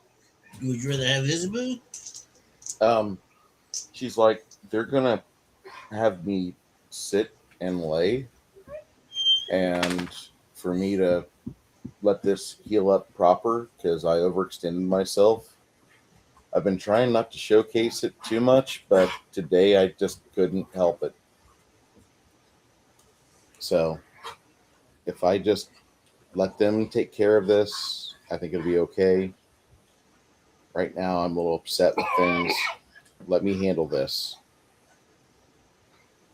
Okay, it's your call. She says, I'm not wanting to do that, but at the same time, I know that I need to lay down for a minute. Okay. All right. Then we'll pass on the healing. That's how you want to handle it. One of the clerics at the temple says, if you have an extra 6,000 silvers, we'll be more than happy to work on that beautiful axe of fire you have. In what way? To make it better, to make it more, more. I hate to say deadly, but it'll be a better weapon of offense for you. How long will it take? About 6 days. During that time, we can keep you entertained within the grounds, but it'll be about 6 days for it all to happen. Same thing for you, Lemmy. Be about 6 days. And that's for 1,600 silver? For 6,000 silver. Oh, 6,000 silver.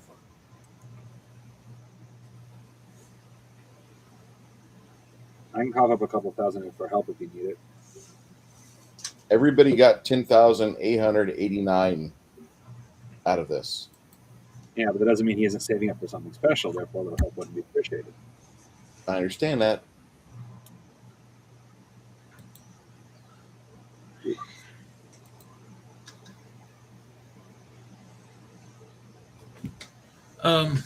Well, if we're going to be in town for 6 days, are we going to be in town for 6 days? Yes, sir. All right. Okay. Then I'll hand over the 6,000 silver, hand over the axe.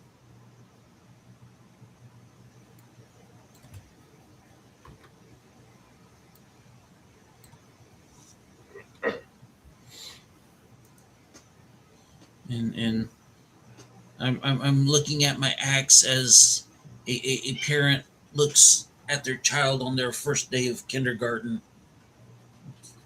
My little baby.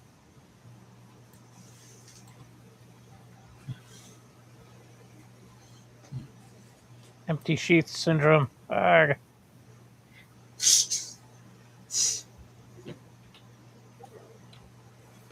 All right. I'll put my arm around Sylvia. It's like, okay, let's get you rested up and healed up. Okay. So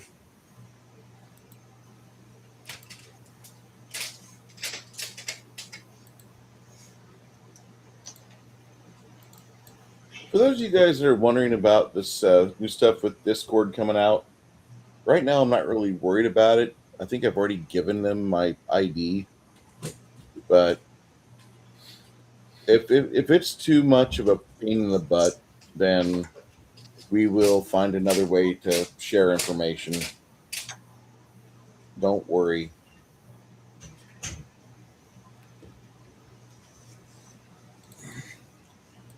I've already shared my stuff way back when I first started. So Where there's a nerd, there's a way. Exactly. As long as we don't do post by pigeon, because we got a lot of red tail and whatnot out here. Oh my God, post by pigeon sounds amazing. it's funny. You have to warn me if you're going to do that beforehand, because I hate those motherfuckers, and I'll shoot you on sight. Did you get my message? No.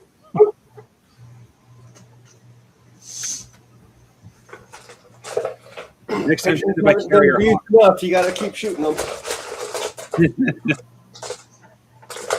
Y'all just hate pigeons. That's all there is to it. Y'all hate pigeons. They're Rats flying with rats. Casual Geographic on YouTube has a very good video related to them. He used to hate them too.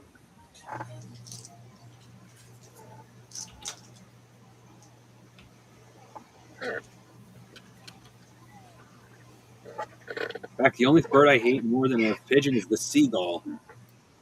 At least a pigeon doesn't make an annoying squawking sound. I've never been attacked by a pigeon. I have been attacked by seagulls. This is also true.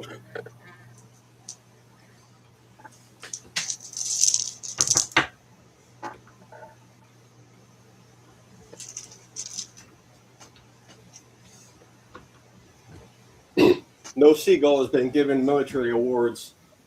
This is true also. I forgot about that pigeon. That is a disturbing fact. Part of me wants to ignore that. What, that pigeons have actually gotten more Military awards, yeah. Yeah. I mean, the ones that got it fucking deserved it. Shot multiple times and still delivered? Fuck yeah.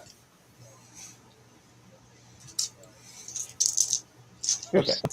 Crusty old pigeon at a VFW, drinking his pension away.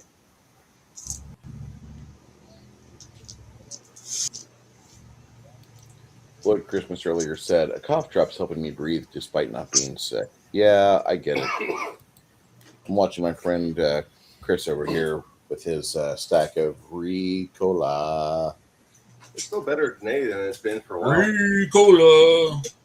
Yeah, I have to say that you're not destroying your lungs and your throat. I sneezed more than I coughed today. Yes. I although last night you had 12 in a row, and I thought I was really offended because my record of 9 has been shattered. Not sure whether to say womp womp. Most I ever had was 6. 9 hurt me. That was Poor with the Chris. sinus. When I looked over at him, I thought he was like getting ready to have his chest collapse. I only have stories of this because I was too young to remember. According to my mother, there was a time I sneezed so many times in a row, I passed out.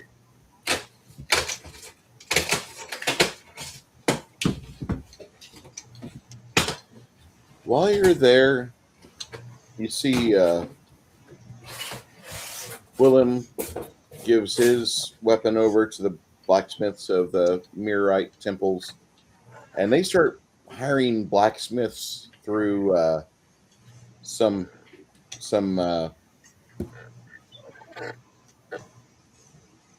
God damn it, what do you call those? Temporary job offices. They start they go through temp agencies and start hiring blacksmiths.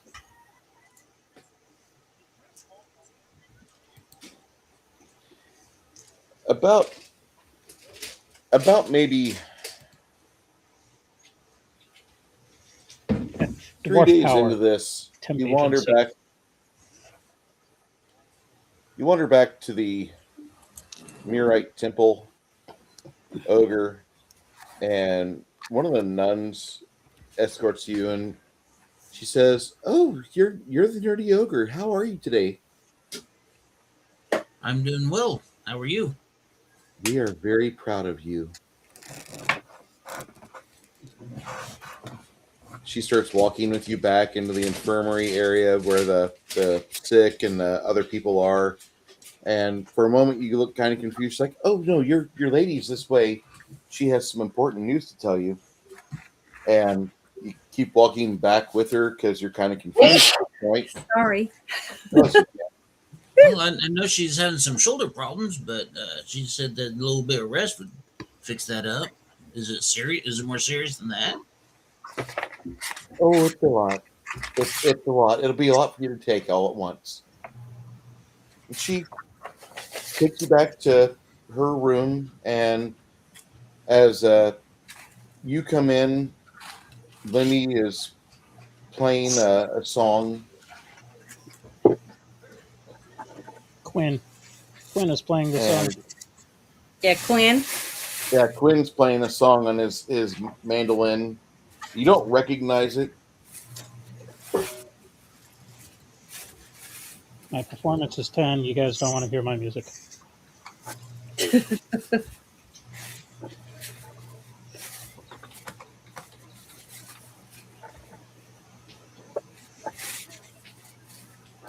Oh God, no! Come on. Ah, damn it. Chris, I mean, yes, get a copyright strike, please. No, play that whole thing. Come on. I was going to do a minute, but it's a roller coaster of love song. And once he finishes, leave. This really? The dogs are bitching about my choice.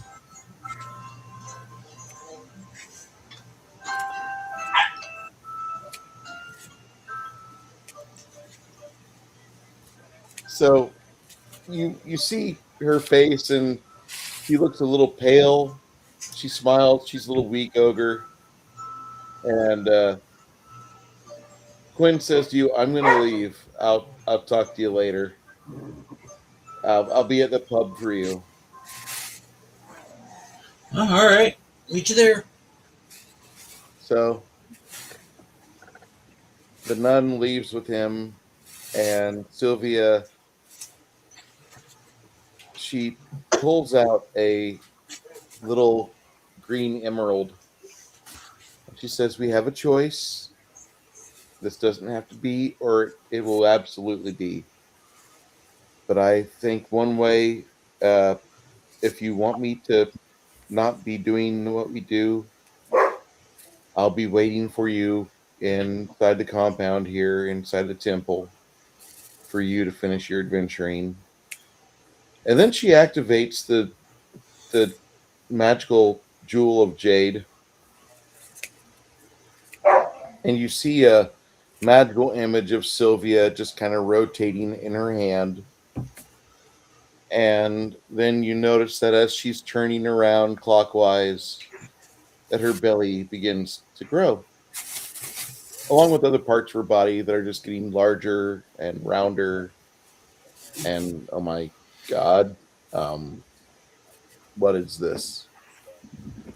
Sylvia, your free hand goes and holds your hand, and she's like, "It's okay, baby. I think we have a plan, and it's going to be fine. So, I'm just going to be a mom, and you're going to be a dad. And we can go on these wild excursions. As long as my health holds up, I'll be fine for horseback. I don't really want to try teleport while I'm with child, but they say there's 3 of them inside me. whoa, what? They say there's 3 of them inside me. Do you remember? Do you remember the Elven Duke a year or 2 ago when he laid his hand on your shoulder and he said, "I want you to be fruitful and multiply"? 2 of them's yours, one's his. Do you remember that? Vaguely? Okay, well, yeah, that happened. Fucking knife ears. So 3. It wasn't me. But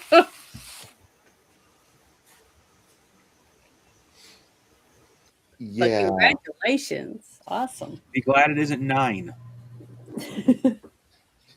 No, this is what breaks up come parties. on. The Octomom was awesome. Her firstborn was Atlas. Hey, what's the difference between Hillary Clinton and Casey Anthony? Oh God. Hillary Clinton has a daughter. I don't know. Casey Anthony only killed 1 person. Oh, that's awful. Okay. You've been dying to say that. I've been dying to say a lot. He has. He said it. He tried to say it earlier. I just didn't care. Jeez. Chris hates Casey Anthony jokes. Celebrating the murderer. I get it. I understand, but No, it's the type of jokes. It's what's the difference between this person and this person? I don't care. I don't like either of them. Nobody will. Trust us. Even if I do like them, I'll probably say the same thing. I don't care. Okay. So she tells you that they say there's 3. One of them might not make it out alive. But that's why they want to keep me here and under their astute observation. It's not going to cost us much. I think I've got everything handled silvers wise. And that's to me more important than a nice, shiny, curvy set of armor. We can stay here in Durbanford for right now. I don't want to go outside. It's cold. It's really cold. But just know I'm with you, and I'm sure you're going to be here frequently, unless you're in a dungeon somewhere, which I'm okay with that. But you need to understand that I can't do everything I was doing. It's going to be a while.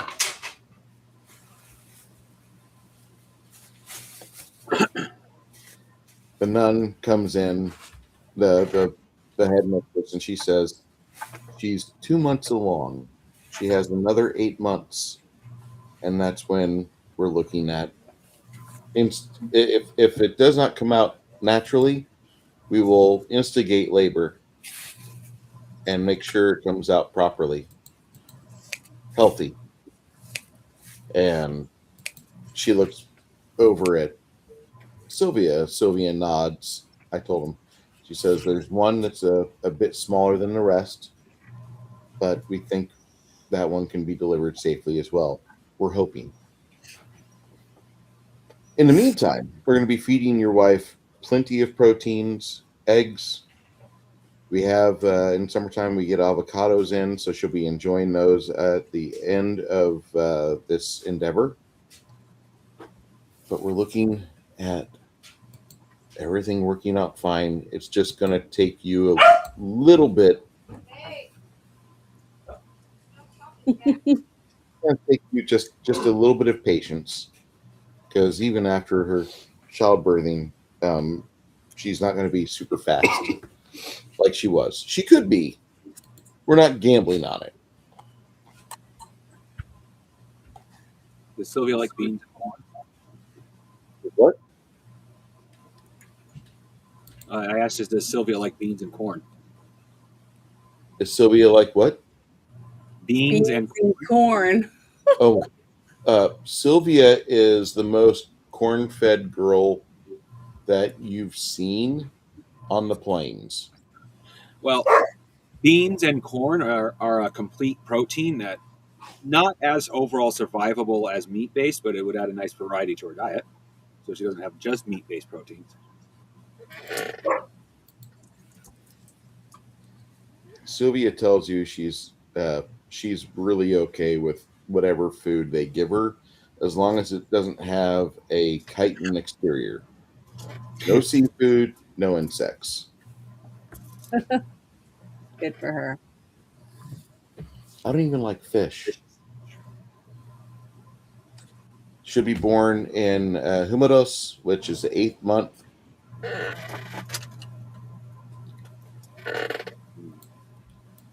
Do you have any questions, sir? The nun asks.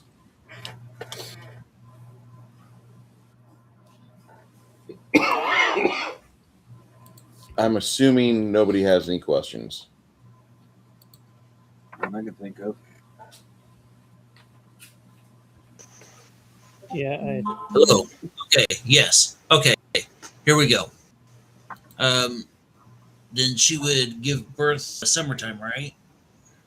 Mm-hmm. Right at the end of summer in 8th month. All right. All right. And you're okay with staying here at the temple, or no? We can get you a place in town. I'm okay with either here at the temple, a place in town. One of the curates says it's really not expensive to have a place in town. Given the nature of what's going on right now, I'd actually suggest the temple. She nods. I agree. Okay, If temple if it you were is. dealing with a single demon incursion, it wouldn't matter. But sorry, nerdy, I interrupted you. We've been coming across too many demons. I It's wouldn't want to risk it. It's okay. I've got Attack of the Dogs going on over here. Got dogs growling, like flexing their pipes. That's all they're doing. Oh, that reminds me. Someone Hey. described dogs as fallen angels that God forgave. That's why we love and hate them at the same time. Describe dogs as what? That dogs are fallen angels that God forgave. Like, Oh this wow, guy was being genuine. I think it's more cute than anything. that is cute. Yeah. Except for It's chihuahuas. a nicer way of saying that they're little There's kids. a meme way back in the meme section, but it shows, welcome to hell. A dog? What's a dog doing here? A chihuahua. Welcome, my son. Good God, I hate Chihuahuas. I'm sorry. I mean, we got one over here, and she's not really a Chihuahua. She's a Chihuahua mix. She's like 28% bad dog, but like 72% really good dog.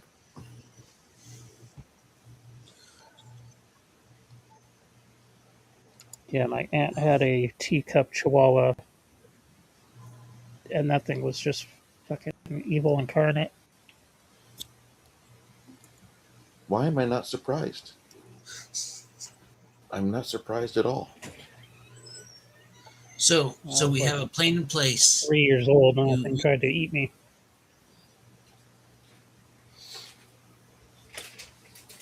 Yeah. You'll stay here at the temple while we wrap up business here. In a week, we get new toys. Hopefully, the sky doesn't fall in between that time, and stay nice and cozy, warm with some ale and some sausages. Yeah. All right. Before we go back to the construct. 3. What apparatus do we got?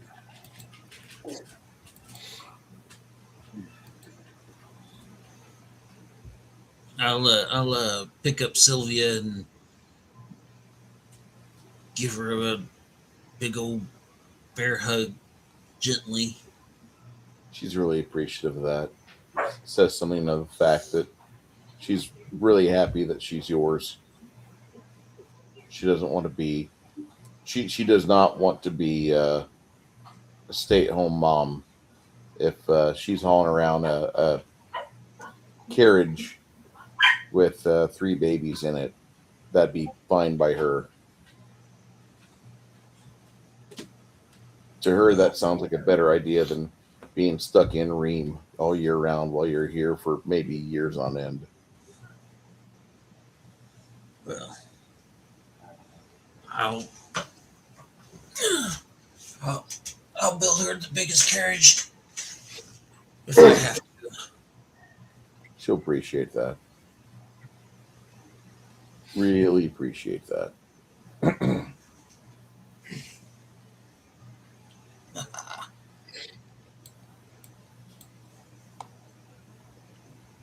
Bruce, Sir? is there plastic in your world? No, sir. Well, there's, and it's in the Discord, 10 pounds of melted plastic. Where's that at? Just a little bit up in the Discord, like just a little bit. Maybe it came from the other round. Below the guy with the shield, just a couple below that. You'll see The date is 2000. 24 pounds of lumps of gold. 5 bottles of Pembroke's red. 1 bottle of Pembroke's cherry Here we vine. go. The post just above the holy weapons. That's a better way of putting it. And right at the bottom, 10 pounds of melted plastic. Could it have come from a different realm Very possibly. or level or whatever those are called? You have this goopy stuff. You have this goopy stuff which is hardened into like it's almost as tough as ceramic. High impact plastic. 10 pounds of valuable melted plastic. It's the elephant's foot from Chernobyl.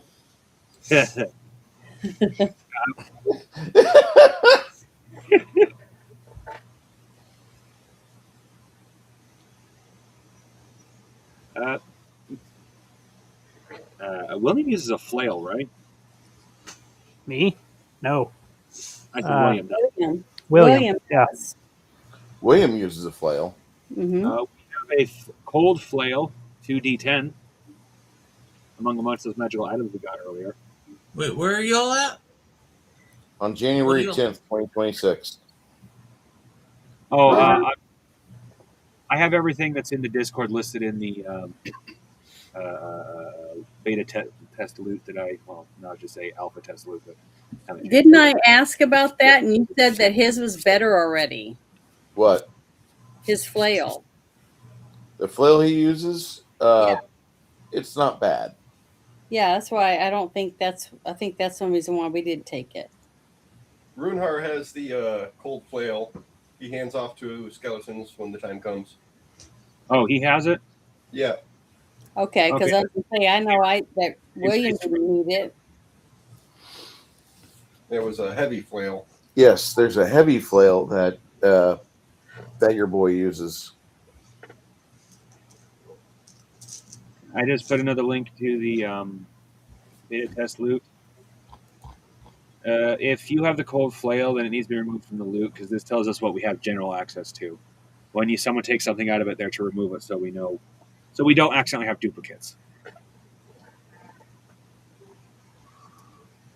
Bruce and I ran across that one time when he's like, "You guys have more of that than you should." Then we realized we forgot to erase it, and we had double because somebody had it both in their pocket and in the base loot. Yeah. Duplicate cheat. Oh, well. Yeah. That happens. It has to happen sometime.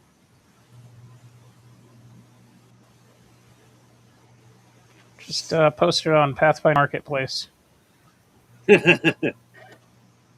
That's hilarious.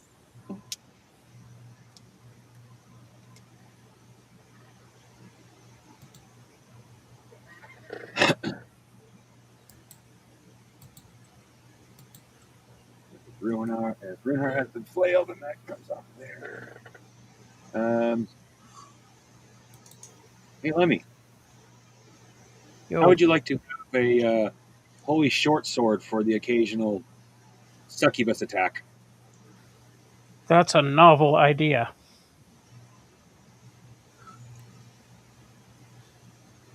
Weed out all those big-tittied goth girls. But now that Sylvia's not traveling with us, I don't know if she needs the holy dagger. You could probably take both for an emergency.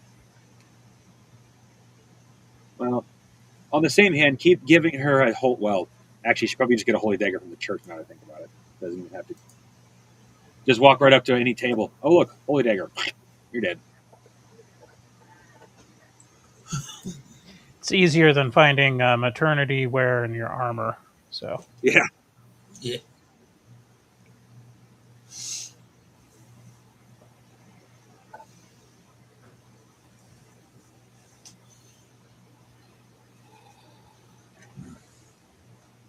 Pretty impressive, dude. You got 2 humans and a half elf. Huh?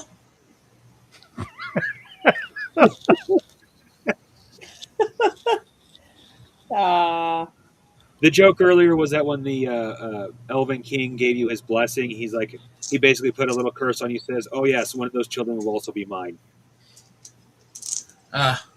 We don't know if that's true, but that was the joke that was spread.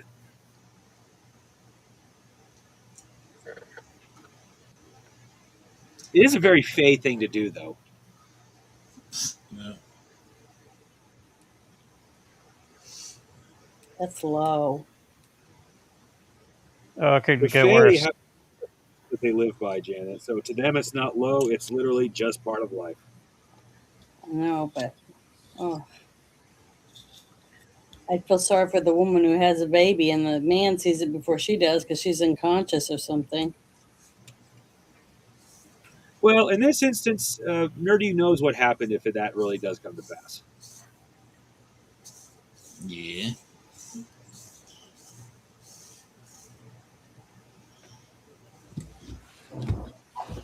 Doesn't mean I'm going to be happy about it. Yeah, that's like that Well, that's movie Rob Roy when she said told her husband, "I don't know if it's your baby or not," because she had been raped, and he said, "Well, it wouldn't be a baby that needs killing." So I just thought that was very manly. Well, there are circumstances where I'll agree with, okay, taking care of another man's child, like widower, genuinely abusive, or those circumstances. What I don't like is when a woman's like, "Oh, this I had a baby with another man, but I expect you to take care of it." Why? It ain't my kid. It could be. It ain't. I actually seen that conversation online one time. It was totally retarded. She fully admitted she cheated on him, but the other guy couldn't take care of her baby, so she expected him to do so.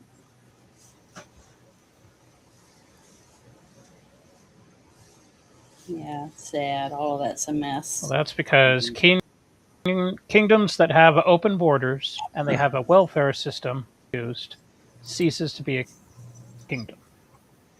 Yeah.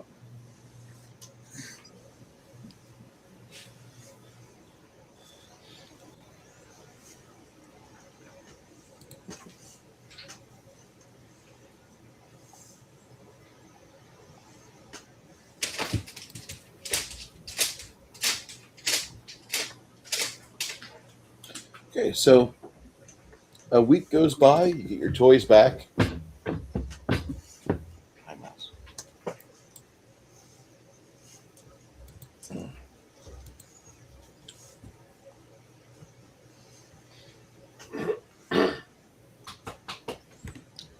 Chris, did you see? I got my axe back.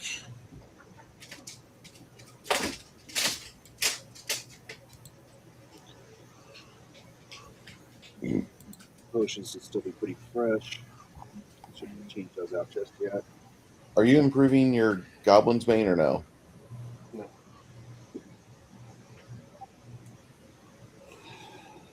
Oh. All right. I gotta go feed the dogs. Okay. I will catch you in a few. Yep.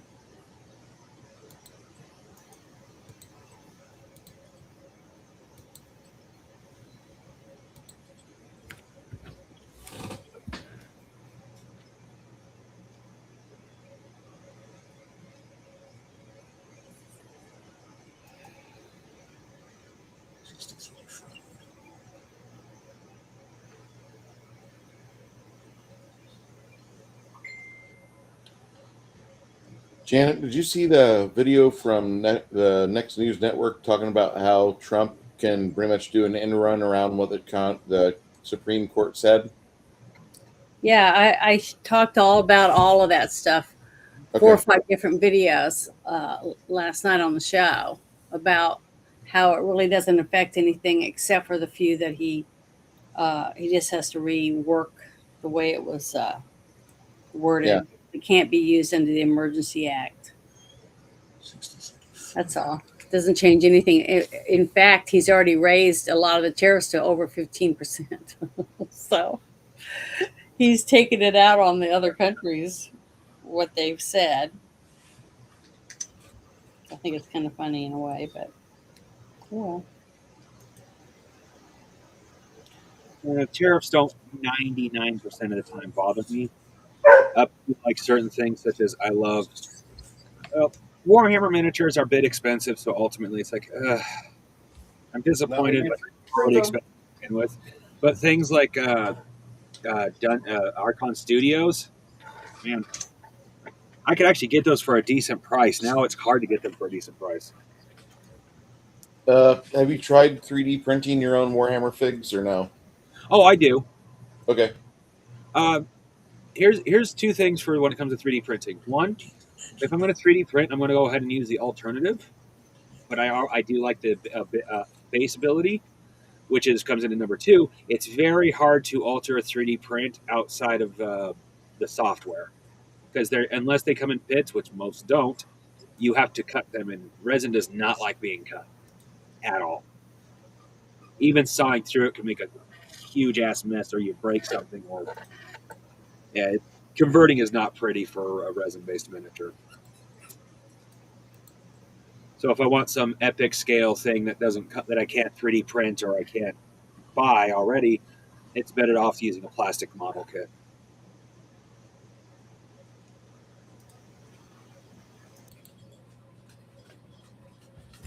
Yeah, I don't 3D print. Chris does. He has all that stuff. Oh yeah.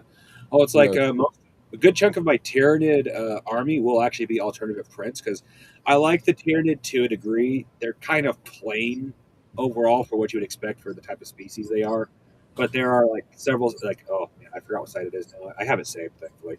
That has a shit ton of alternative Tyranids, and they look badass. Keep in mind, we might be stumbling onto warehouses with old Mongoose Publishing box sets of Starship Troopers miniatures. Ooh, I heard obviously from their era, not as good as today, but overall considered prime for their era. Yeah, I actually think I like those better than the Tyranids at the time. Yeah. Well, the Tyranids at the time genuinely look goofy. I mean, like miniatures back then, quote unquote, looked goofy. Most of them you can still take seriously. The Tyranid, no, you can't take any of them seriously.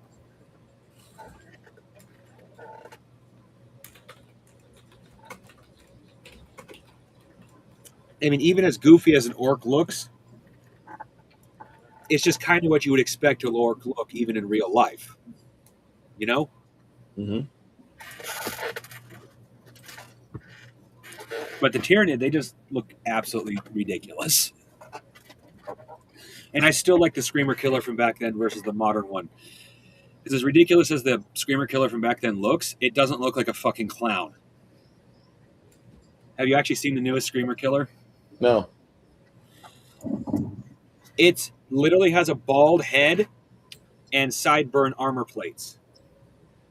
Ah. It literally looks like a clown. Your atypical bald clown. Just screaming.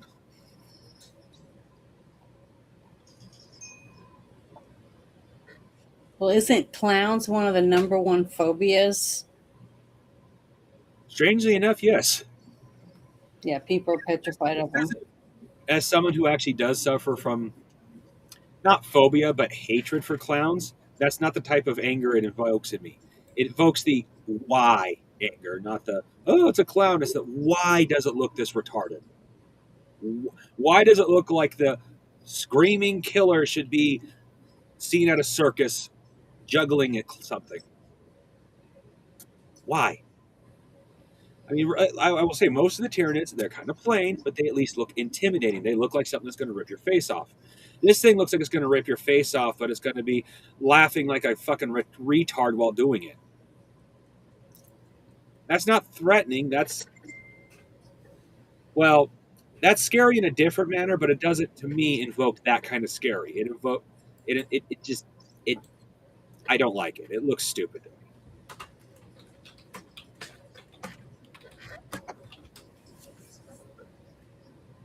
Let's see here. In fact, I'm sitting here bitching about it, and I actually can bring up a photo real easily. I'll just put it in Discord. It doesn't have to be brought up. I did find some of those figs at Noble Knight, and I'm a little ashamed of the prices. I thought they'd be cheaper because Starship Troopers. It's a 28-year-old movie. Yeah. It's still as popular as ever, though, is the thing. That's crazy. People are still actually making video games like Helldivers and Well, Yeah, I think I Helldivers. saw. It's basically an homage to.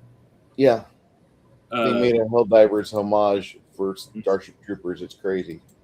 Like I'll have to see if I can find the video game. There's a lawyer who actually looked up the information for not looked up the information, who plays the game and started critiquing a lot of the different things about the game. And that includes the entrance where you actually get to walk past the contract. At several points, it contradicts itself in multiple ways, including by reading a single word of this, or was it a single sentence, something like that, of this contract, you are automatically bind to it. And several sentences later, it goes, by fully reading this contract, you are considered a traitor to the state and are subject to all laws such as forced working in the army. It's full of those. Straight up a Starship Troopers homage, and I love it. It genuinely makes me want to play the game, even though I'm more of a story for the story type gamer. But I will play that game just because that in and of itself is fucking hilarious. That's here. I have put the Screamer Killer in memes because that's what I feel it looks like.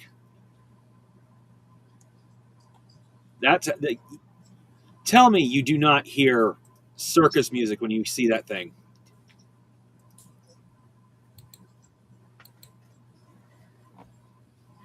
Where'd you put it at? Memes. Yeah.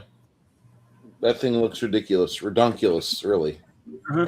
Compared to the old one, at least the old one actually has some level of intimidation. This thing, you're like, I'm being killed by the most retarded alien ever.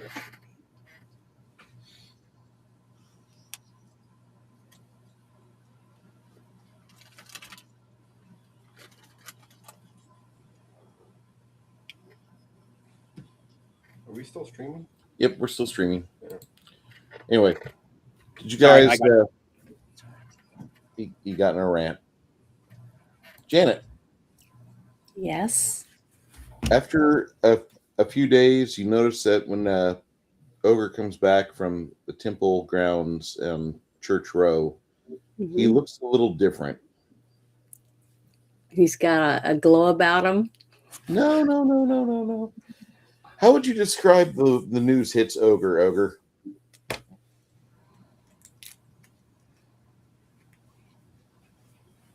I think it's safe to say he's in a daze like Shrek was. Well, I would go over and just give him a big hug and say congratulations.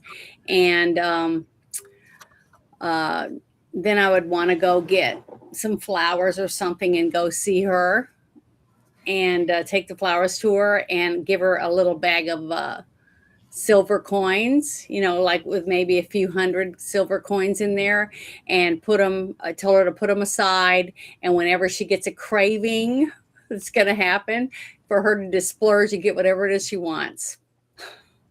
That's what I want to do. Just so you know, Janet, I mean, I'm not saying you don't have to, but just so you know, Nerdy believes in equal money sharing. So Sylvia actually has her own money. No, I know, but this is just for her to get treats for herself when she has a craving, because she's pregnant with multiple babies. And I don't know that yet, or I would sense that because of me, who I am. But I would just want her to be able to splurge and not feel guilty about getting something that she really wants. Like she wants pork rinds or whatever it is. And it doesn't matter what it is. She'll be able to afford to get it for herself. I'm a woman, so I would understand the thing about cravings. It's just something I would want to do for her. Because men want to provide, like a roof over her head, and blankets and shoes and things like that. They're not thinking about, oh my God, I got to have a cheeseburger, or it's a pickles or whatever. That part. I feel personally attacked. Yeah. Well, This is totally out of her hands. She cannot control this. So she might as well be able to pay someone to run and get her whatever it is that she needs to have at that moment. That's what I want to do. And I have the money. We just got what, 10,000 silver? Mm-hmm. So I'm going to give her 500 silver so she can not worry about it and not make her feel guilty that she's spending money that she needs, because she's going to be having more clothes and whatever else to get later. This is just a gift from me and William to her for her and Ogre, so they can not worry about her cravings, because she doesn't even realize she's going to have them yet. But I know she's going to. You know what I mean? This is something I want to do for her. I think it's important. I mean, we've almost died together, you know? It's like we got a bond already, and I just want her to know that. I just want her to be able to feel like she can baby herself, because after she has the baby, she's not going to be able to do that for a long time. See what I mean? Babies. Babies. Plural. Yeah, babies. That's what I just said. She's not going to have time to just pamper herself and eat whatever she wants and, take time to herself like she's going to before. And that's what I just want her to be. The pampering type. No, I know, but she's going to want it when she's craving. When she's having a massive craving, she's going to want a whole chicken or whatever it is that she wants. She's going to be able to get it. Plus, it's going to be hard for her to get around once she's got a bigger stomach with multiple babies in it. So she's going to need someone else to run to the store and get it for her. Because when Ogre's there, he's going to want to do it. But when he's not there, fries and someone else can do it for her. Yeah, whatever it is. I crave cotton candy, which is really hard to get, especially when, it's in the middle of winter or whatever. And the other time I craved red hot candies, and my fingertips were like beet red all the time, because I was like, just eat them. So it's just weird. You don't know what, and it was cinnamon, tasting. So you just don't know. But I'm excited, and I want to be able to do this one thing for her. Mike and Ike's Red Hot. Bruce. Yeah. Sir? I am going to donate 200 gold to the temple that she's staying at. Okay. And I am going to, let's see. So I'm minusing 500 silver off of my silver list real quick. Okay.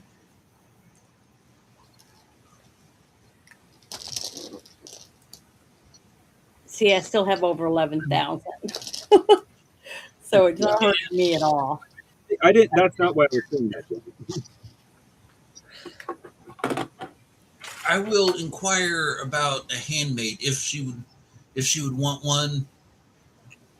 Just somebody there to kind of be a personal assistant to help wash your hair and brush it as it grows. The temple asks you, they said, because of what you're doing and what you've already brought back to us, you've shown that you definitely are into the idea of our greater desires. We wish to make sure that you don't have any negativity from us. We're going to make sure we put you on what we call our silver plan, and for her to stay here and have an attendant be available 24/7 of the hospital staff of the spellcasting capacity, it would only cost you 250 silvers a month, and that can be paid month to month. That we're not going to get too out of sorts. We're very interested in making sure that this does not have any hiccups or bumps, or we don't want to have something happen to where we don't want any ill things to happen with your babies during the birthing process and developing fetuses. We wish for you to have as easy of a time as possible. Oh, I truly appreciate that. And I will go ahead and I will give 500 silver, pay for first 2 months up front. First 2 months will be fantastic. We'll take care of this for you.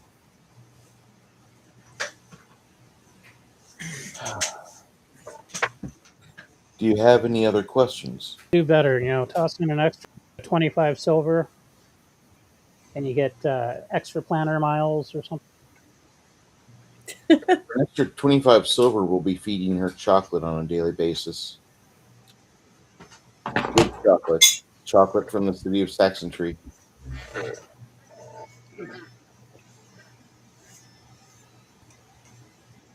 Is that okay? Yeah. Excellent. Bruce, Sir? while we are in town, since I looked through most of my stuff and I don't have too much I need to worry about. I think I know there's a couple spells even though we're discussing, but I can't remember what they are right off the top of my head. But I want to spend some time at the church researching the potential of using something like holy oil or a holy object as part of a focus for a fireball, a holy fireball. Okay. A holy fireball? Yeah. Not cast through divine magic. Me using a focus piece, therefore something I have to consume to make it a holy fireball.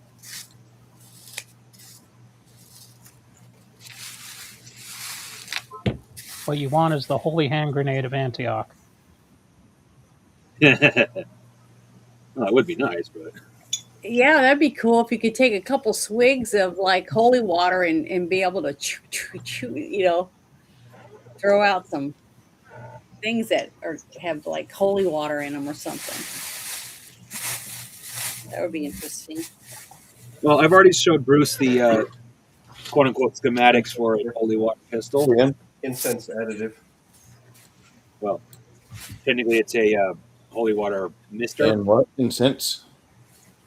Oh, you just reminded me years ago, whenever I first started getting into role playing games, I played a cleric. He was his patron deity was the god of magic, so I was a multi-class cleric and spellcaster, and I was able to get this feat where I could turn my blood, make my blood into basically any potion or anything like that. All I had to do was, consume the materials, go through a ritual, bada bing, bada boom. My blood acted as enter potion. Cool. Yeah, no. What was really cool is whenever we went up against some vampires, I tell you, eating that much silver dust took a toll on the tummy. But when that vampire sunk his teeth into my neck, He was screaming. What were you saying big earlier? old mouth. Certain incense added to material component for the fireball have a monetary value as far as materials. Okay. Where's that at? Custom. Oh.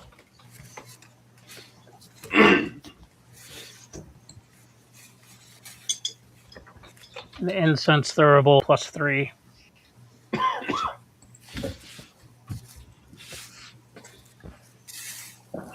If you just, I would search incense. And it won't be like strictly, hey, incense. It'll be something that has incense in it, like material components.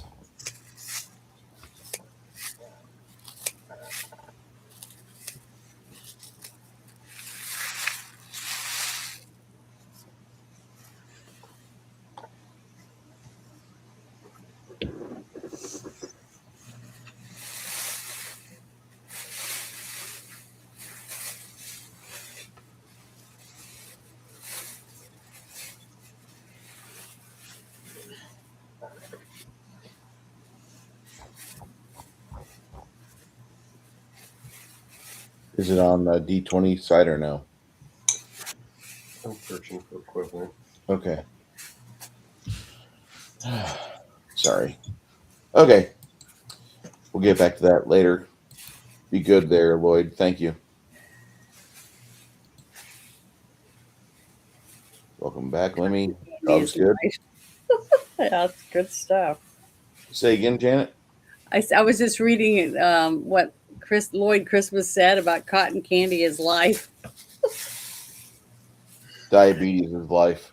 I know, but it was just funny. But I love cotton candy. Oh, I'm thankful I don't have my own machine because I'd probably weigh 500 pounds. The diabetes. Yeah, with diabetes. When I worked at the seaside company as a kid, it was constant smell of cotton candy and waffle cones. I could never stomach eating those, but now that I don't work, go to a county fair or something like that, they'll have waffle cones. I'll bring back all those. Yeah, waffle cone with a yogurt, vanilla ice cream in it, and then dipped in a thin layer of milk chocolate. And it gets hard on there because it's cold. It's melted, and you dip it down in there. Dip cone. Oh, I can do that try to do it once a month. That's like my Which one? one. I remember what's called this Holy Firestone. I love. The Flame Strike. Flame Strike. It'll be similar to that. Yeah, once a month I'll surge and get like a 2-liter of soda or ice cream to a float.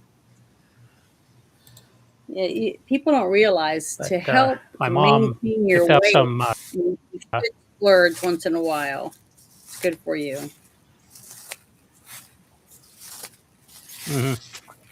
Yeah, Janet. My mom picked I've up been kind of saltwater splurging taffy. on. God, I love that too. You've been splurging. I've been splurging on huevos rancheros, which is a dish they sell around here. Usually, it's breakfast dish. You get That is so good. potatoes, you have eggs, bacon, a little bit of salsa on top of the eggs, and beans. And then you get to do what you want with the tortillas. But I'll usually modify it to where I get like 4 or 6 eggs per serving. Mm-hmm. And if I'm just feeling hungry, like I did Sunday of last week, when I order it, I order 2 plates of it because 4 eggs, 2 servings of beans, 2 servings of potatoes, and I won't eat the rest of the day because that's literally just so much good protein. Is it chopped potatoes or is it like hash browns? It's more like home fries. Yeah, I love potatoes. Potatoes are life. Thank you, Idaho. Although, Idaho, I wish you would do me a favor. Stop making your potatoes for evil. Stop baking them for Five Guys burgers and fries because they suck. Just give your potatoes to regular people. I'm sorry, I had the Five Guys the other day, and I thought like this was a waste of $30 fucking Hate to ruin it like, for everybody, but we don't produce most of the potatoes that people eat. For some reason, we're known for potatoes, but we do microprocessors and small electronics and whatnot. Actual potatoes, I think. Some state that I would never even think produces potatoes on that scale produces most of the U.S.'s potatoes. Wow, I didn't know that. Because I've bought many bags of potatoes that said Idaho potatoes right on the bag. Yeah. Well, that's because we provide the individuals. We don't supply the restaurants, which is where the bulk of potatoes go. Oh, well, see, I like to make my stuff fresh. So, like russet potatoes for me are as a kid watching my favorite.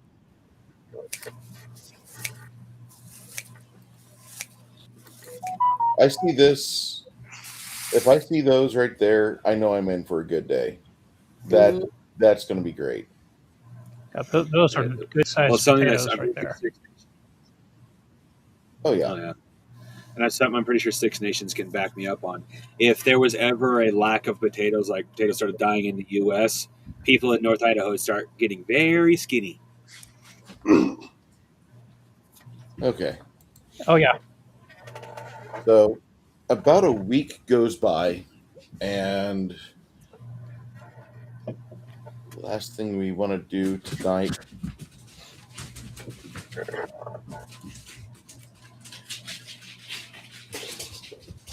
Chris is. All right. So, Isaboo, your skills. Mm-hmm. You have 5 ranks you can spend. Where would you want to put them? Where do I look for the ranks? Basically, I haven't notated your ranks on there, but I have everything figured out. I mean, I'd want to put some to make me more powerful for my spells so I can heal quicker and things like that. But I also need to up a little bit in my fighting ability so that, Your fighting ability went up already because your dexterity went up, and thus your CMB went up, your CMD went up. Look at your bastard sword. You get a plus 55% chance to smash your bastard. is there any way I can up my knowledge? Because my knowledge of planes, nobility, history, and arcana are all, and diplomacy is only at 5%. I'm actually fixing your intelligence-based skills right now. Okay. So, if you look at those, you're going to see that they. Yeah, my dexterity is only 11. Is there any way I can get that up one? Excuse me. Your dexterity is a 12, miss. Oh, well, okay. I'm looking at my old sheet. Hold on. Let me. Yeah. That's right now. Sorry, I haven't stapled it together yet. Okay, let's see. I don't know. Is 10% very good for reflexes? That goes up here at 12th level.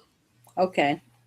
All now, right, your reflex save is going to be absolute shit every 4 levels.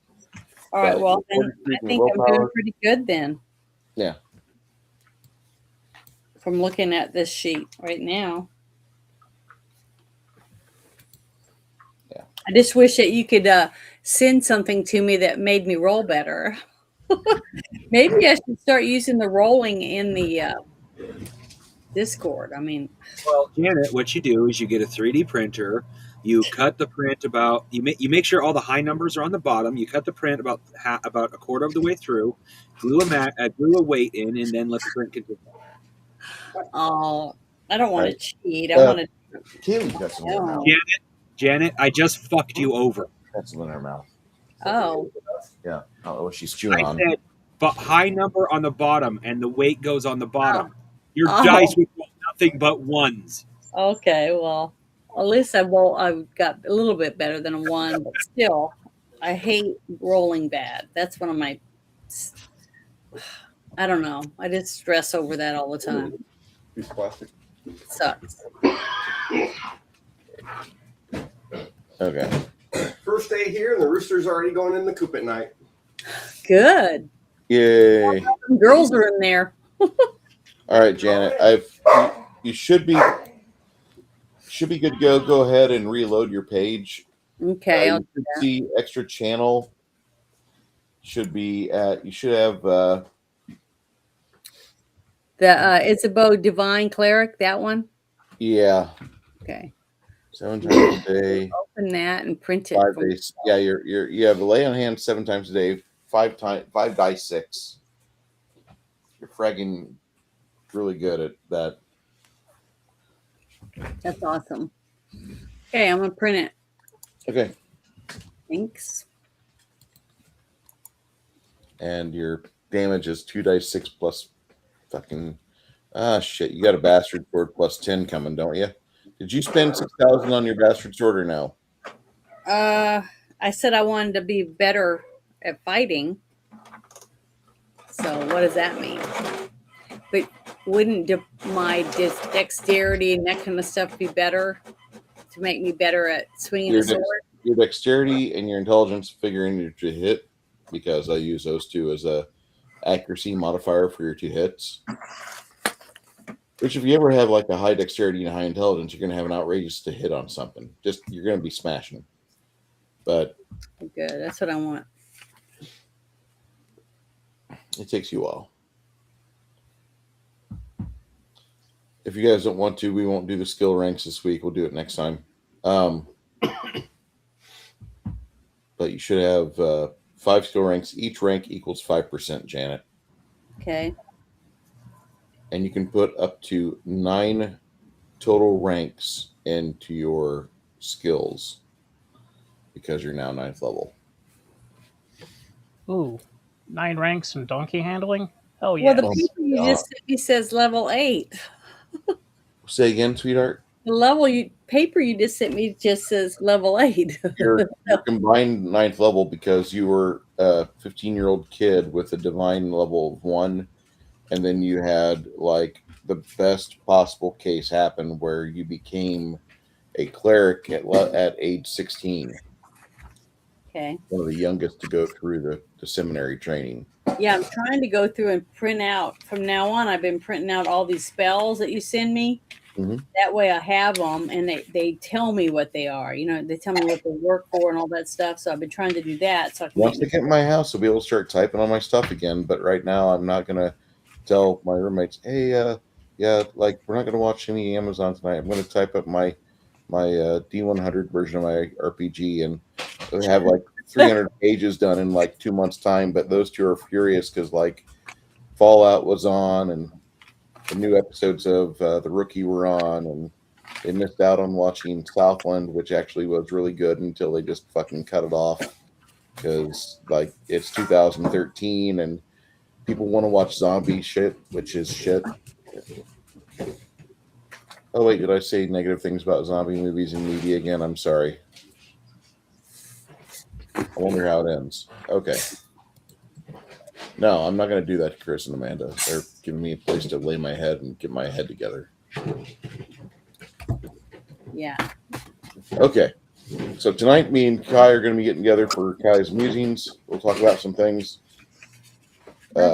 Today, we had a wonderful time. I really enjoyed this game because, 1, we got a chance to game. 2, you guys realize that the situation in the area is a little bit bigger than what you thought. Yeah.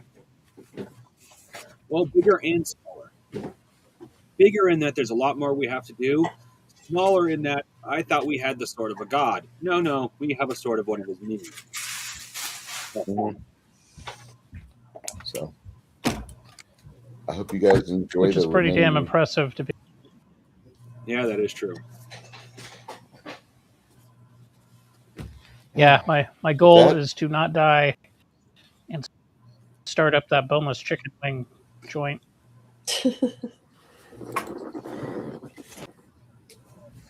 Do I want wings tonight?